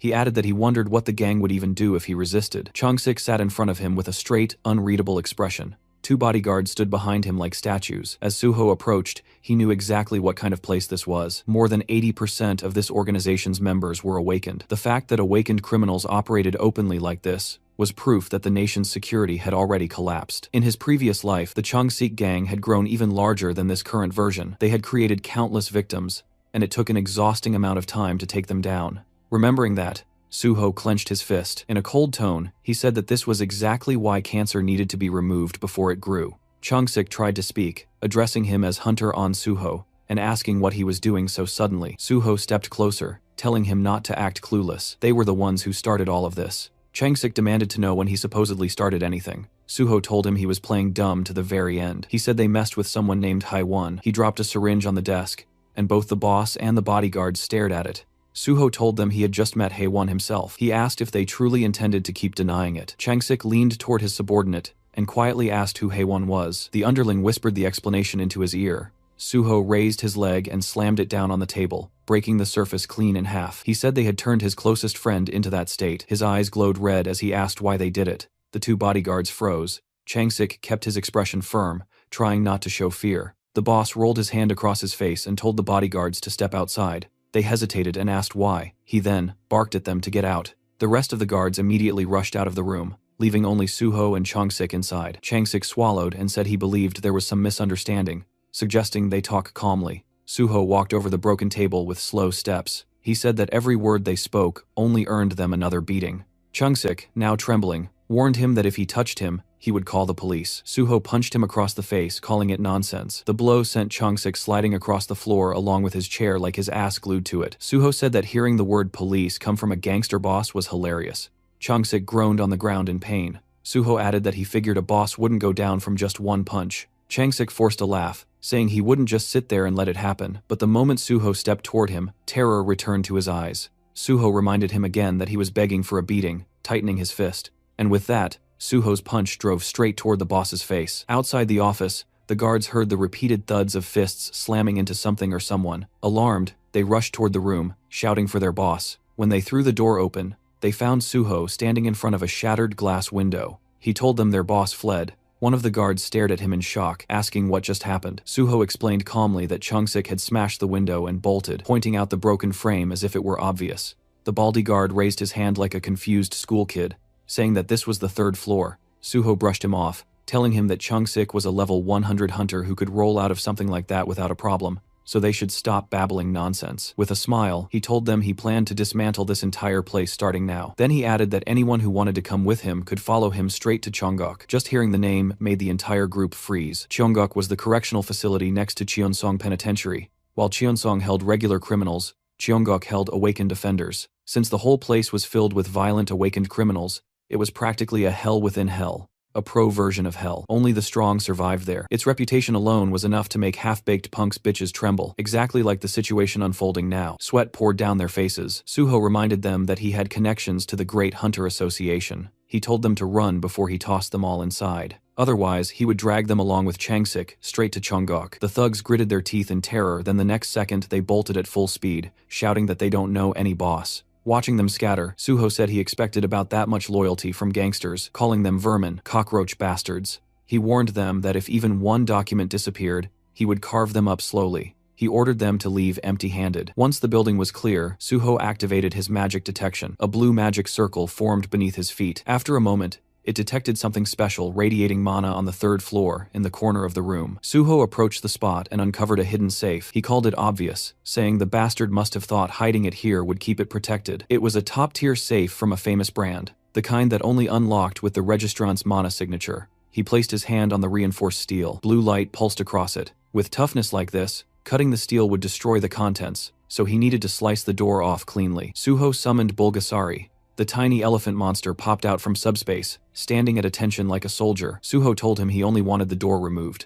Bulgasari obeyed instantly, gripping the door with its tiny trunk and ripping it free. As the creature started the safe, Suho praised it, telling it to eat well. Inside the safe, he found cash and gold bars, but none of that mattered to him. What he actually came for was the dark ledger filled with the names of countless victims. The Changsik gang had begun with loan sharking, preying on ordinary people to build power. Later, they recruited hunters and deliberately addicted them to Avicenne or one drugs to control and extort them. This addiction operation was the backbone of their entire influence. The drug was far more potent than ordinary narcotics, and in the end, no one could resist it. Holding the documents, Suho thought of Nam Haewon. He realized Haewon was one of the rare cases who managed to escape. Without his personal strength, even he would have fallen completely. Suho thought they deserved the Cheonggok prison for crimes like this. He promised himself he would make every last one of them feel exactly what their victims felt down to the bone. After the wild fight, Suho brought Nam Haewon back to his small apartment and finished healing him. Haewon kept thanking him over and over, finally able to breathe normally again. Suho told him he would still need time before a full recovery, but at least for now, he was out of danger. Then Suho handed him a folder. Haewon asked what it was, and Suho explained that these were bond documents from the Changsik gang, proof that he had taken down the entire criminal group. Haewon could barely believe what he was hearing. The gold-made hand gang, with all their terrifying influence, was really gone. Suho went on to explain the gang's real method. They kept people trapped in debt with outrageous interest rates, turning their victims into insects caught inside an anthill. Even though Haewon had done everything right and never missed a payment, they forced drugs onto him to ensure he could never escape. Still trembling, Haewon said he had survived only because of his special ability. He explained how he tried to fight addiction, made his own antidotes, and begged for help, but no one, not the police, not the association, cared about what happened to people in these slums. He said everyone on the outside felt like another version of the enemy. Suho understood him. He told Haewon that the reason he joined the Great Hunter Association was not for prestige, but to fix the broken system for people like him. Suho placed a reassuring hand on his shoulder and praised his courage. Overwhelmed, Haewon broke down and thanked him again and again. Then Suho shifted the conversation to something important. It was time for a new proposal and potentially a new ally. He asked if Haewon was ready, and Haewon said he was. Suho explained that he had learned about Haewon's special power, synthesis. With synthesis, Haewon could combine any materials and create a brand new result. The outcome always matched what he intended. That was the core of his extremely overpowered ability. Suho said that while reading the gang's files, he discovered how huge the number of drug victims really was. There were far too many for him to treat alone. But Haewon had already made secret antidotes before, so Suho offered him a real job to create a proper neutralizer to help even more people. He promised top pay, a luxury safe house, and full medical support for Haewon's own addiction recovery. Haewon looked stunned. He thought being healed was already far more than he ever deserved. Now he was being given a chance to help others, live safely, and get paid for it. To him, this felt like something a hero would do. He thought that if a godlike hero existed, Suho must be that person. Haewon said he would do it. He said he needed no extra payment, and he would work as hard as he could out of gratitude alone. But Suho, firm as always, said he would pay him properly, so everything stayed official and fair. After that, they went to Suho's new base, the building he was granted earlier. It was a 3-story place in Cheongdam, with friendly staff, a full lab on the top floor, and everything Haewon would need. Even the Banshee team showed up, curious to see the fancy place, but they left immediately after their workaholic boss dumped another assignment on them. Meanwhile, Haewon was in awe. Suho told him to pick a room, get settled, and start working on antidotes as soon as he was ready. Suho said he had to leave for Nexus HQ, but Haewon could contact him anytime. Later, Suho got on a call with reporter Jinwi. He gave him the full scoop on the hidden crimes in the slums. Jinwi, being the genius reporter he was, said he could expand the story tenfold. He would frame Suho as the hunter who stormed into a dangerous slum, crushed a criminal organization, saved the victims, and sparked a new era of hope for the people living there. He said he wanted to create a major feature article with all the details so the world could not ignore it. Suho believed him completely. Public influence was exactly that reporter's specialty. Afterward, Suho met with guild leader Bai Dongyuk at Nexus Guild and laid out the plan. Nexus would buy every neutralizer Haewon produced, helping victims all across Korea. The uplifting story would shift Nexus's reputation, turning them into a guild with a genuine hero presence, the kind the world would finally take seriously. Dongyuk was thrilled. He shook Suho's hand and promised to look after Haewon from now on. With everything lining up, Suho felt good. The win-win plan was in motion: heal the people, spread the truth, make the criminals pay, and show the world that real change was finally possible. The scene cuts to Chung-sik, the once feared boss who made slums, Neil now reduced to a shaking wreck inside a trashed luxury room. He was on his knees, trembling. Suho's name kept echoing inside his mind like a curse he could not escape. No one had to spell out what happened. The syringe and the half-empty bottle beside him made everything clear. He had taken some kind of drug, the kind that burned strength into the body while tearing holes through the mind. Those substances twisted people from the inside, and his scattered expression showed exactly that. He muttered Suho's name, obsessively, like it was the only thought left in his fractured skull.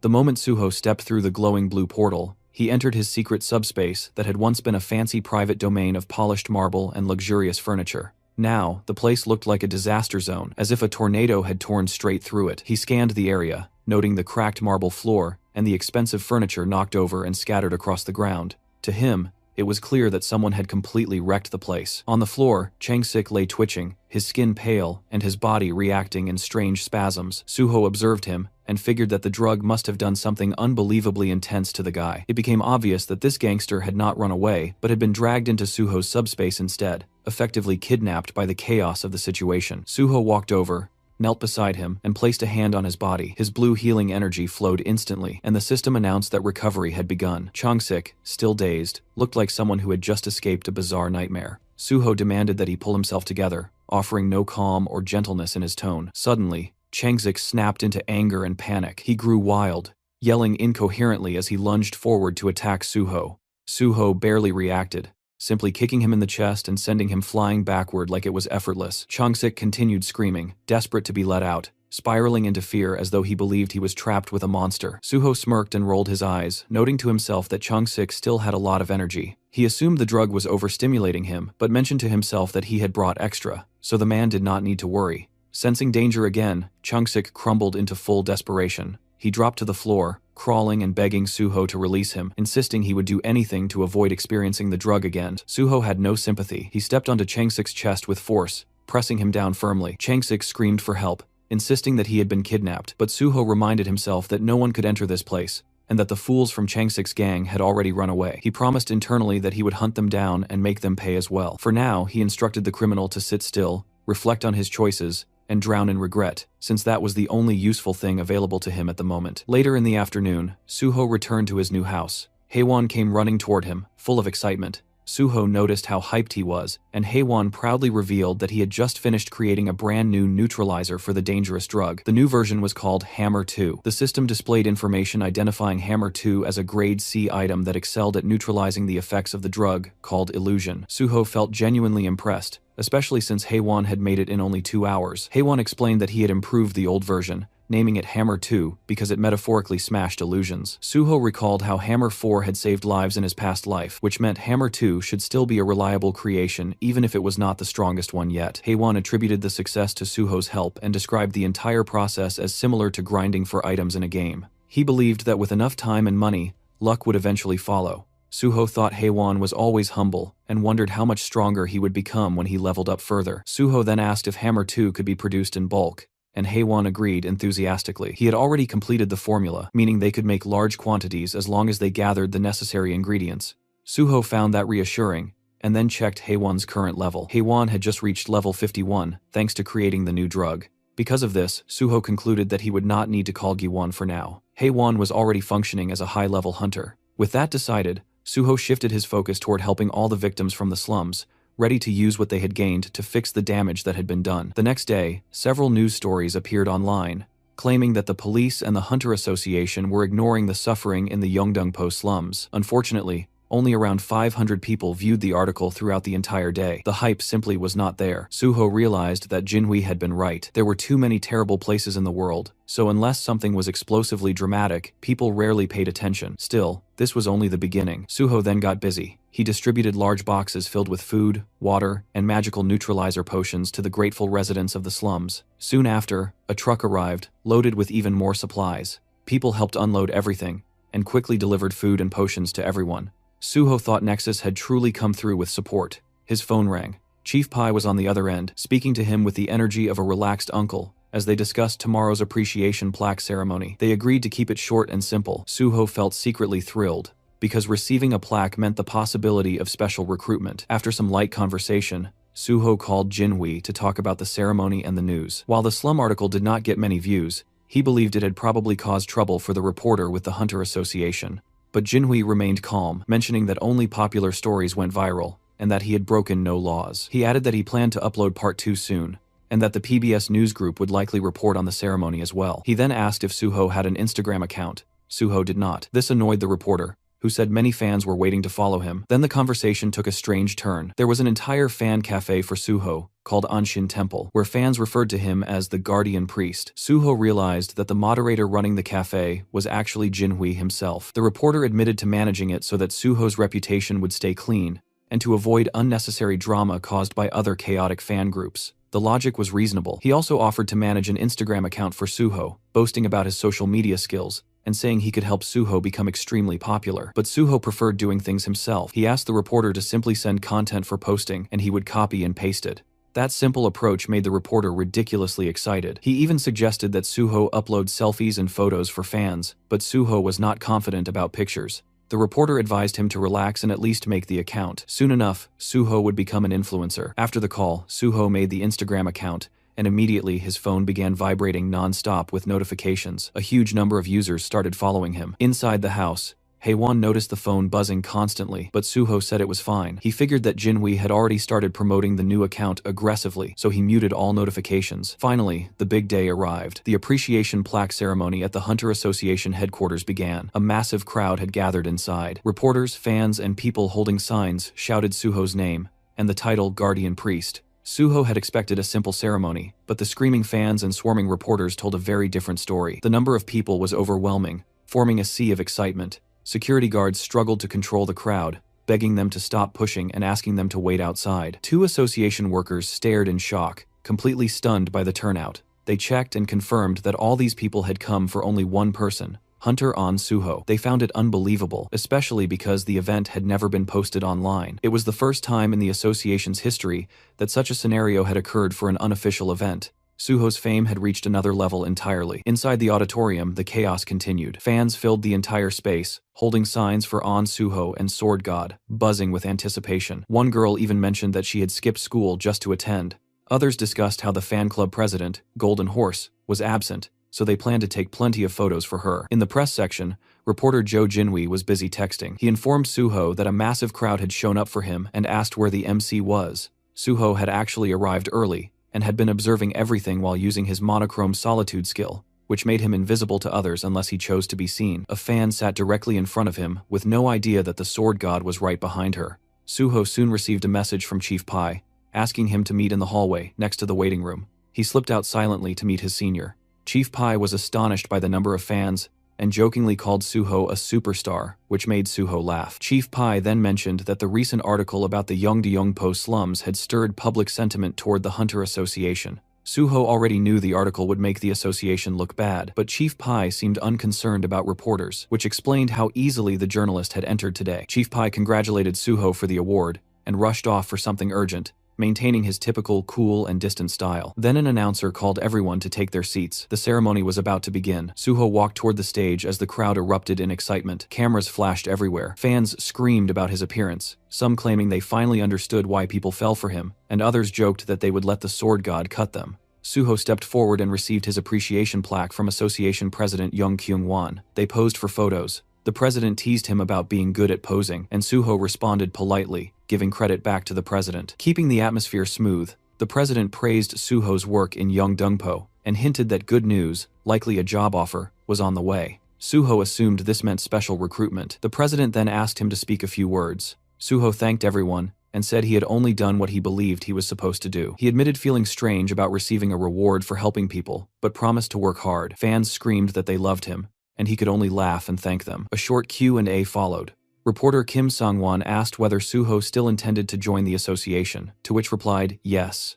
Another reporter mentioned the new Instagram account, and Suho explained that a friend recommended it, so he decided to try it. Someone else noted that he had gained 50,000 followers in a single day, and asked how it felt. Suho said he had turned off notifications and did not know, but he could tell people were interested. Someone asked what his first post would be. Suho said he would probably upload the plaque he received today. Then Jinhui stood up, and the room instantly tensed. Staff whispered among themselves, realizing that he was the same reporter who had written the article criticizing the association. President Kyung-hwan grew irritated, believing his staff had made a mistake by letting him in. But the reporter ignored their reactions. He was there to ask real questions. He asked if Suho had seen his article on the Yeongdeungpo slums. Suho had. The reporter then mentioned the criticism that the police and the association were ignoring people who needed help, and asked if Suho was aware of the issue. Suho calmly stated that he was fully aware of it. It was a risky moment, because the room was filled with powerful association members, but the reporter pressed on. He asked if Suho's joining the association would help improve things.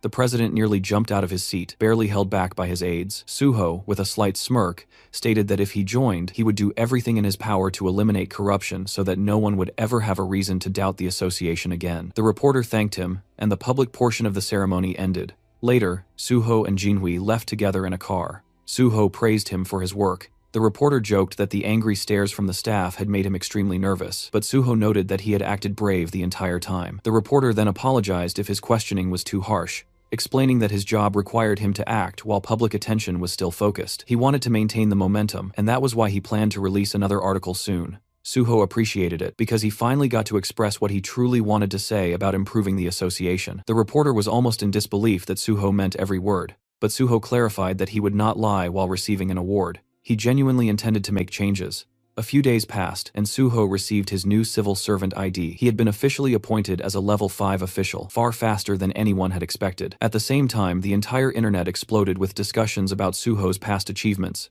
especially the incident where he beat violent criminals in the Yeongdeungpo slums. Dozens of online articles appeared, gathering millions of views. People everywhere could not stop talking about him. Some users claimed that Suho was the only cool person in Yeongdeungpo, while others called him a genuine hero. Still, some were jealous and complained that the police or the Hunter Association should have handled the situation instead. A few wondered if Suho was simply doing what Nexus ordered or if he was seeking too much attention. Some online troublemakers jokingly suggested that he might get sued by the criminals he defeated. But the majority agreed that the real losers were the criminals, not the man who stopped them.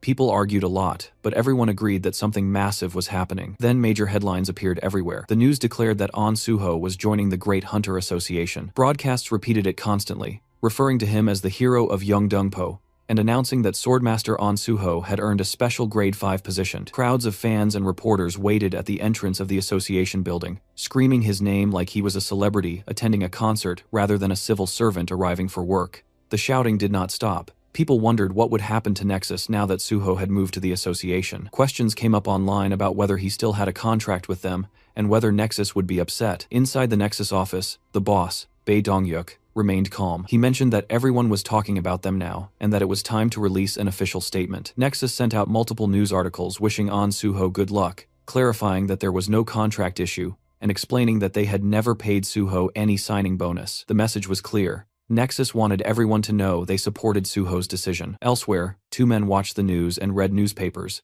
They seemed like hunters. They commented that Nexus was the best guild, while others like Hexagon and Prime cared only about money. They brought up how Hexagon had done terrible things, such as letting a weak hunter die because he did not receive a potion in time and forcing mages to work until they collapsed. A TV report showed Nexus's guild leader Bae Dong-yuk in an interview. The reporter asked whether Nexus had kicked Suho out due to public pressure, and Bae Dong-yuk denied it. He explained that Suho wanted real field experience before taking his civil service exam, and that joining Nexus had simply been a step along the way. He admitted he was sad to see Suho leave, but said Suho belonged in a role where he could save people, not in a private company. Suho and Nexus were clearly reinforcing each other's public image. Back at the Hunter Association, Suho tried not to sweat under all the attention. The crowd continued screaming while cameras flashed non-stop. He thought about the weight of being watched by so many people. He remembered the advice from Jinhui, who told him to show his face to the fans because they would be disappointed otherwise. Suho admitted to himself that the advice made sense, even though he wanted to maintain a cool, mysterious vibe. This time he wanted control of his own story, instead of letting others direct it. Suho walked into the Hunter Association lobby. Inside, President Kyung-won and Vice President Kyumon were waiting for him.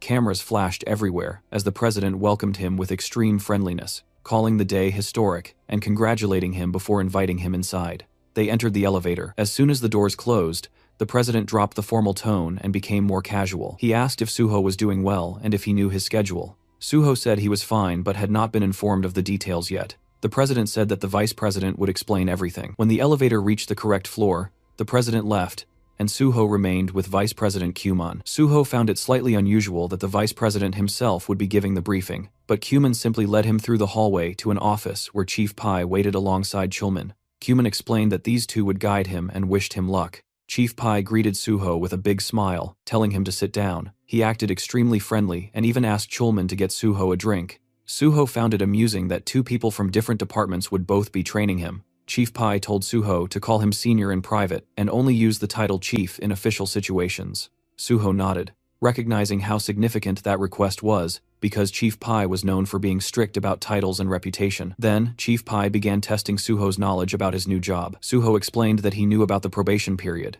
Normally, a grade 5 officer would train at the HR center before being assigned to a branch office, but because the Hunter Association was unique, Suho would rotate through all departments for 2 or 3 months each. Every department was eager to take in a superstar like him. Chief Pai assured him that after the training, Suho could join the Special Forces Division. Suho remembered the true promise, which was that he would go to the Special Forces instead of the Gate Management Department. He also understood that with so many eyes on him, he had to follow the official process. Chief Pai then introduced Chulman as Suho's overall supervisor. Each department had its own boss, but Chulman would oversee the bigger picture and answer Suho's questions. After Chief Pai left, Suho realized that the man had only come to issue a silent warning to Chulman, not to steal Suho for his own department. Suho found it a bit petty, but let it go. Chulman then explained the training plan. There were 5 departments: Special Forces, Administration, Awakening, Gate, and Resources. Suho already knew and recited what each department handled. Chulman was impressed but believed Suho had probably memorized it from a document.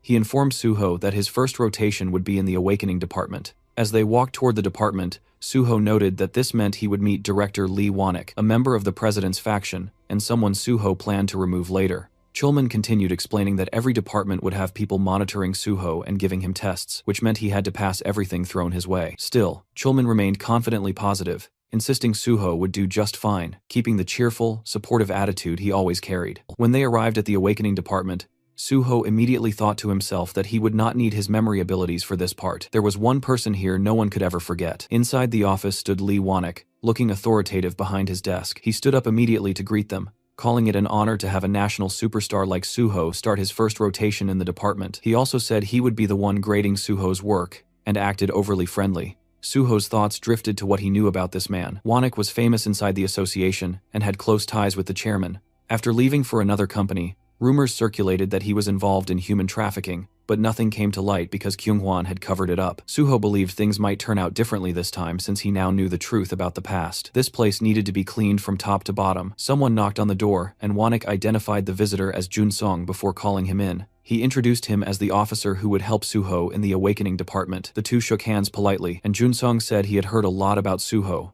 and felt amazed to work with someone so popular. Suho behaved humbly, but internally he admitted he had no memory of this man. Everyone below team leader was simply called officer, so it made sense. Jun Song tried light-hearted joking, even mentioning that he wanted Suho's autograph later. He then encouraged Suho not to stress about the job, pointing out that Suho already had a clear future destination. Suho pretended not to understand, but Jun Song clarified that everyone knew he was headed to the Special Forces Division. Suho realized that Chief Pai had not kept anything secret at all, but he did not mind. Having a powerful person supporting him only made life easier, even if it felt a little awkward to be treated like royalty. Then Jun Song handed him a thin folder that he described as the department's quick manual. Normally the manual was massive, but they had created a special, simplified version just for Suho. Connections truly changed everything. He explained that the Awakening department was divided into 2 major sections: Awakened Affairs and Non-Awakened Affairs, each with its own teams. Suho would first take a theory test, then complete 1 field training session with each division. He reassured Suho not to worry, since everything had been prepared in advance. He handed him a business card and said to call if anything unusual happened. After he left, Suho sat down and began reading the manual. Even as a summary, it felt like a lot, but Suho did not feel burdened. He had the library of memories, which worked like a cheat system for his brain. The system activated, and all the information flowed into his mind effortlessly. For him, any memory test was trivial. Around 40 minutes later, Jun Song returned and said it was time to begin. He expected the test to take at least 30 minutes, because the questions were designed to be difficult and tricky. But once Suho began, his pen flew across the paper like a machine. Jun Song stared in disbelief. Suho finished in 10 minutes and handed in the paper calmly. It was the first time anyone had completed the test that fast. While Suho prepared to leave, Jun Song tried showing him the cafeteria, but Suho declined, saying he already had lunch plans. Then Suho made a secret phone call to Chulman. He asked if Chulman was busy, and since he was not, Suho suggested they eat lunch together and asked him not to tell anyone. Chulman agreed enthusiastically. Back in Chulman's office, Jun-sung entered while the supervisor was ending his phone call. He informed him that Suho had finished the theory test. Chulman was surprised it was already over, but Jun-sung insisted it was true. They examined the test together and put it into the grading machine with nervous anticipation. The machine displayed a perfect score of 100. Thinking it might be a malfunction, they checked it by hand, but after multiple reviews, the result remained the same. A flawless, perfect score.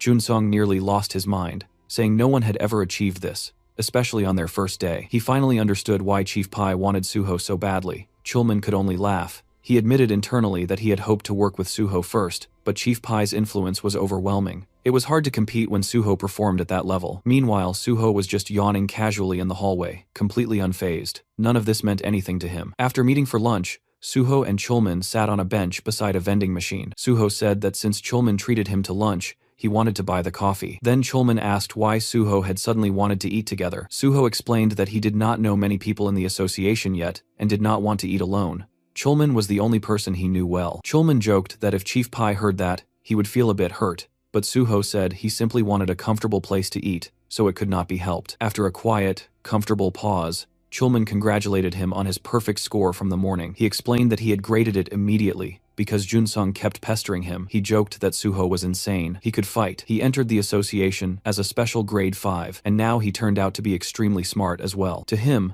Suho felt like the main character of a story. Suho said it was thanks to the people around him and that he had seen similar tests before. Chulman teased him that too much modesty annoyed others, so Suho laughed and admitted openly that he was amazing. For the first time in a long while, he smiled sincerely. It felt refreshing. Since restarting his life, it felt like he was constantly doing homework, but sitting here drinking coffee with someone he used to be close to brought back memories of simpler days. He remembered when he had almost died from poisoning and thought it was over, but now he promised himself never to fall like that again. He intended to overcome every disaster and reclaim a peaceful life. Suho then asked if Chulman had any tips about working in both the awakening and non-awakening divisions. Chulman began explaining. He asked if Suho knew what the awakening division did. Suho said, yes, they manage both awakened and non-awakened individuals. Chulman agreed but emphasized that the biggest task was keeping information updated.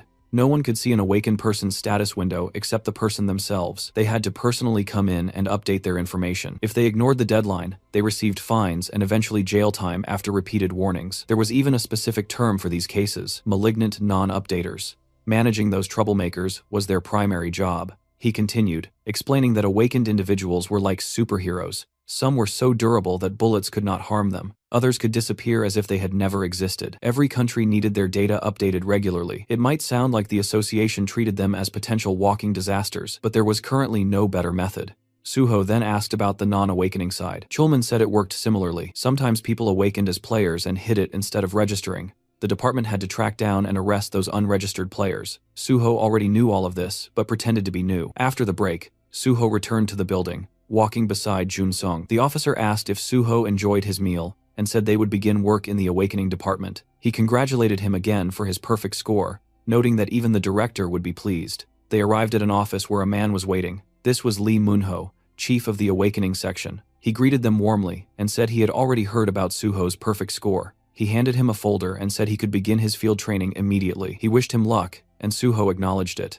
Walking down the hallway, Jun-sung explained that Suho's first mission involved malignant non-updaters. His task would be to find those troublesome individuals and force them to update their information. He handed Suho a folder labeled Non-Updater List. Suho asked if this was truly the list of people he had to handle, and Jun-sung confirmed it, stating that the list was not very long, so the work should be manageable. But when Suho looked at the list, his expression hardened. He thought the entire thing was ridiculous.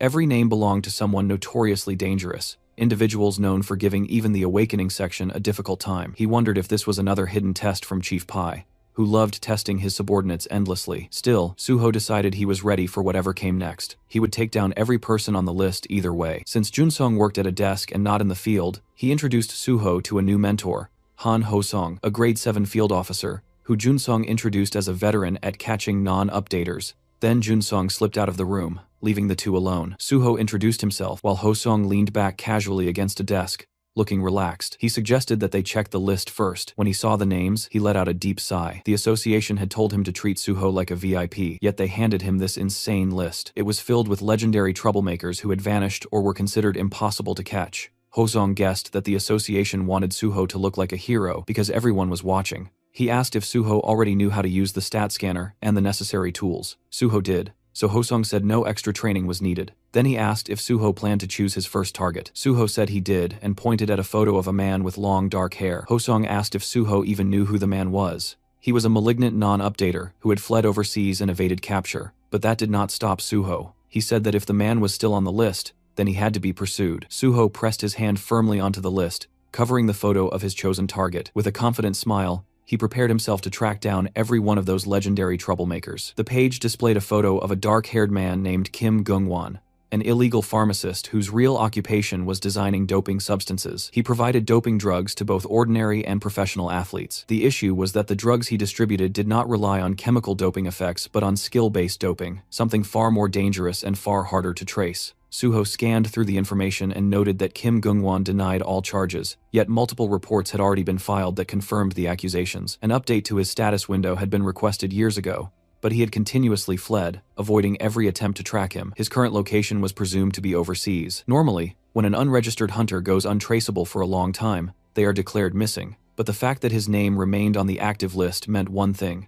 he was still operating. Suho realized that even the Awakening Division recognized the ongoing threat he posed. Despite this being an obvious hunter-related criminal case, it fell under the jurisdiction of the Awakening Division instead of the Special Forces Division. The Special Forces Division never moved without solid evidence, no matter how suspicious the situation was. As Suho closed the file in his hands, he reflected that the Special Forces Division also struggled with chronic manpower shortages. But the bigger issue was that Chief Pai simply avoided anything he considered unprofitable or bothersome. Han Hosong scratched his neck and expressed his concern that the suspicion was understandable, but catching someone presumed to be overseas seemed impossible. Suho stared at him and questioned whether he truly believed the man was overseas. Hosong reacted with shock. Suho explained that Kim Gungwon was absolutely still in Korea. The reports mentioned that domestic athletes were still using his substances, and the fact that his drugs were easily accessible meant his base had to be inside the country. Suho pointed out that drug smuggling procedures were extremely strict, making it nearly impossible to maintain such a smooth supply line from abroad. Hosong, taking a seat, admitted that the reasoning was convincing, but a report remained only a report. They still did not know for sure if those individuals were actually using doping drugs. Suho looked him in the eye and decided they would verify it themselves. Hosong responded that skill-based doping left no physical traces in the body, unlike chemical doping, which created a major challenge. Suho declared that he would handle the verification personally, which only confused Hosong further. The officer pointed out that this wasn't even an official request for acquisition, but only an anonymous tip, meaning Suho would not receive a warrant. He wondered how Suho intended to manage anything without one. Suho remained firm. He stated that he had a separate plan and wanted to handle this case alone. It was technically a field evaluation, so he wanted the chance to attempt his own method first. If it failed, they could revert to Hoseong's approach afterward. Hoseong, still confused but not wanting to press the issue, brushed it aside and told him to proceed however he wished. Suho bowed slightly, thanking him for trusting him. Hosong added that he could contact him anytime if he needed help. With that, Suho left the office, ready to execute his plan. Hosong, leaning on his chair, thought to himself that he had no idea what kind of plan Suho was relying on, but he assumed Suho would learn the hard way. Tracking a fugitive unregistered hunter was nothing like what Suho had done before, and the reality of it would hit him soon enough. As Suho stepped outside, he pulled out his phone and contacted Nexus Academy. He informed them that he was heading there immediately and that he needed something done. After some time, Ji-won appeared, laughing and commenting that the request seemed easy enough. Inside the Nexus Academy lounge, Suho and Ji-won sat together while Ji-won confirmed that all he had to do was locate Kim Gungwon. Suho verified it. Ji-won studied the file and concluded that if they followed the numbers listed in the reports, they would eventually trace Kim Gungwon's phone. Once they found the phone, they would have his location, and Suho could take him down from there. Suho watched him and felt certain he had made the right decision by coming to him. Ji-won, shyly brushing it off, said it was a simple task and asked if they should begin right away. He mentioned that one more person would join them, and that person was Hyungmin from the Banshee team. Ji-won wondered why Hyungmin was involved, but Suho explained that Hyungmin's ability was essential. They would infiltrate a heavily secured phone and extract data from inside it. Now Ji-won understood the purpose. With the plan settled, Suho signaled the start, Sometime later, Jiwon made a phone call pretending to be someone named Kwon Songmin from a telecom base station, asking if the phone belonged to Mr. Hamdeo and advertising a new internet plan. The person on the other end only responded with disinterest and cut the call. Suho observed him and noted how good he was at acting. Jiwon brushed it off and said that since they confirmed the informant's number was legitimate, it was time to move forward. Jiwon activated his digitization skill, and immediately the three of them shrank and entered the smartphone. They landed on the digital screen inside the device, confirming they were in the correct place. Jiwon explained that all they needed to do was find traces of contact or trade records with a drug dealer, and searching text messages or messenger apps would make it quick. They spotted a Telegram icon, recalling that Telegram was commonly used for such illegal trades, so they started there. When Jiwon approached the icon and tried to access it, he realized it was locked, which made him tense. Suho looked at Hyungmin and indicated that he would handle it. Jiwon grew confused and warned that firewalls like this were not easy to break. Suho explained that Jiwon did not know Hyungmin's personal skill. Hyungmin had the ability to create a special doorway capable of bypassing any barrier. His skill was called portal creation. Hyungmin raised his hands as a blue orb formed, and suddenly a door appeared in front of him. Suho understood in that moment that apps like Telegram would normally alert users of hacking attempts, but Hyungmin's ability did not attack the firewall. It created an entrance through it, leaving no trace. It reminded Suho how the Banshee team had carried out terror strikes with precision thanks to Hyungmin. Meanwhile, Jiwon thought about his past struggles, remembering the time he dealt with firewalls through manual labor and sheer effort. Suho, noticing his gloomy expression, reminded him that he was the only one capable of allowing them entry in the first place. Still carrying the emotional Jiwon, Suho led the group through the newly opened portal. Inside the messages, they found some information. The three stopped at one detail, realizing they had located the right place. In front of them appeared a room labeled drugs. Inside that room sat two avatars facing each other. Jiwon identified them as Ham Daeho and the drug dealer. Fortunately, they had not left the chat room yet. The avatars represented chat logs. Suho placed a hand on a box on the table and determined from the contents that the avatar in front of them was definitely the dealer. They now needed to follow the information upward. Jiwon confirmed that the door behind the dealer's avatar led into the dealer's own Telegram account. Once they went through it, they found multiple doors, each representing different transactions the dealer had completed. Jiwon was amazed that the chat rooms visualized as an entire building showed how many people had communicated with the dealer. Suho studied it and said it was time to send every one of them back to prison. They then began tracking the top of the chain. Suho instructed them to search every chat and collect phone numbers and call records. Eventually, Suho and Jiwon found a particular number. Jiwon identified it as the supplier. If they followed it, they would reach the source. The trio repeated the same process for a while, searching for more intels. After hours of searching, they walked out of another digital doorway, feeling exhausted. Suho wondered aloud how many layers of subcontracting existed. Hyungmin, drained, guessed they were being extra cautious given the nature of their business. Suho believed that after tracing so many layers, it was time they finally found something concrete. At that moment, Hyungmin opened another door and discovered Kim Gungwon's phone. Inside the digital room, photographs of the man were plastered on every wall, ceiling, and corner. Top, bottom, everywhere. Hyungmin was shocked at the overwhelming number of images. Jiwon stared at the photos in confusion, wondering why the man's ego had inflated so dramatically and why he had so many selfies. Suho explained that these were likely arbitrary self-photographs used for verification or identity tracking. He then said that since the GPS remained active, they could retrieve the location and head back. Soon enough, Jiwon compared the data and pinpointed Kim Gungwon's home. Suho asked where it was, and Jiwon explained that the location was in Gangnam, Seoul, at Acro Tower. Inside one of the tower rooms, a bulky man with a nasty scar across his face lounged back with the kind of smugness only dirty money could buy, bragging that profits were soaring thanks to their dear Mr. Gung. This was Baek Jeom, the boss of the Platinum Gang, and across from him sat Kim Gungwon, pretending to stay humble while soaking in the praise. He claimed his results were always great because of Baek, then casually brought up whether the police were fully handled. Baek confirmed without hesitation, saying every layer of law enforcement, from cops to prosecutors to even the Hunter Association, had already been bribed, and none of them could be touched. Right then, the lights flickered out and the whole room dipped into darkness. Everyone automatically glanced upward. Gungwon muttered about a power outage while Baek Jeom quietly assumed the same. Gungwon complained that this wasn't some cheap building, and there was no gate rupture happening, so the power cutting out made no sense. Baek followed up with irritation bubbling inside him, thinking about the ridiculous maintenance fees they paid, and how this nonsense was unacceptable, promising himself he would give the management a piece of his mind. Baek Jeom turned to his bald bodyguard, ordering him to go take care of it, and the bodyguard moved toward the door without question. But before he could reach it, the door exploded inward with a violent crash. The sound ripped through the room and instantly snapped both men out of their irritation, their attention locking onto the chaos as they tried to process what the hell just happened.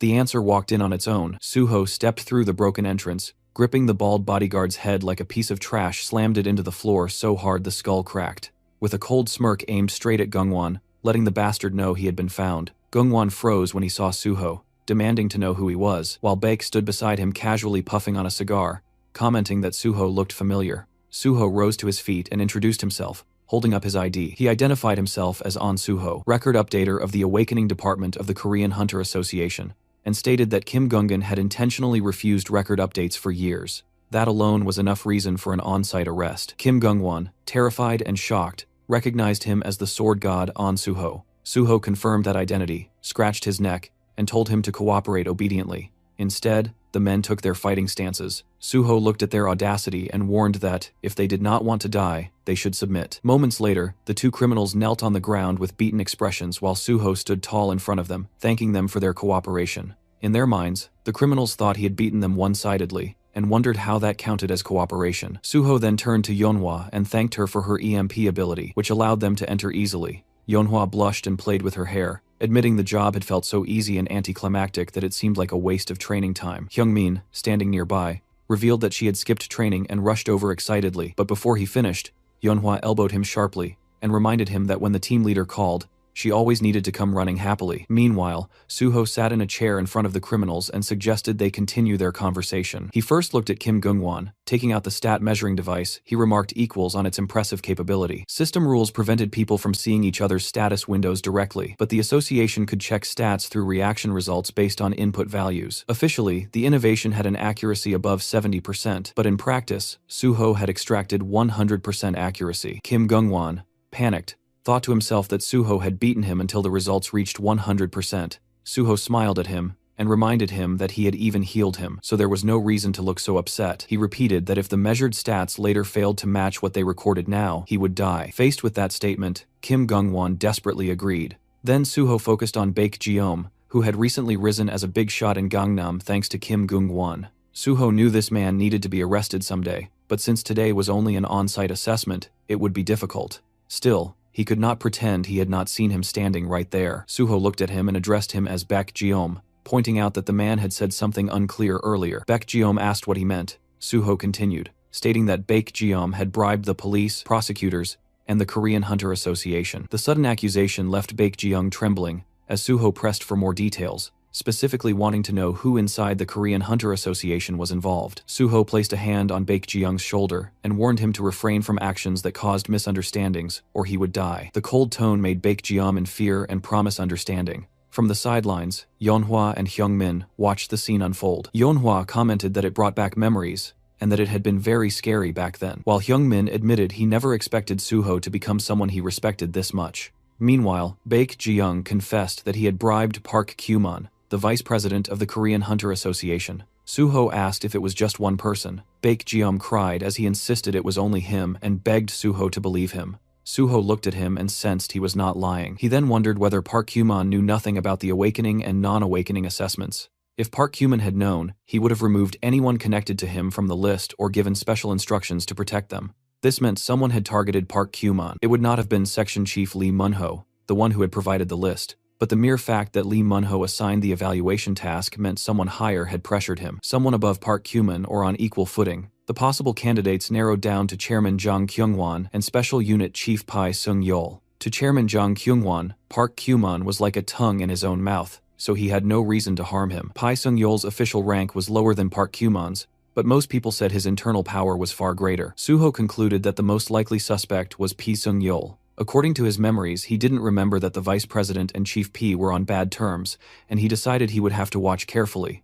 If Kim Gungwon were captured, either Pai Sung-yeol or Park Kyuman would react. Suho grabbed Kim Gungwon by the collar and told him he would come with him, while telling Baek Jeom that he would be seeing him again and intentionally refraining from arresting him at that moment. That statement confused Baek Jeom. Suho warned him to take care because he would return. With that, Suho and the Banshee team left the luxurious room, leaving the busted-up Baek Jeom in complete confusion. After some time, when Suho returned to the association, he found Senior Ho Song dozing on a sofa, As soon as he noticed Suho, he yawned and asked if Suho had found Kim Gong-won, clearly assuming Suho had failed. But when Suho confirmed that he had found him, Ho-sung became confused. He struggled to believe it, so Suho repeated the update, saying he had located Kim Gong-won, updated his status window information, and placed him in the interrogation room. Ho-sung was still rattled, as Suho told him to follow so they could check on him. Later, Ho-sung and Suho stood behind a window, watching Kim Gong-won sit inside the interrogation room while someone questioned him. Ho-sung thought about how this vicious S-class problem case had evaded capture for years, yet Suho had caught him in one day, or rather in just a few hours. The criminal was even cooperating peacefully. Ho-sung's gaze shifted to the stat measuring device,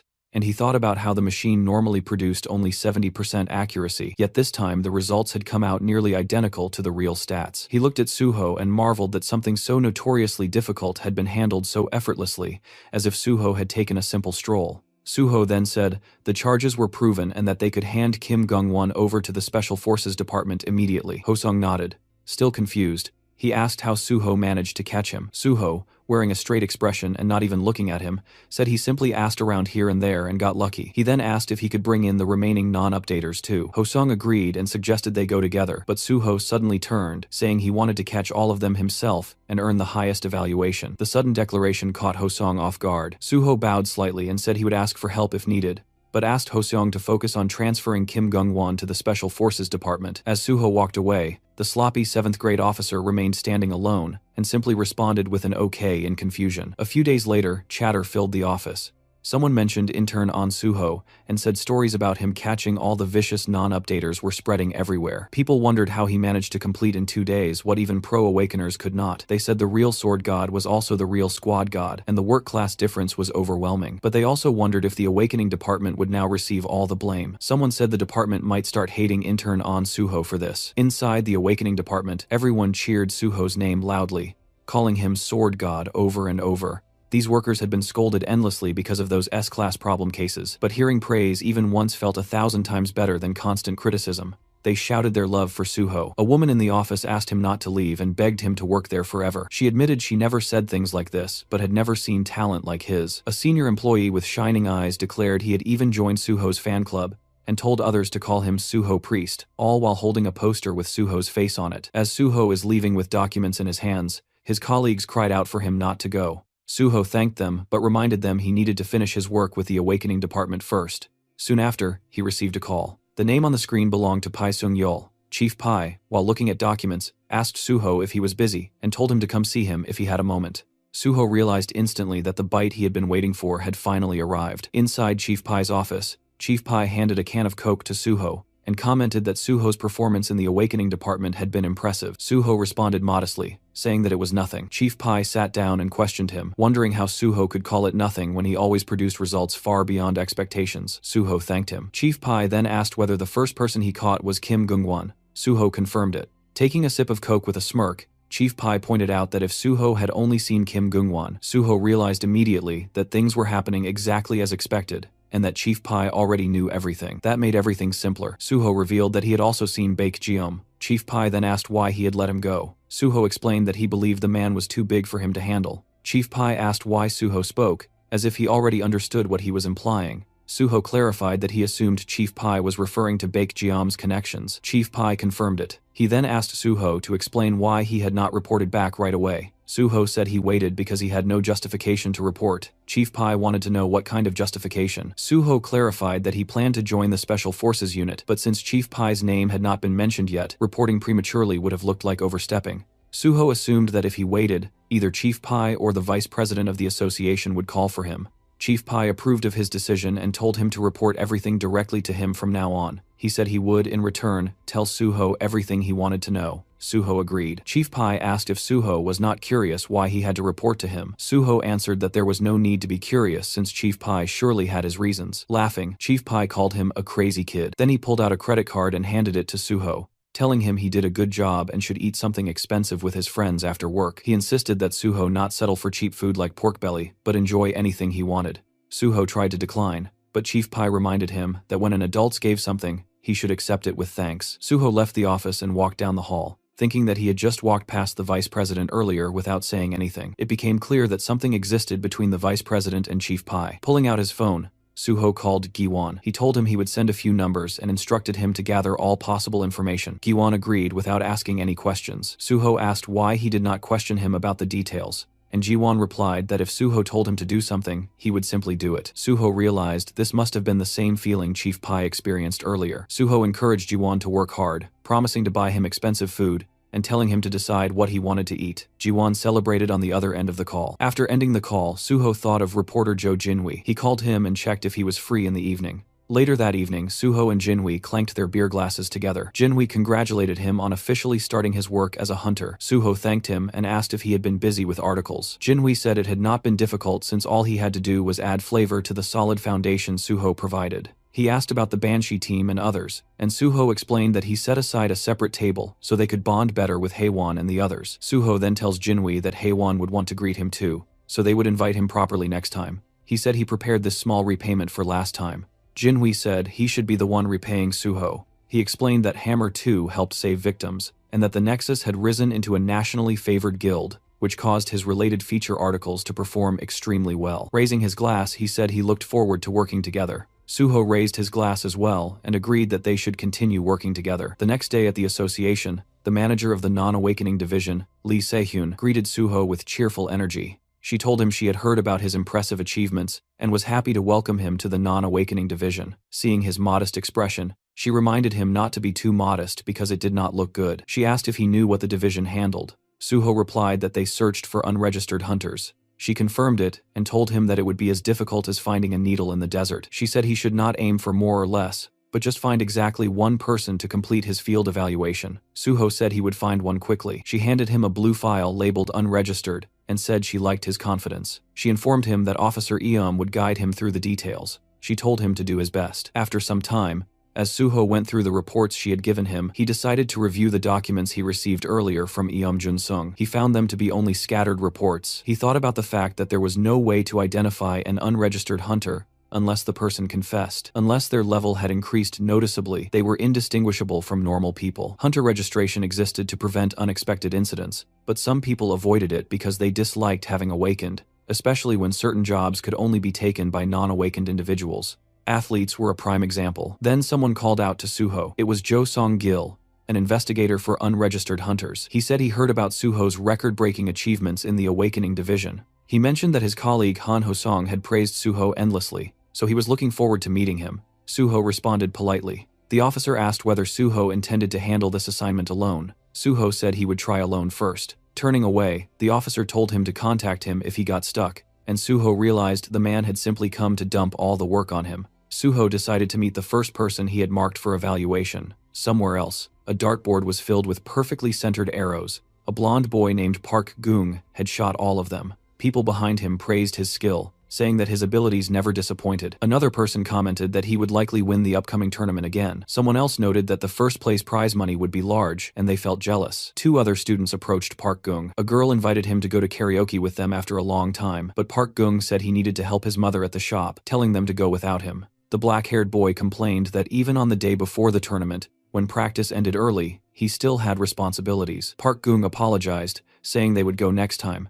Later, he arrived at the restaurant and announced he was home. Inside, he saw an officer eating. It was Suho, casually eating fancy dishes. The boy immediately recognized him as the sword god, but his mother shushed him, reminding him quietly not to bother customers. The boy agreed, and his mother asked why he was home early when it was still training time. He explained that practice ended early because the tournament was tomorrow. She asked why he did not hang out with friends, but he tied on an apron and said he could not leave her working alone. He then asked whether he could take care of the sword god's bill if it had not been paid yet. She agreed. When Suho asked for the bill, the boy said it was 10,000 won and asked if he wanted a receipt. Suho declined and addressed him by name. The boy froze, shocked that Suho knew who he was. Suho revealed that he was from the Korean Hunter Association's non-awakening department. The mention of the non-awakening department made the boy's face turn pale. He immediately began stepping back and apologized, saying he was busy and had no time. Suho told him it would only take a moment, but the boy bolted out of the restaurant, apologizing as he ran. His mother watched him leave, wondering why he was acting that way. In an alley, the boy slumped to the ground. A system window hovered before him, asking if he wanted to pursue his power. The boy stared at it miserably, wondering why this had to happen now of all times. Still shaken, Gung remained crouched on the ground. He had told no one about the status window that had appeared days ago, yet somehow association already seemed to know. If people discovered he was an awakener, even at level 1, it would be over for his archery career. An awakener was still an awakener, and revealing it now was not an option. He forced himself to stay low, convincing himself to endure a little longer. His phone suddenly rang. As he answered, he slowly stood up, steadying himself, and told her he was nearby. She mentioned that Hunter An Suho had already left, and Gung immediately pressed for more, wanting to know if he really left without saying anything. His mother explained that she had only spoken briefly with the sword god, and that nothing else had happened. Hearing this, Gung felt his tension ease for the first time. He told her he was fine, that he would return to the dorm to rest for the tournament the next day, and that she should eat dinner without worrying about him. She agreed, though she cautiously checked if everything was really alright. The question snapped something inside him, and he raised his voice, insisting that nothing was going on. The call ended shortly after. Gung exhaled slowly. His mother had not sounded anxious or suspicious,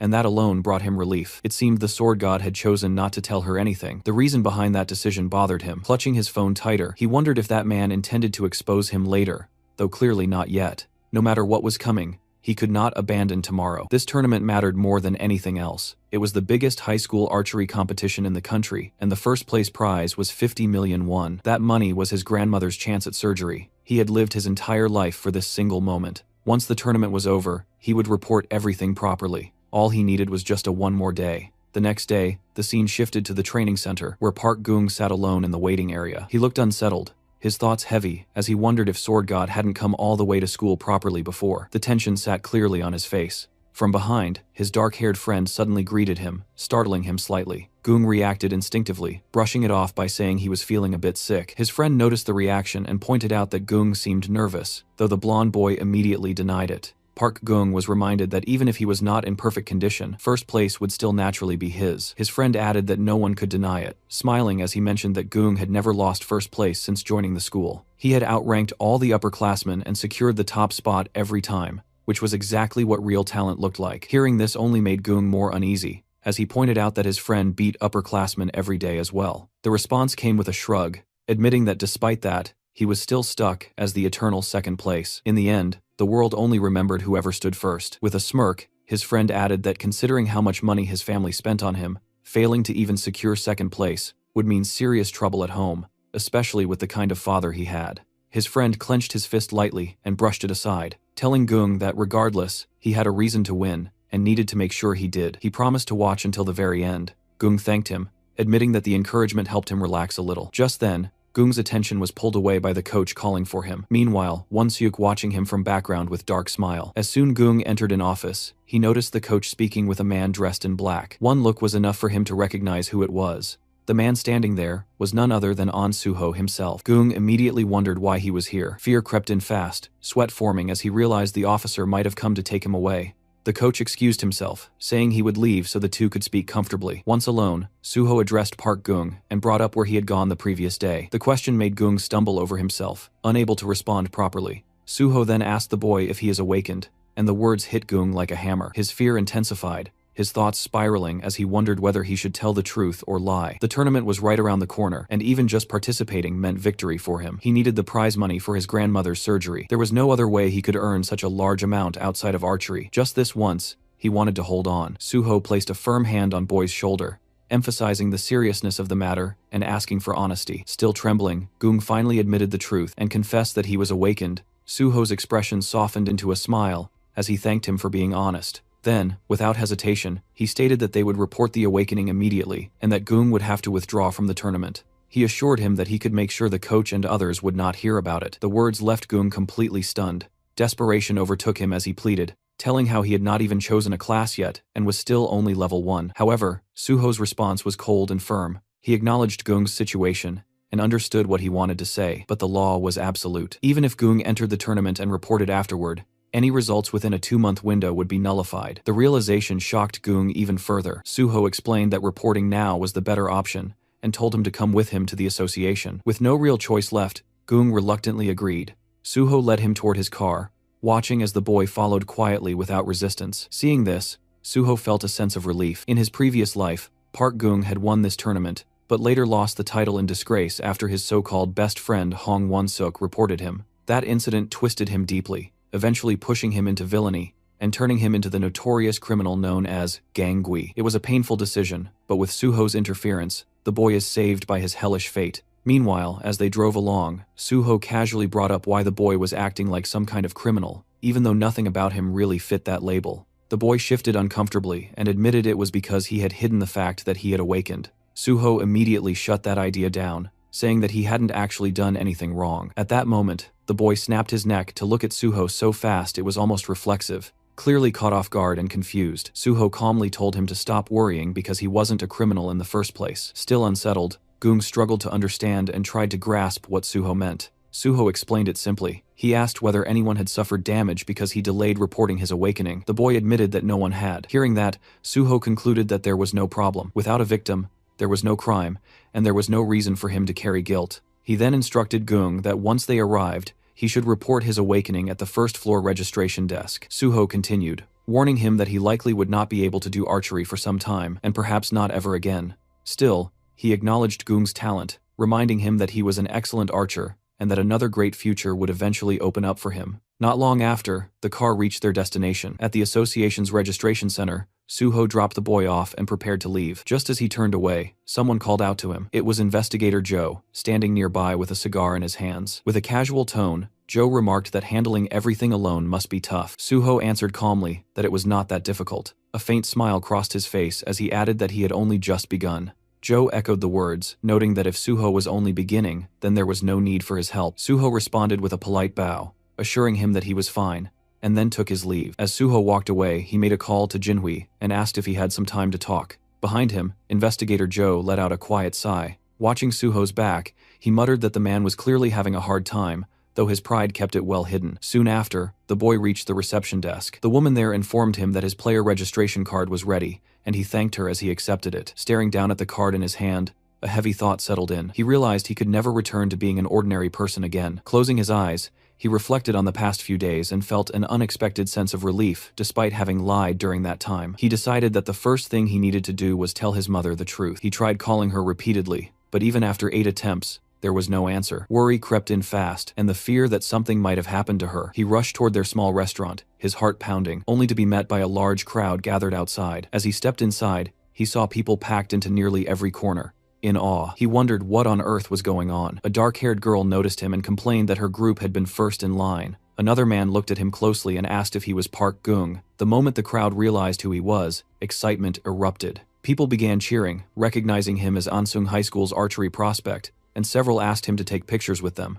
Overwhelmed, he tried to understand how they even knew who he was. He wondered if the sudden increase in customers was because they had come to see him. The girl quickly cleared the misunderstanding, explaining that they were not there for him, but because the restaurant had been recommended by the Sword God. The explanation only confused him further. She excitedly added that the Sword God had posted about the food on Instagram. The post had already gathered over 87,000 likes and 47,000 comments. Some customers laughed among themselves, finding it oddly cute that Sword God's very first post was simply a food recommendation. Still confused, the boy tried to figure out how they had recognized him. One of the nerdy-looking customers casually explained that doing research before a pilgrimage was basic behavior. Others pressed him with curiosity, asking whether he had really met the Sword God. With a hint of pride, he admitted that he had, even mentioning that he had handled the Sword God's payment himself. The girl reacted with open jealousy but pointed out that his mother looked overwhelmed and suggested that he should go help. He immediately rushed into the kitchen and told his mother that he would help out. She questioned him about the competition and asked why he was there instead of training. Tying on an apron, he brushed it aside, saying they could talk later and that he should start cleaning first. Outside, customers excitedly stared at the special Sword God menu, commenting on how humble and cute it felt to see the Sword God eating simple snack food. The entire day passed with him serving customers non-stop. By evening, exhaustion finally caught up to him. He leaned against the counter, drained, and remarked that since the restaurant had opened, this had been the busiest day they had ever experienced. His mother, still bewildered, commented on the sudden chaos, and then asked again why he was there instead of at the competition. Before he could answer, someone outside called out, asking if the restaurant was open. His mother turned and apologized, explaining that they were closed for the day because they had run out of ingredients. The man replied that he was not a customer. He introduced himself as Zhou Jianhui, a reporter from PBS, and said he would like to interview Park Gung if he had a moment. The boy stood there confused, wondering if the man truly wanted to meet him. The reporter confirmed it, explaining that they had received a tip. According to that information, Park Gung had withdrawn from a major competition after honestly reporting that he had become an awakened person. The words hit hard. His mother froze in shock, struggling to understand what an awakened person's honesty report even meant, and questions what was really going on. The scene shifted to the archery training ground, where Coach patting Won-suk, offering a few words of encouragement. The boy responded confidently, stating that he would do his best for the competition. Once the coach walked away, his thoughts immediately turned sharp and bitter. He had not expected Park Gung to make the first move. Originally, Won-suk had planned to report Gung's awakening right after winning the competition, intending to crush his future. He thinks, the higher someone climbed, the harder they were meant to fall. But now that Gung had withdrawn from the match entirely, everything changed. This unexpected move made Won-suk debut much earlier than planned. A few days earlier, he had overheard Gung muttering to himself about awakening, and that memory burned deeply. Jealousy had always lingered inside him. It finally made sense why that beggar kid had been shooting so unnaturally well. The thought that Gung had deceived him and tried to block his future filled him with resentment. But now, his eyesore is gone. This was his time. He would win the competition and prove himself to everyone. As he began training, whispers spread around the field. People quietly remarked on how perfectly he was releasing the bow, even claiming it looked better than Gung's technique. The praise fed directly into his confidence, twisting it into greed. Thinking himself as the true bow god, his focus suddenly broke when he overheard people talking about an official who had arrived. That official was none other than An Suho. Confusion spread among the crowd as they wondered why the sword god was here. Suho approached Won-seok directly and addressed him by name, asking him to come along to the association. Won-seok was caught off guard and demanded an explanation. Suho replied that it was not something to be discussed publicly, and explained that Won-seok was scheduled for an investigation that would take about a day. Anger surged as Won-seok snapped, refusing outright, questioning why an investigation was suddenly happening now. Suho remained calm and stated that everything would be explained on the way. Won-seok's frustration exploded as he flatly refused again, insisting that he could not go and asking whether Suho himself would agree if he were in the same position. That was when Suho revealed the reason. He mentioned Won-seok's older brother, Hong Dong-suk. Just hearing that name drained the color from Won-seok's face. Suho explained that Dong-suk was currently under investigation for draft dodging involving a fake awakening report. Because of that, all family members were required to undergo awakening verification as well. The case involved many people, and was being treated as a serious matter. Suho looked directly into Won-seok's eyes and asked for his cooperation. Fear crept in fast as Won-seok struggled to process the words draft dodging and corruption. Behind him, other students whispered among themselves, remarking that the sword god was personally escorting him. A girl murmured that it looked like his family had committed a crime. At the association, a dark-haired boy shouted loudly, demanding to know who had reported him. Sitting across from an officer at a desk, he accused him of hypocrisy, pointing out that the same officer had issued his player license.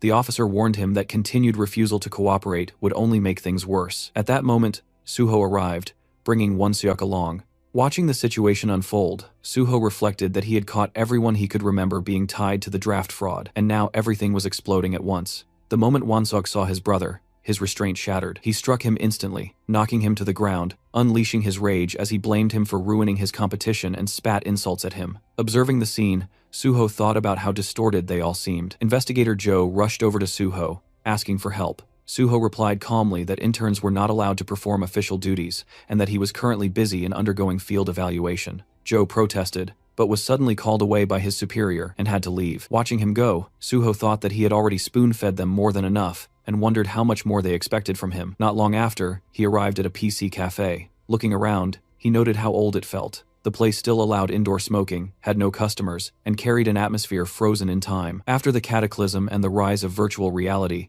the online gaming industry had collapsed rapidly. PC games that relied only on monitors had no chance against VR games. It surprised Suho that this place was still operating at all. His attention shifted to a gray-haired man seated nearby. Instantly, Suho realized he had finally found him. He took the seat beside him and opened the game OPS. The gray-haired man noticed and commented on seeing someone play OPS after such a long time. Suho admitted that returning to the game after so long was not easy. The man found it amusing and remarked that Ops was practically a dead game, so having even one more player felt nice. He suggested playing together and asked Suho to add him as a friend under the name Railgun. Suho recognized the name immediately and realized he was sitting next to the #1 ranked OPS player. The man confirmed it casually. Suho expressed his respect and appreciation. Feeling generous, the man stood up and offered to buy Suho something to eat, explaining that he worked there and could give him plenty. As he browsed the shelves, he asked what Suho wanted. Before he could pick anything, Suho asked him if his name was Kim Gyum. The reaction was instant. The gray-haired man froze in shock, fear flashing across his face as he turned to face Suho and confirmed his name. Suho calmly removed his identification card and revealed his affiliation with the Korean Hunter Association's Non-Awakening Inspection Division.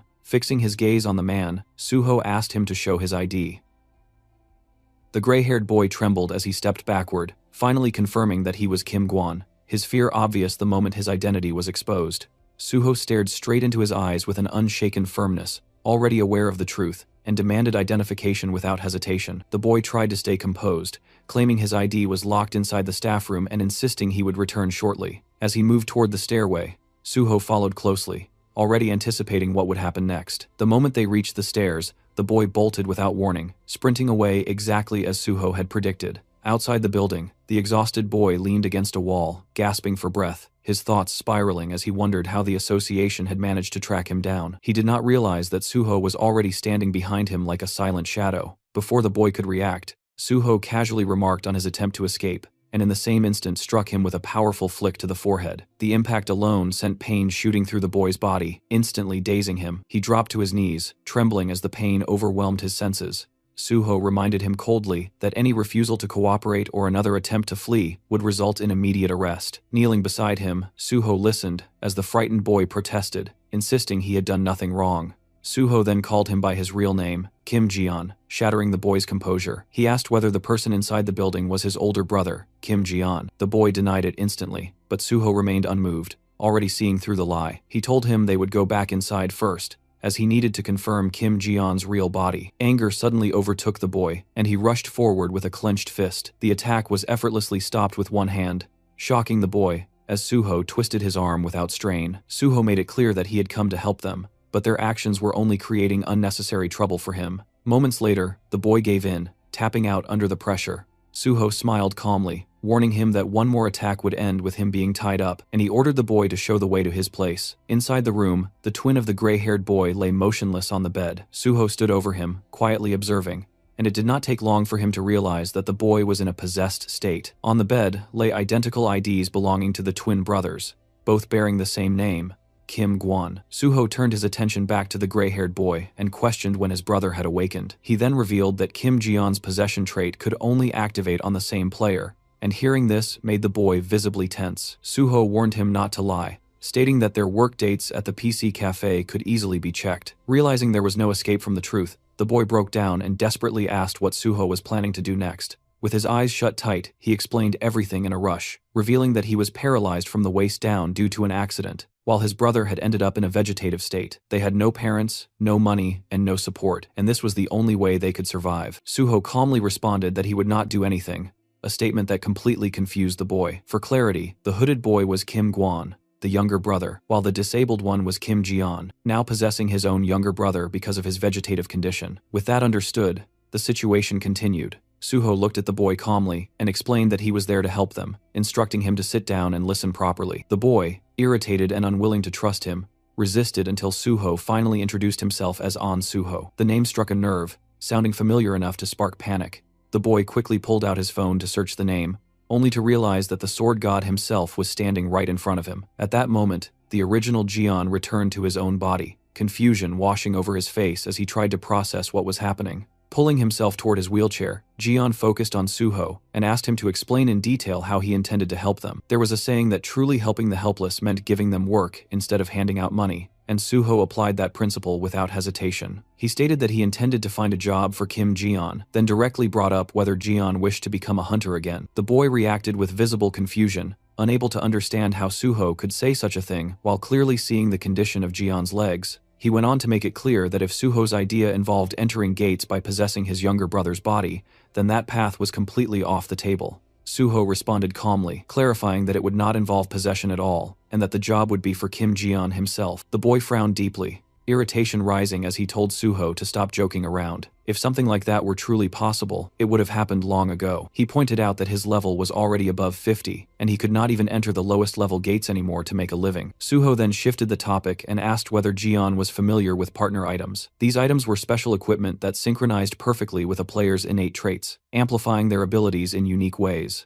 Jian was aware of them, but he also knew how unrealistic they were to obtain. Partner items were comparable to winning a lottery, with only a handful of players across the entire world ever finding one that truly matched them. Suho acknowledged that difficulty, knowing better than anyone that finding an item perfectly suited to a person was nearly impossible. Still, he knew that in his previous life, Kim Ji-yeon had become infamous because of a specific partner item. Suho assured the boy that he knew exactly which item resonated with Ji-yeon's possession trait, and through that item, he intended to give both brothers a completely new life. Hearing this, the boy clenched his fists tightly, his emotions boiling over. He demanded to know why Suho was doing all of this after they had been ignored by everyone for so long. He questioned whether there was something Suho wanted from them in return. All this time, Kim Ji-yeon had knocked on the doors of welfare centers, district offices, and countless organizations, yet not a single hand ever reached back to him. He had fallen from being a successful hunter to someone society quietly labeled as weak and disposable, and that slow abandonment carved deep scars into him. Because of that neglect,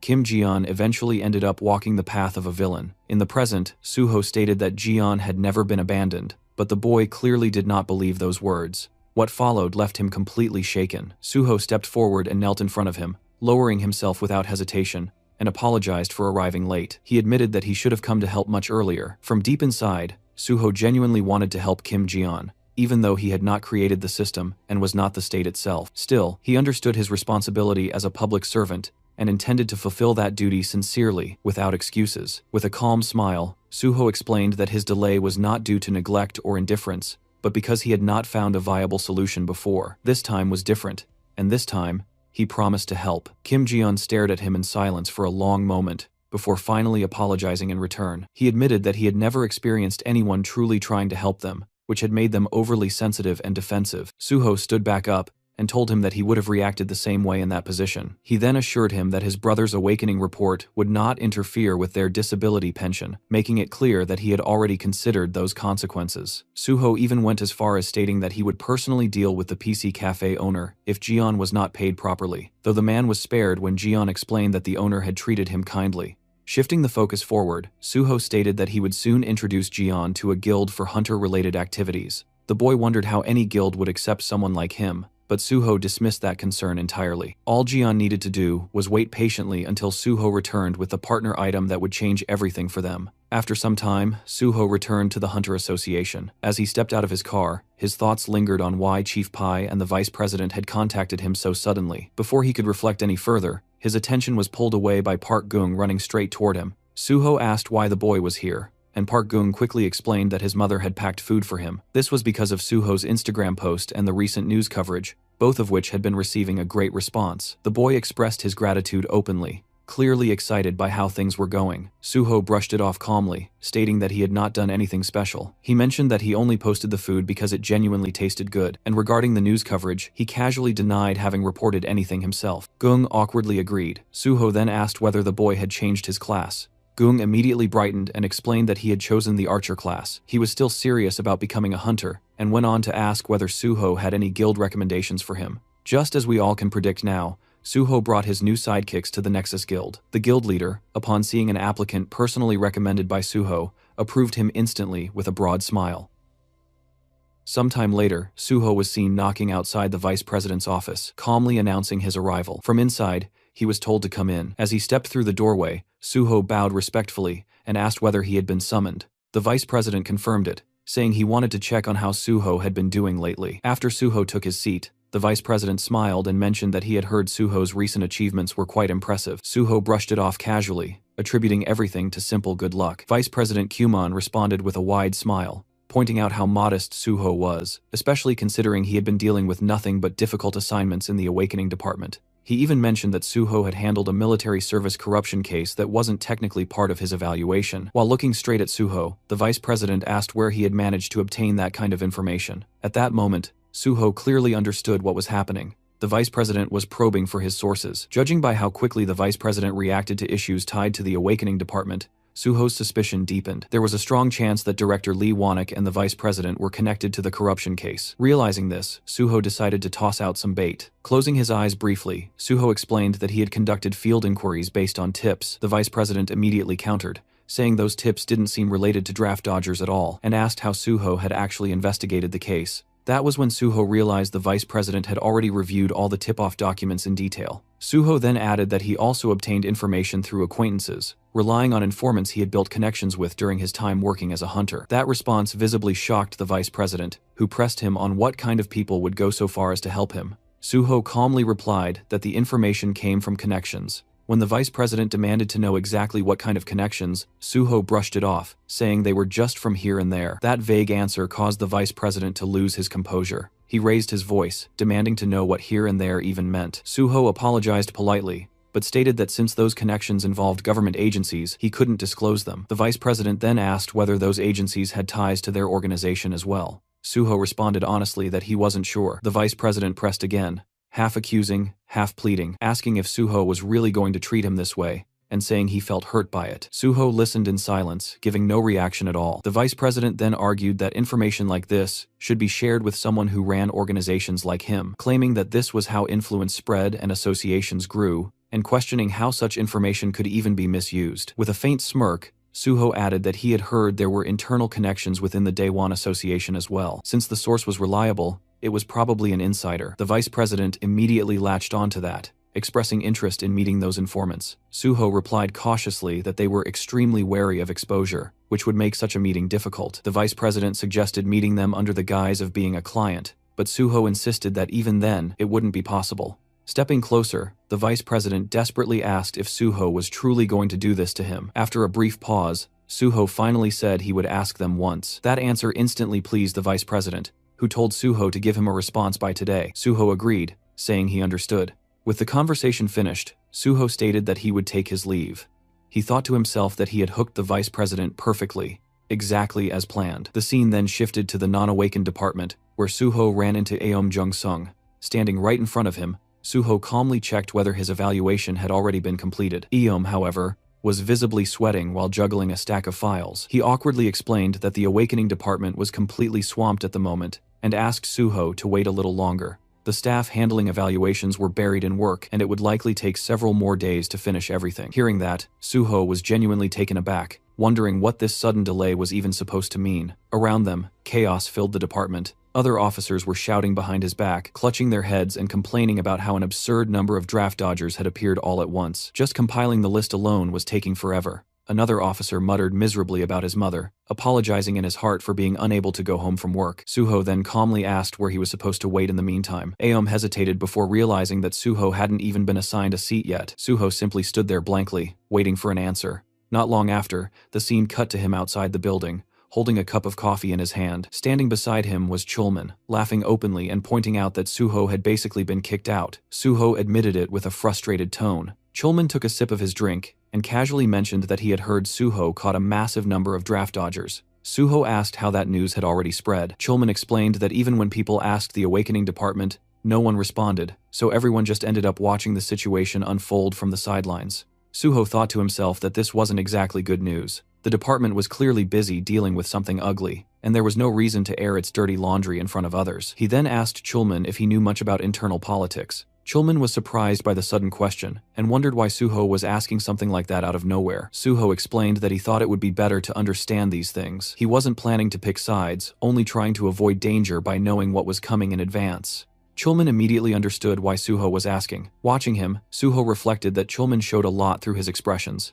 Even though he looked dull on the surface, he was actually sharp and cautious, someone who had clearly suffered through internal power struggles before. In contrast, Suho realized that all he had ever done was swing his sword, staying so focused on survival that he never had time to look around. Chulman then began explaining the structure involving Vice President Kyuman and Chief Pai Seung-yeol. On the surface, there were two major factions within the association, the Vice President's line and the Special Unit Chief's line. Suho recalled that before the regression, those two hadn't appeared as faction leaders, and even seemed to be on the same side.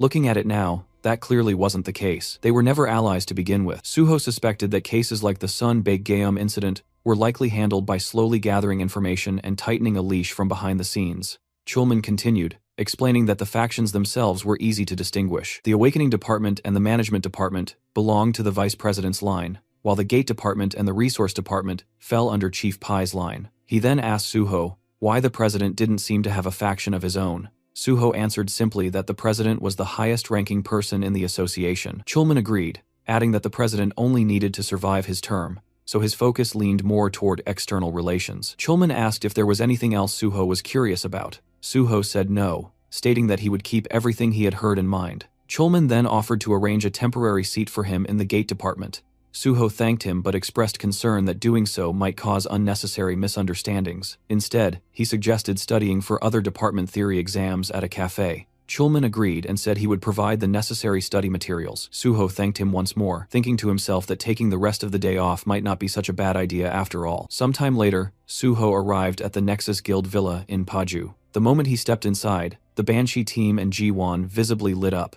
genuinely happy to see him after such a long gap. Suho calmly guided everyone to their seats, setting the mood before anything else. Ji-won found it odd that Suho was here during work hours, but Suho brushed it off, explaining that it was a legal skip. What mattered more, he added, was that the timing was finally right. The group didn't immediately understand what he meant, so Suho reminded them of the promise he had made in the past. In the past, he acknowledged that the Banshee team all carried a deep grudge against the special unit. The revenge they wanted was something he intended to help them achieve in a concrete and irreversible way, and for that, preparation was necessary. That was the real reason he had gathered them before, because he needed people who could move in secret, acting as his hands and feet without drawing attention. Manhwa pointed out that they were still officially in a training period, and reminded him that he had once said the revenge would come after he entered the Special Forces unit. Suho admitted that had been the original plan. However, he had recently come across something interesting. If things went smoothly, they could stir chaos inside the organization even before he officially joined the Special Forces unit.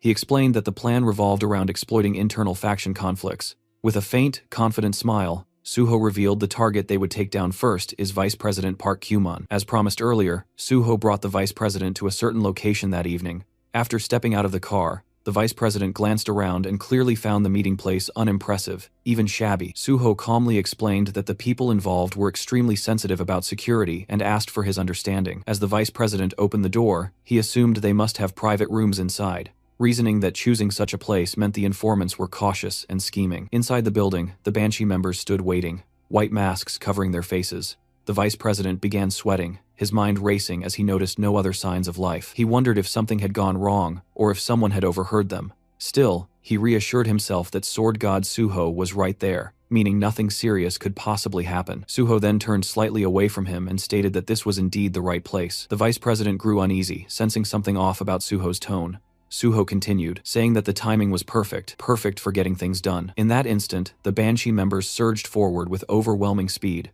subduing the Vice President before he could react. They pinned him to the ground in one smooth motion, completely cutting off any chance of resistance. Standing tall over him now, Suho coldly stated the reality of the situation.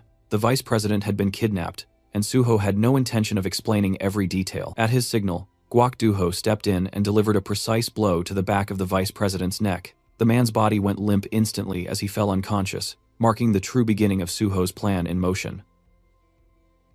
Somewhere else, the Vice President slowly woke up from his unconscious state. The moment awareness returned, he shot to his feet and began slamming his fists against the door, shouting at the top of his lungs, demanding to know where he was and whether anyone was there.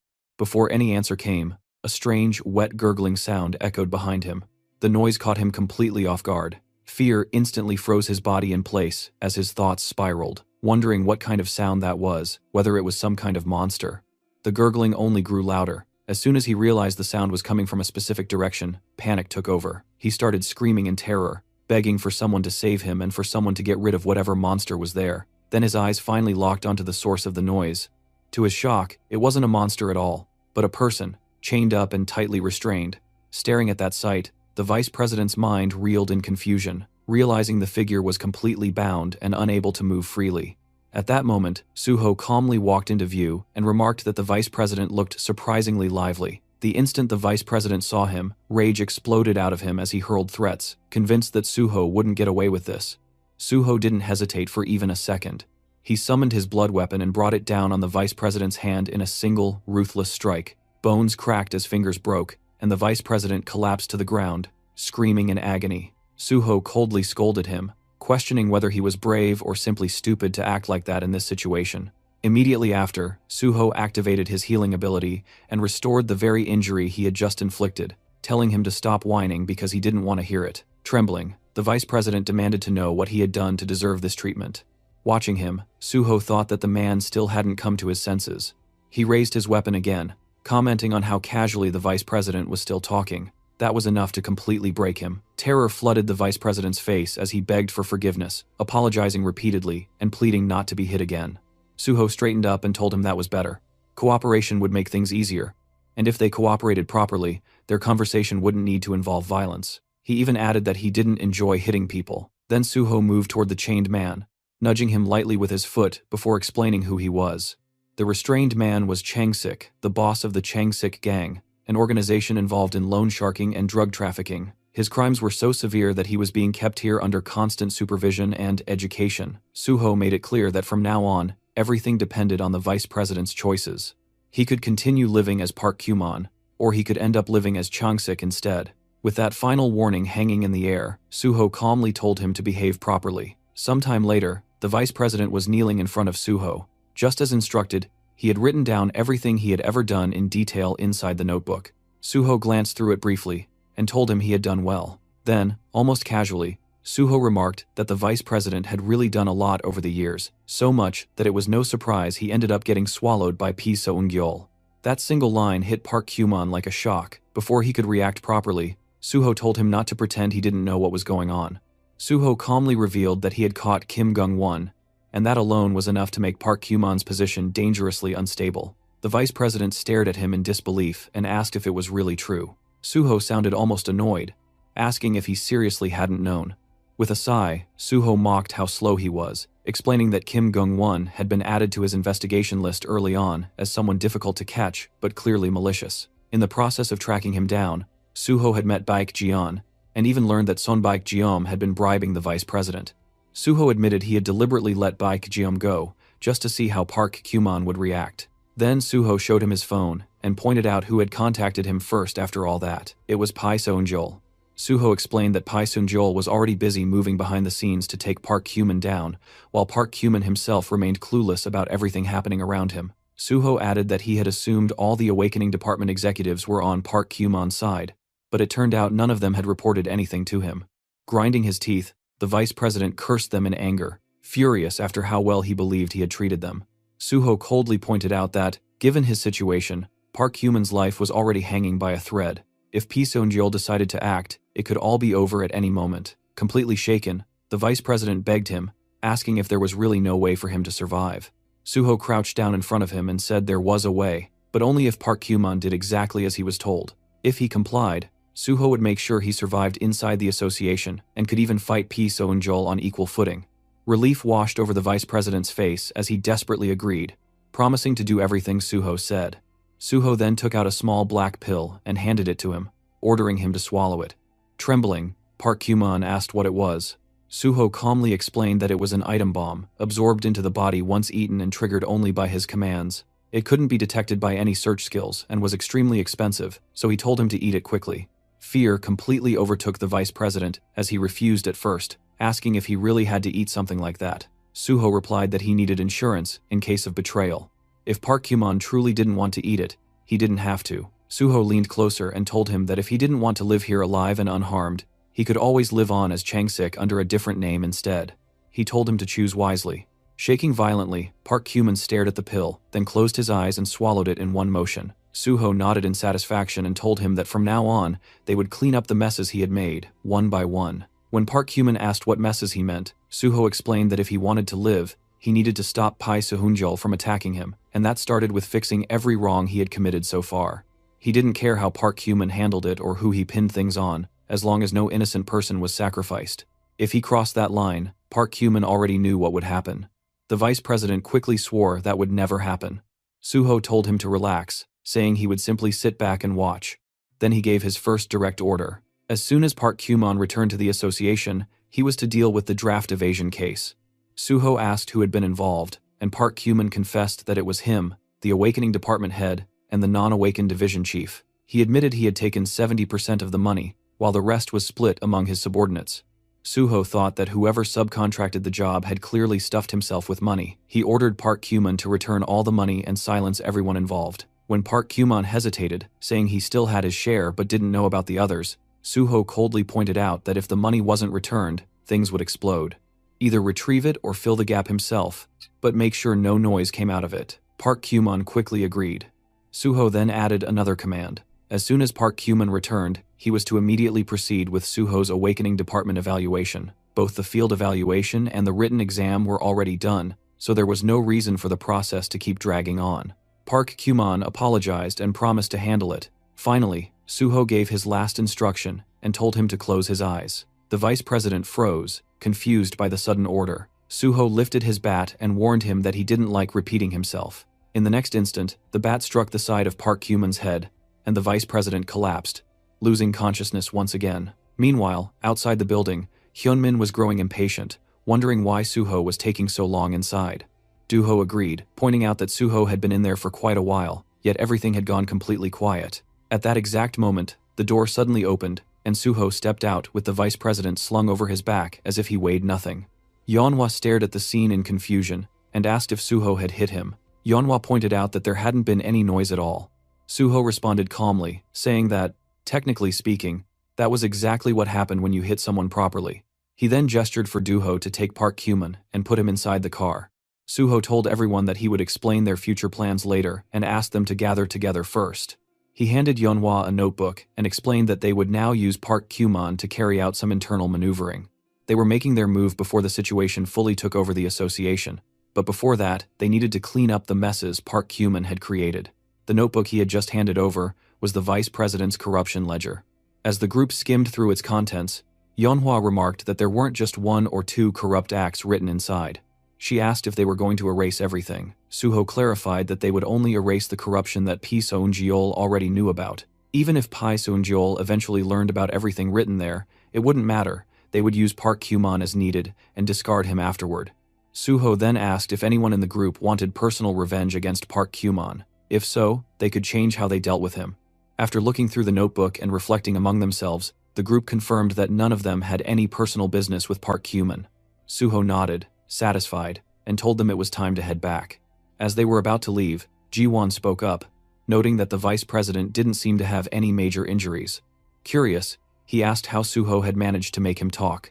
Suho answered calmly that he had made Park Kyumon swallow a bomb that would explode if he disobeyed his orders, so naturally, he would stay obedient for a while.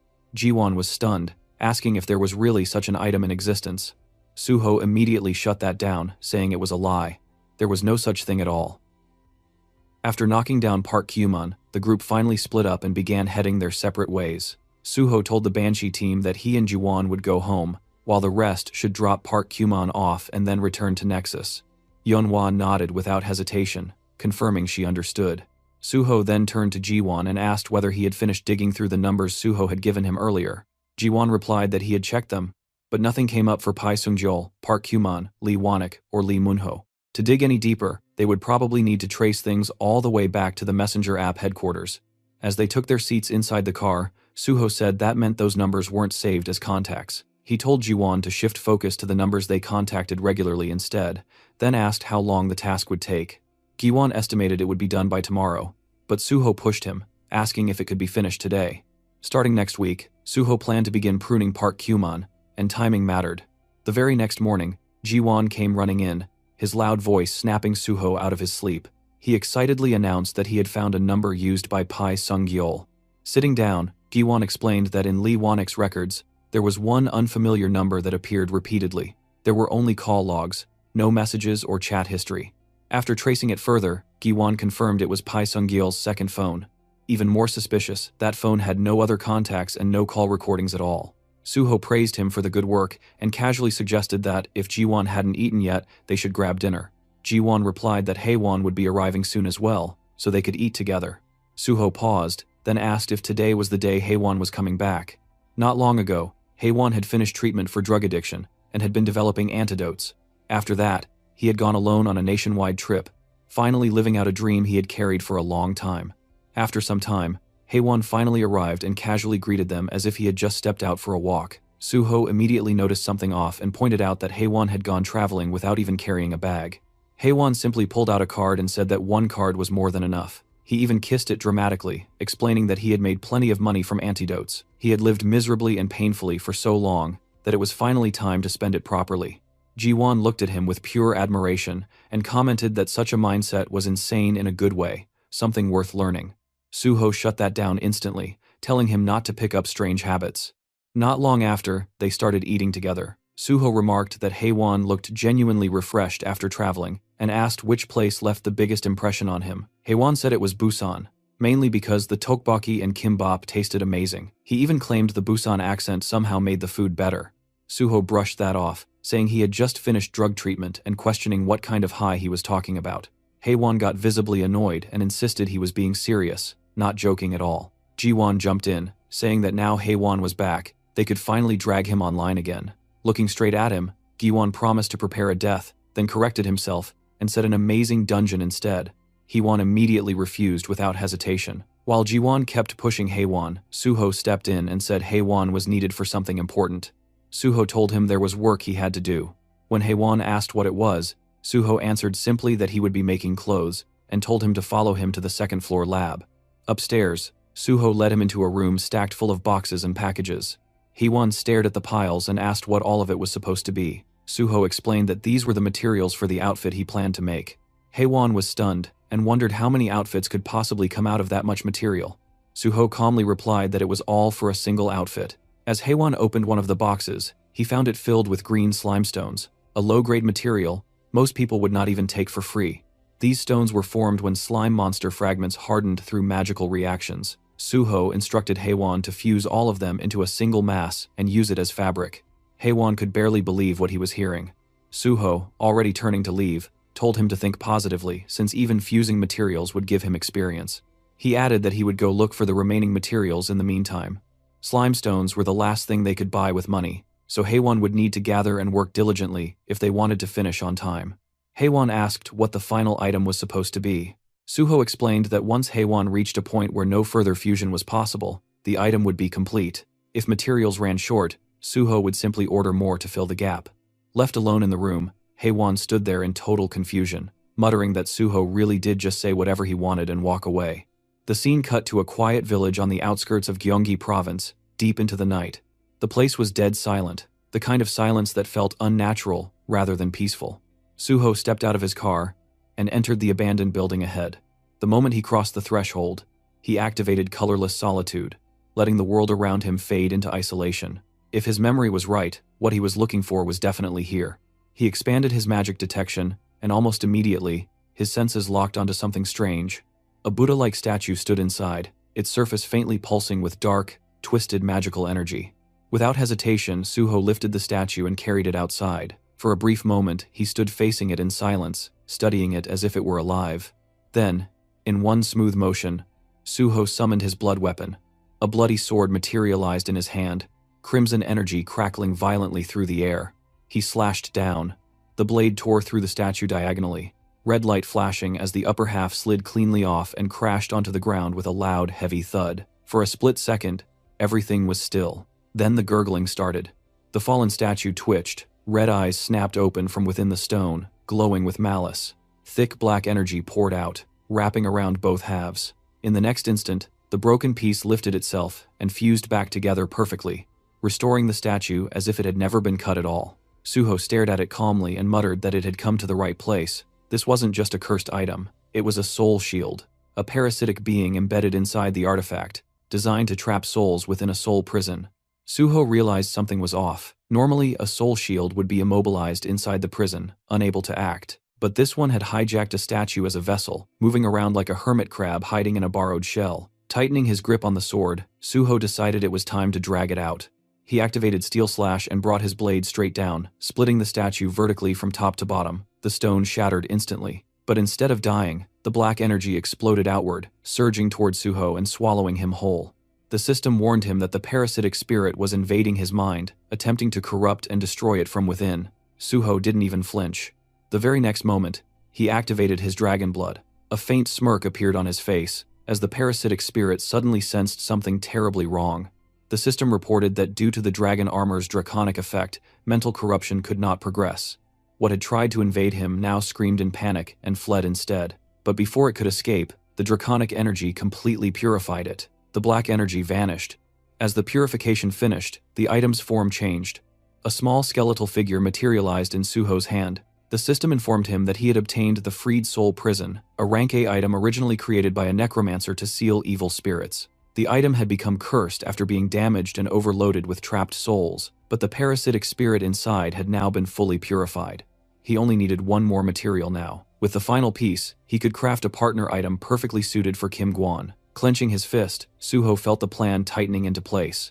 Now, it was only a matter of time. After a few days passed, Haewon looked like his soul was halfway out of his body. His face was pale, his eyes hollow, and his entire posture screamed exhaustion. He staggered over and begged Suho to save him, calling him team leader and saying the fusion still wasn't finished. He had worked non-stop all weekend and genuinely felt like he was dying. Suho only smiled calmly and said people didn't die that easily. Haewon immediately started ranting about his insane workload, but Suho cut in smoothly, telling him to think more positively. He reminded Haewon that this was still better than the days he had spent barely surviving in the Yeongdongpo slums. The moment those words landed, Haewon froze. He stared at Suho in disbelief and muttered that this was straight-up cheating. Suho didn't deny it. He simply smiled, turned around, and told Haewon to keep going.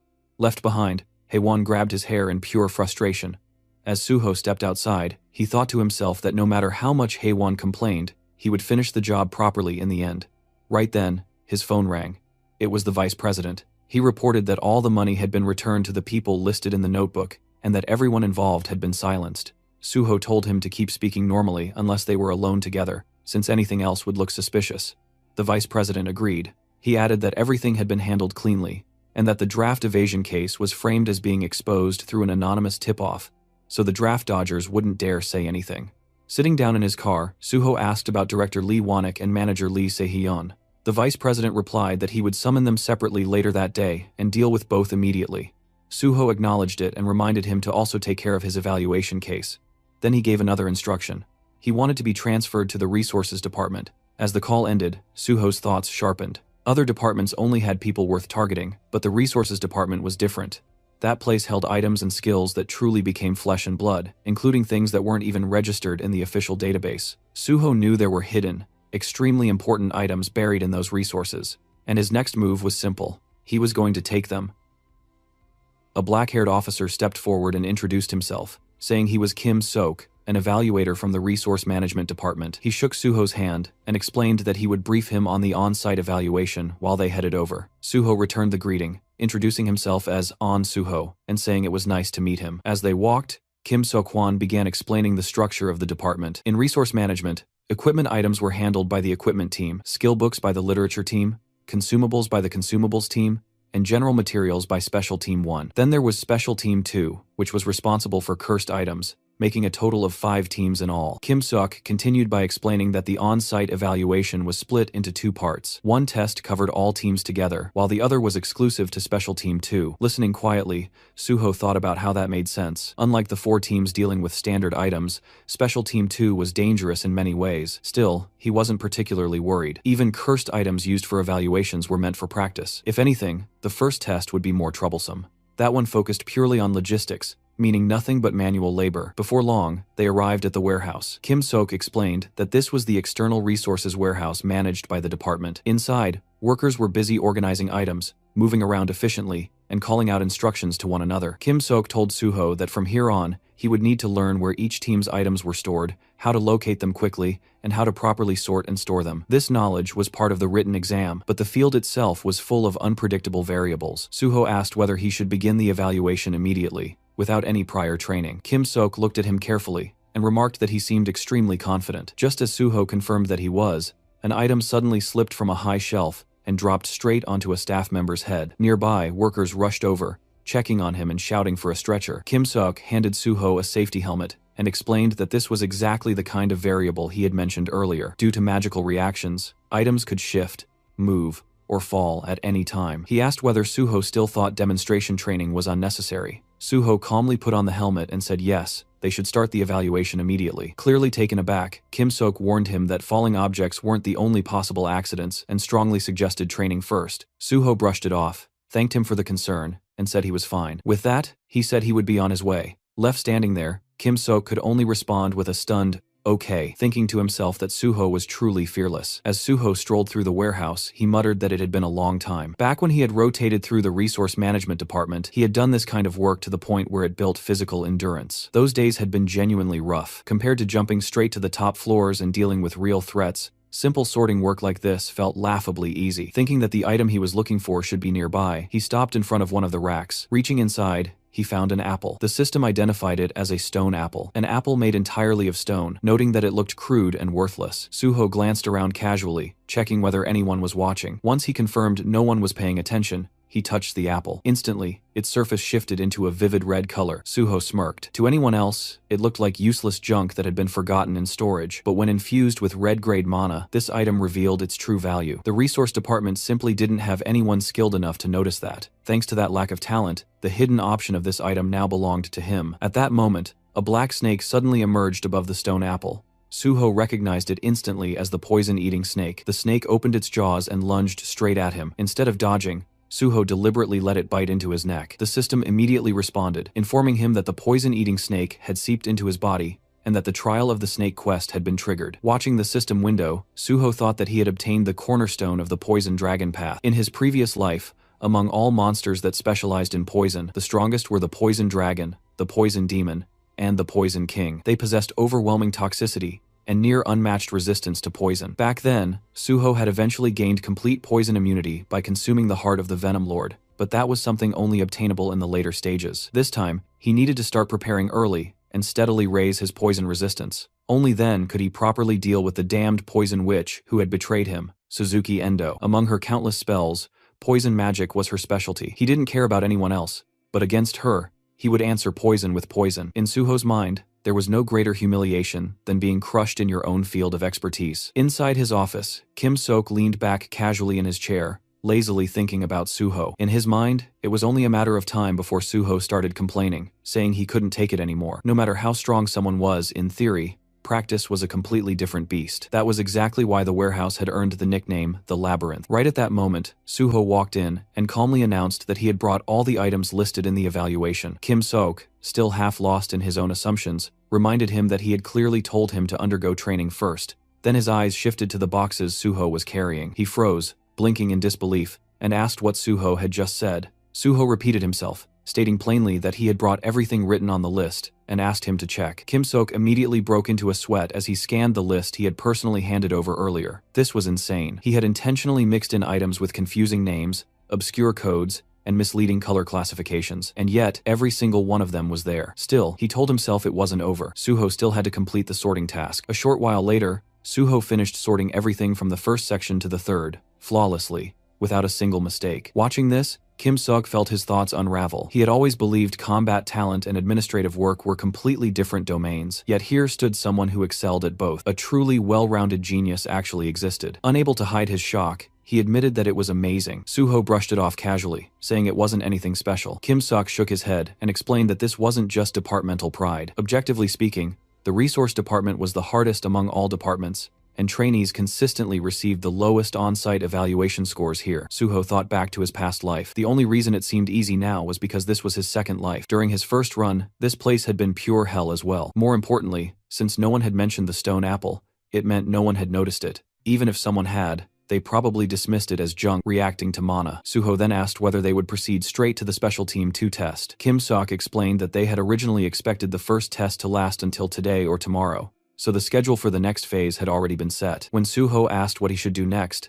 Kim Sok replied that they wouldn't know the exact schedule until at least tomorrow afternoon, and told him to head home for the day. Suho smiled, genuinely relieved. He remarked that it worked out perfectly since he had something else to take care of anyway. Back at home, Suho stood in front of several glass containers filled with green liquid that looked unmistakably like poison. Turning his attention to the system window, he decided it was time to begin. The window displayed the trial of the snake, a quest that only the one chosen by the poison-eating snake could undertake. Inside, Suho's body rested the egg of the poison-eating snake, and to hatch it, he needed to continuously supply it with poison by drinking it himself. If the poison supply was delayed for more than 10 minutes, the trial would reset. If that delay happened 3 times or more, the quest would fail entirely, and the egg would disappear. Even worse, if detoxification occurred at any point, the egg would vanish instantly. Looking at those conditions, Suho thought the quest itself sounded simple, but actually fulfilling it was anything but. Supplying poison by drinking it was far easier said than done. He closed his eyes, took a long breath,